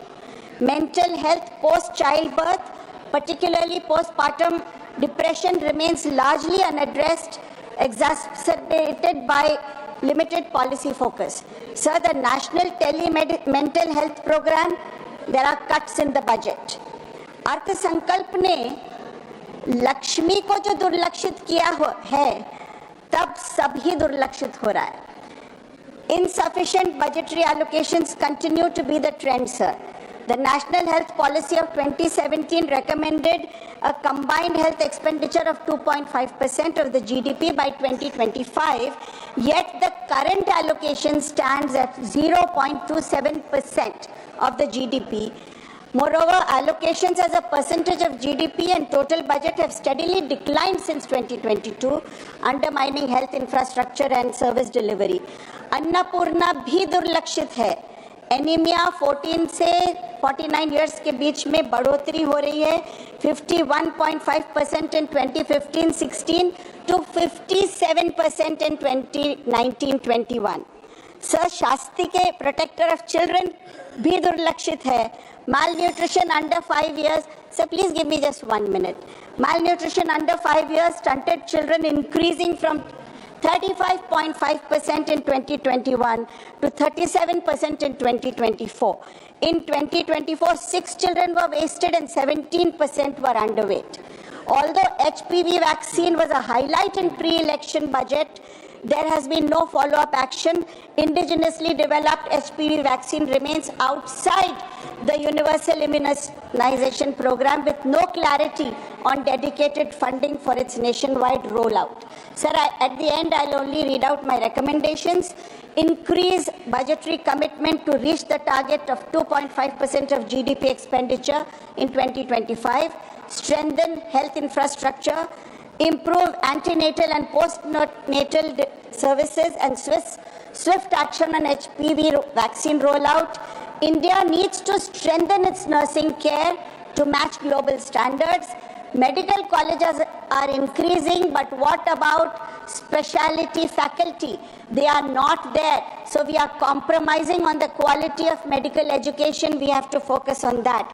Our commitment to Nari Shakti must reflect in robust budgetary provision. Communities and countries and ultimately the world are only as strong as the health of their women. Thank you, sir. The next speaker, Srimati Sudha Murthy. Madam, you have 3 minutes.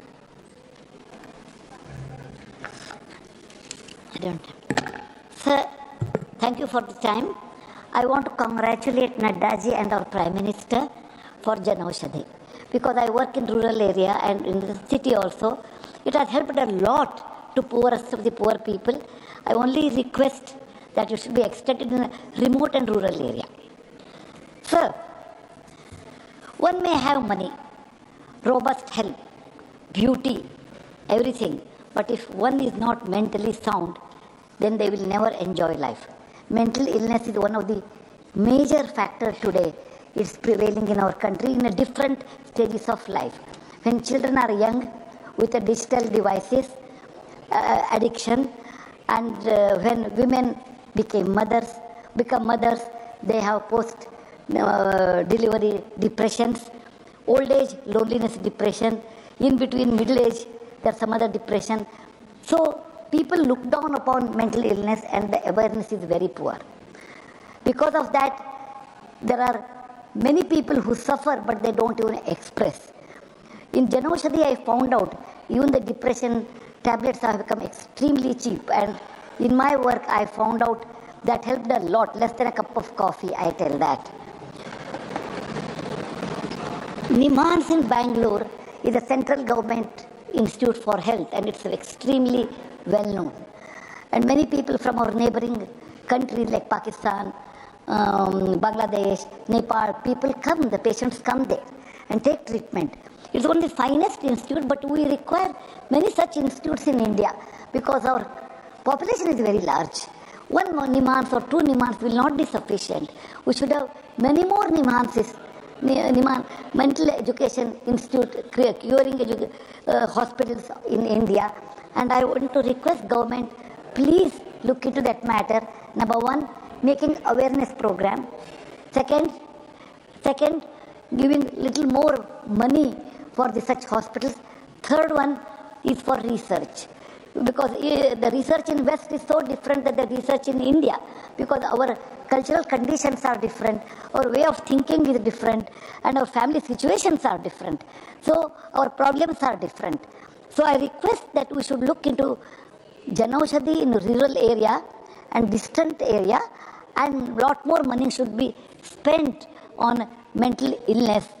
We can have a lot of awareness program, like it was there about 20-30 years back. If somebody in the house who are my age or even younger than my age, they may remember Jara Sochiye. There was a very nice program by DD, Jara Sochiye. It was only 30 seconds program. It will make you to really think.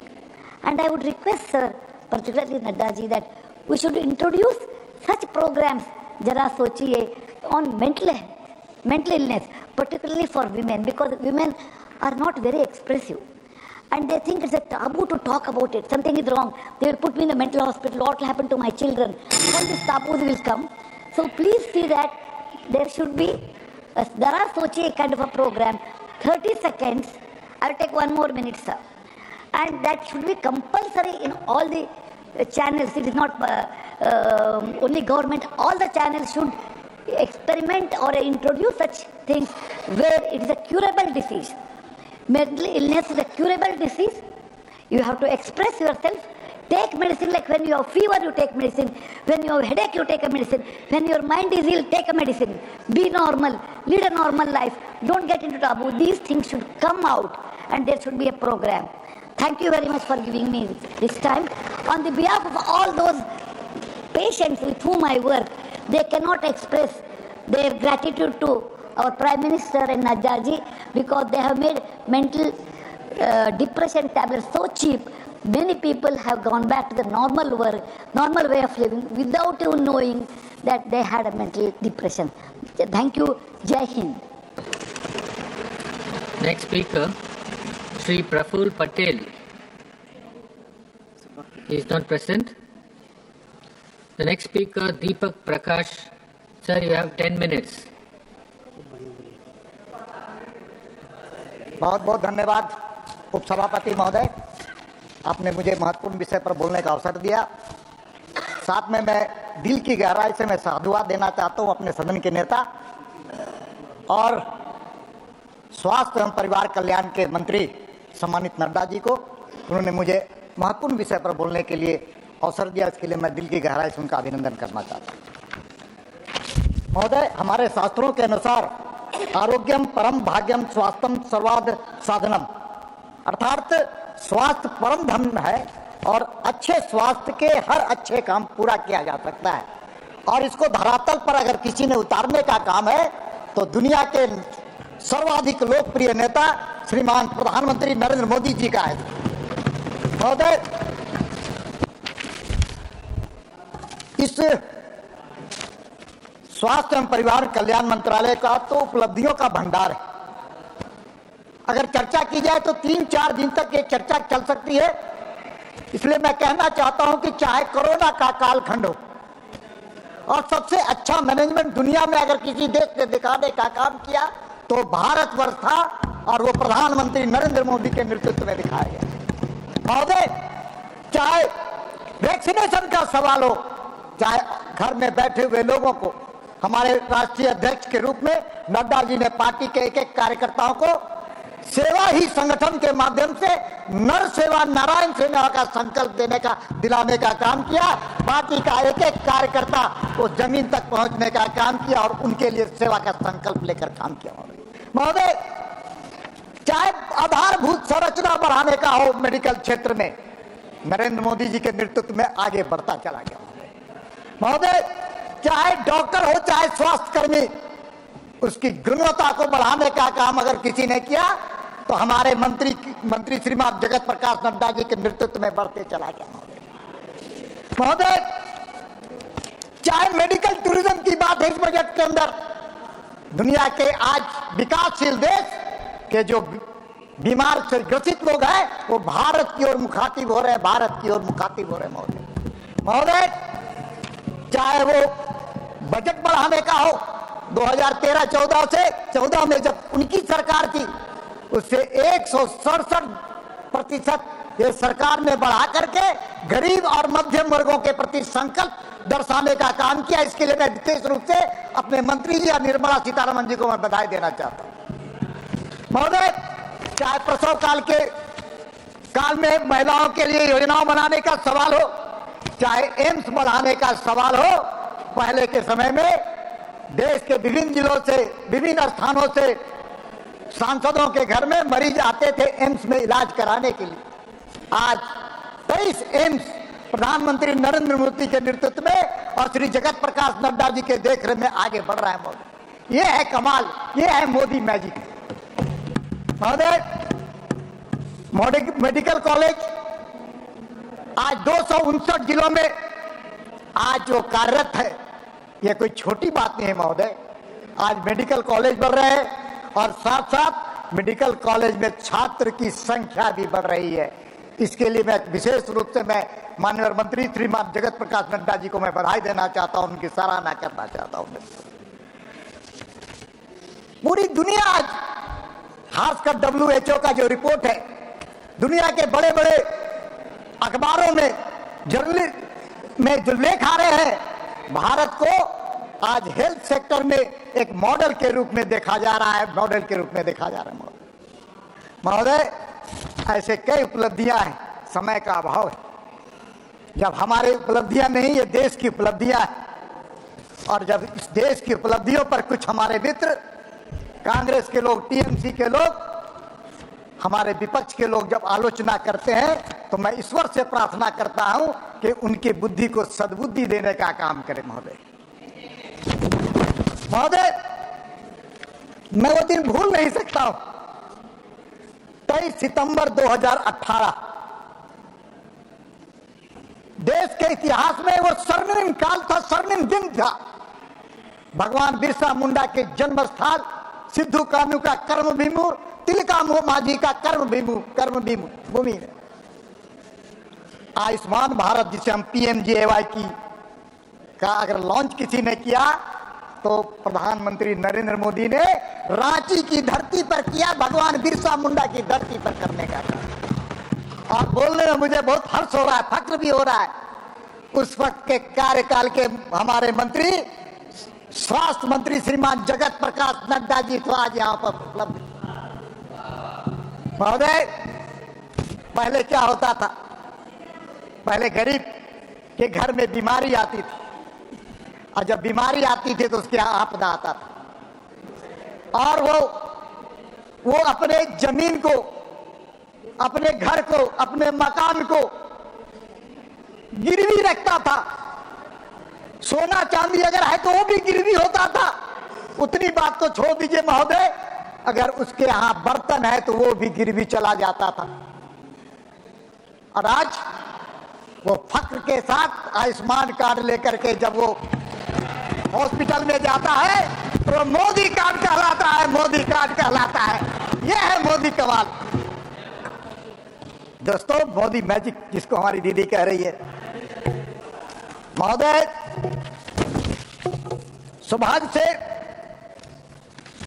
ये भारत के 50 करोड़ से अधिक लोगों के हर साल 5 लाख की guarantee देता है।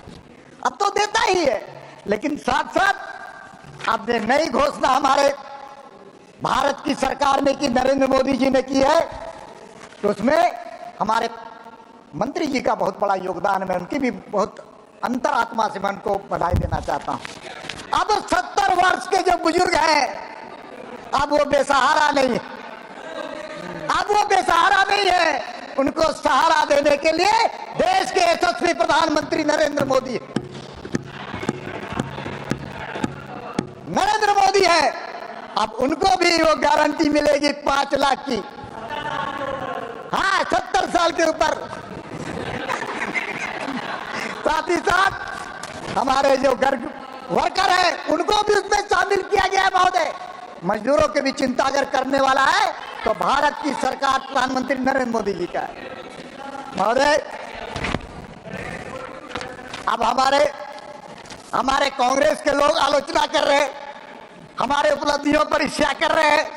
मैं उनको थोड़ा अंतरात्मा की आवाज भी उनको झांकने की कहने का मैं नसीहत देता हूं। क्या हो गया था 1975 में जब देश में आपातकाल लगा था, तो चाहे वो 14 साल का बच्चा हो, 14 साल की बच्ची हो, चाहे वो 80 साल का बूढ़ा बुजुर्ग हो, उसको नसबंदी कराने का काम अगर किसी ने किया तो कांग्रेस के लोगों ने किया था। यह उनकी उपलब्धि थी। जोर जुल्म पर, वो जबरदस्ती पर नौजवानों को, बेरोजगारों को, बूढ़ों को, बुजुर्गों को, हमारी माताओं को, हमारी बहनों को जबरदस्ती अगर कोई ढंग से नसबंदी कराने का काम किया तो कांग्रेस के लोगों ने किया। आप हम तो बच गए, आप अपना कुर्सी देखिए प्रमोद जी। आप कहाँ बैठे हैं, आज हम कहाँ बैठे हैं प्रमोद। और उतना ही नहीं, माननीय उपाध्यक्ष महोदय, उतना ही नहीं, जब कोरोना के कालखंड में जब वैक्सीनेशन का निर्माण हुआ तब इन्होंने देश को भ्रमित करने का काम किया, भ्रमित करने का काम किया था। कभी इसको सैफरन वैक्सीन के नाम से, कभी मोदी वैक्सीन के नाम से जनता को भ्रमित करने का काम किया था। और भ्रमित ही नहीं करने का काम किया था, सुबह प्रेस में अलग बातें कहते थे और रात में जाकर के चुपचाप चादर और कंबल ओढ़ करके वही वैक्सीन लेते थे महोदय, वही वैक्सीन। अब टीएमसी दीदी बैठी हुई है। अरे बंगाल में क्या हुआ, एक हॉस्पिटल में हमारी महिला बहन डॉक्टर के साथ किस प्रकार से व्यवहार किया और किस प्रकार से हत्या की गई, पूरा देश ने देखा है बंगाल के अंदर क्या हुआ। और अरे आप मत बोलिए महोदय, मैं इतना ही कहना चाहता हूँ, कांग्रेस के छत्तीसगढ़ में जब कांग्रेस की सरकार थी 630 करोड़ रुपए का घोटाला, हेल्थ घोटाला अगर किसी ने किया तो कांग्रेस की सरकार ने छत्तीसगढ़ में करने का काम किया महोदय। आज बड़ी बड़ी बात कह रहे, ऊंची ऊंची आवाज कह रहे, थोड़ा अपने चेहरे को आईने में देखना चाहिए महोदय। अध्यक्ष महोदय, आज भारत सुपर पावर, फार्मा में सुपर पावर बन चुका है महोदय। अमेरिका में जितनी दवाओं का टैबलेट की खपत होती है तो हर तीसरा टैबलेट भारत में बनता है महोदय।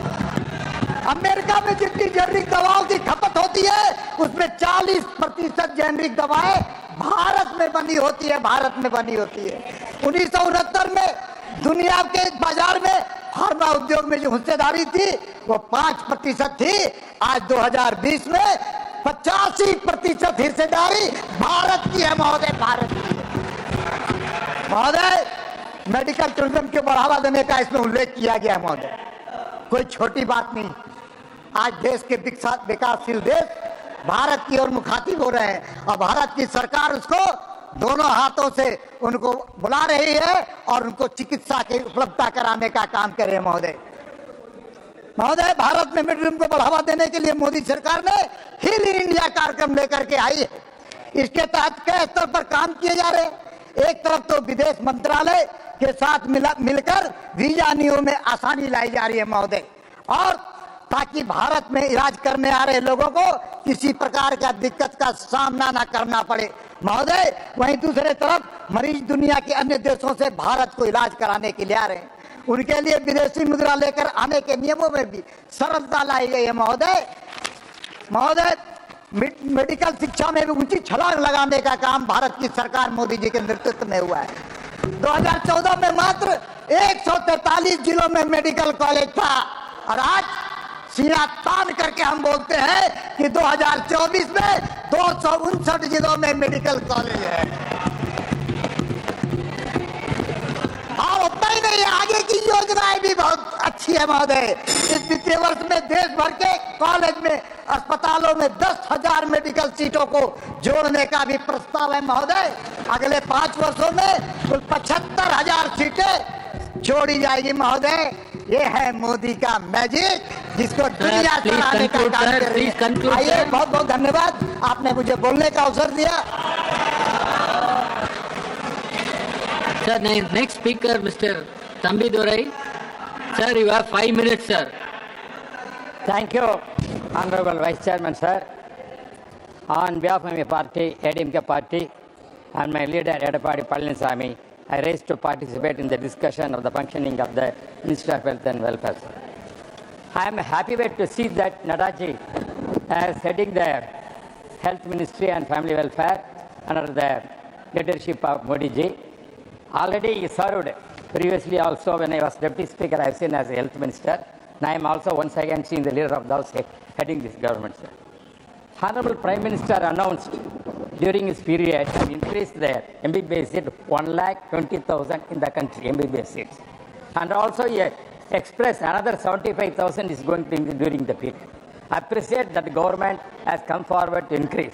At the same time, I want to say that apart from the MBBS, we have to see that another 50, equally PG course must be also increased. That is interesting. Sir, I want to say when the honorable minister, honorable member is initiated, they said Tamil Nadu is one of the leading states in the family welfare.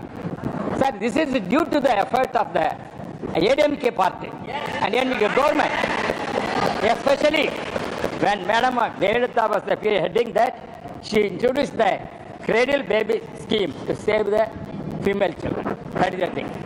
Second, and also Amma Bear baby care kit.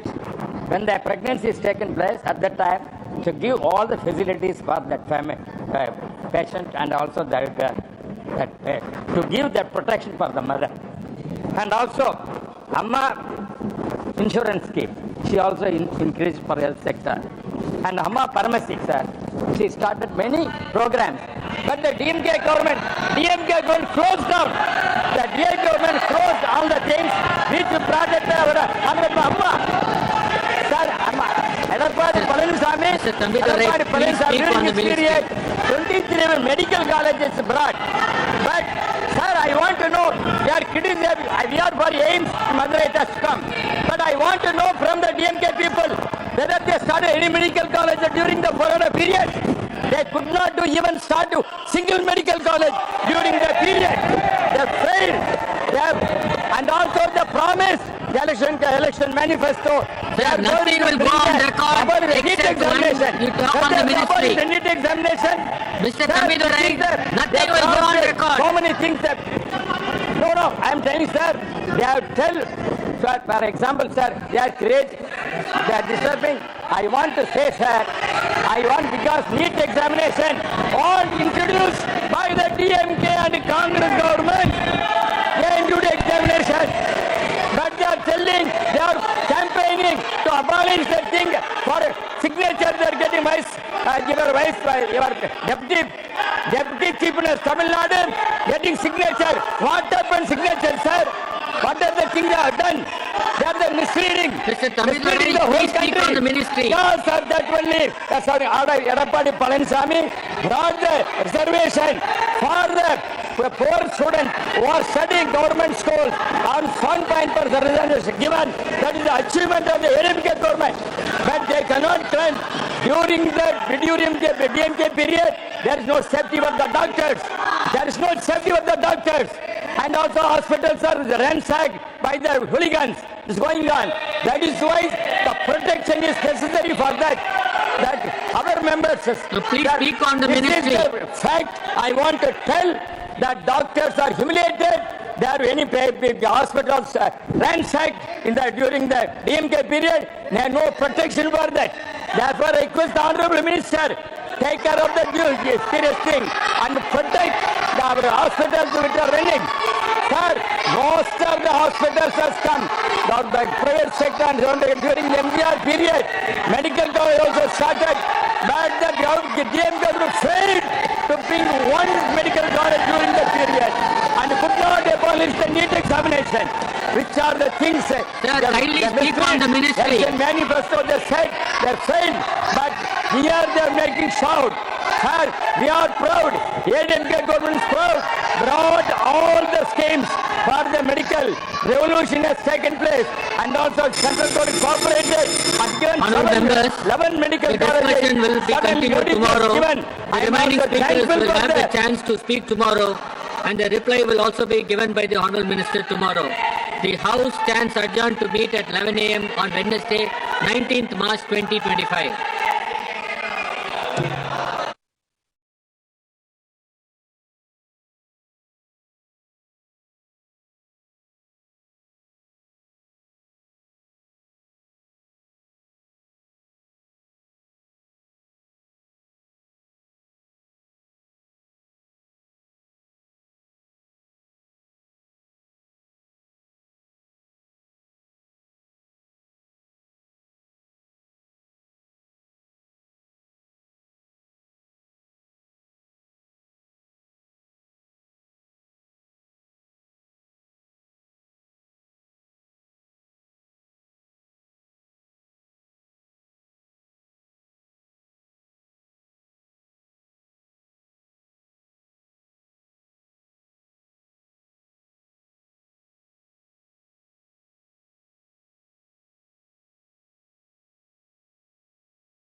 Skill, scale and speed. बहुत बड़े scale पर सोचने की आदत देश में खड़ी करनी होगी और उसको पूरा करने की आदत बनानी है।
A massive technological and industrial transformation is unfolding in India.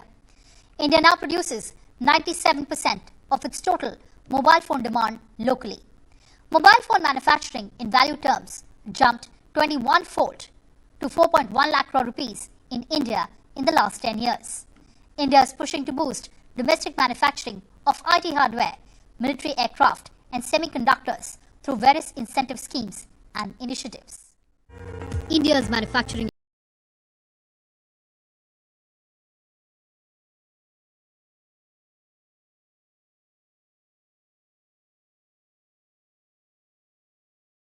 government has set an ambitious target of expanding this sector's output to $300 billion by mid-2026.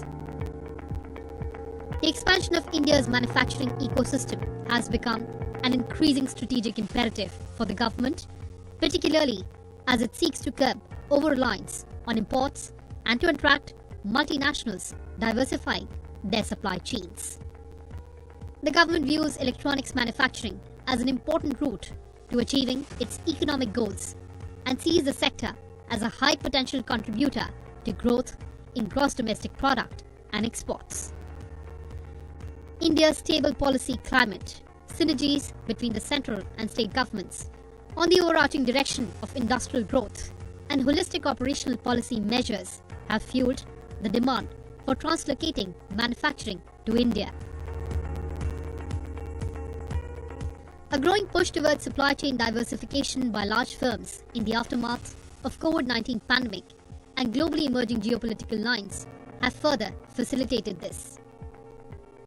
In addition to these factors, India has continued to maintain competitive manufacturing wages, sustained reduction in infrastructure gaps within the country through the implementation of programs such as Bharatmala, Sagarmala, PM Gati Shakti, together with supply-side incentives from the government, will further improve capital productivity and greater investment to GDP ratio, creating a virtuous cycle. There is more to this. The concerted push for digitization across the country has promoted the start of a digital era and digital revolution.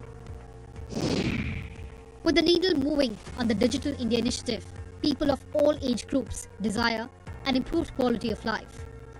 Between 2017 and 2022, the total number of internet subscribers in India has grown at a compound annual rate of 15%, reaching 850.95 million by September 2022.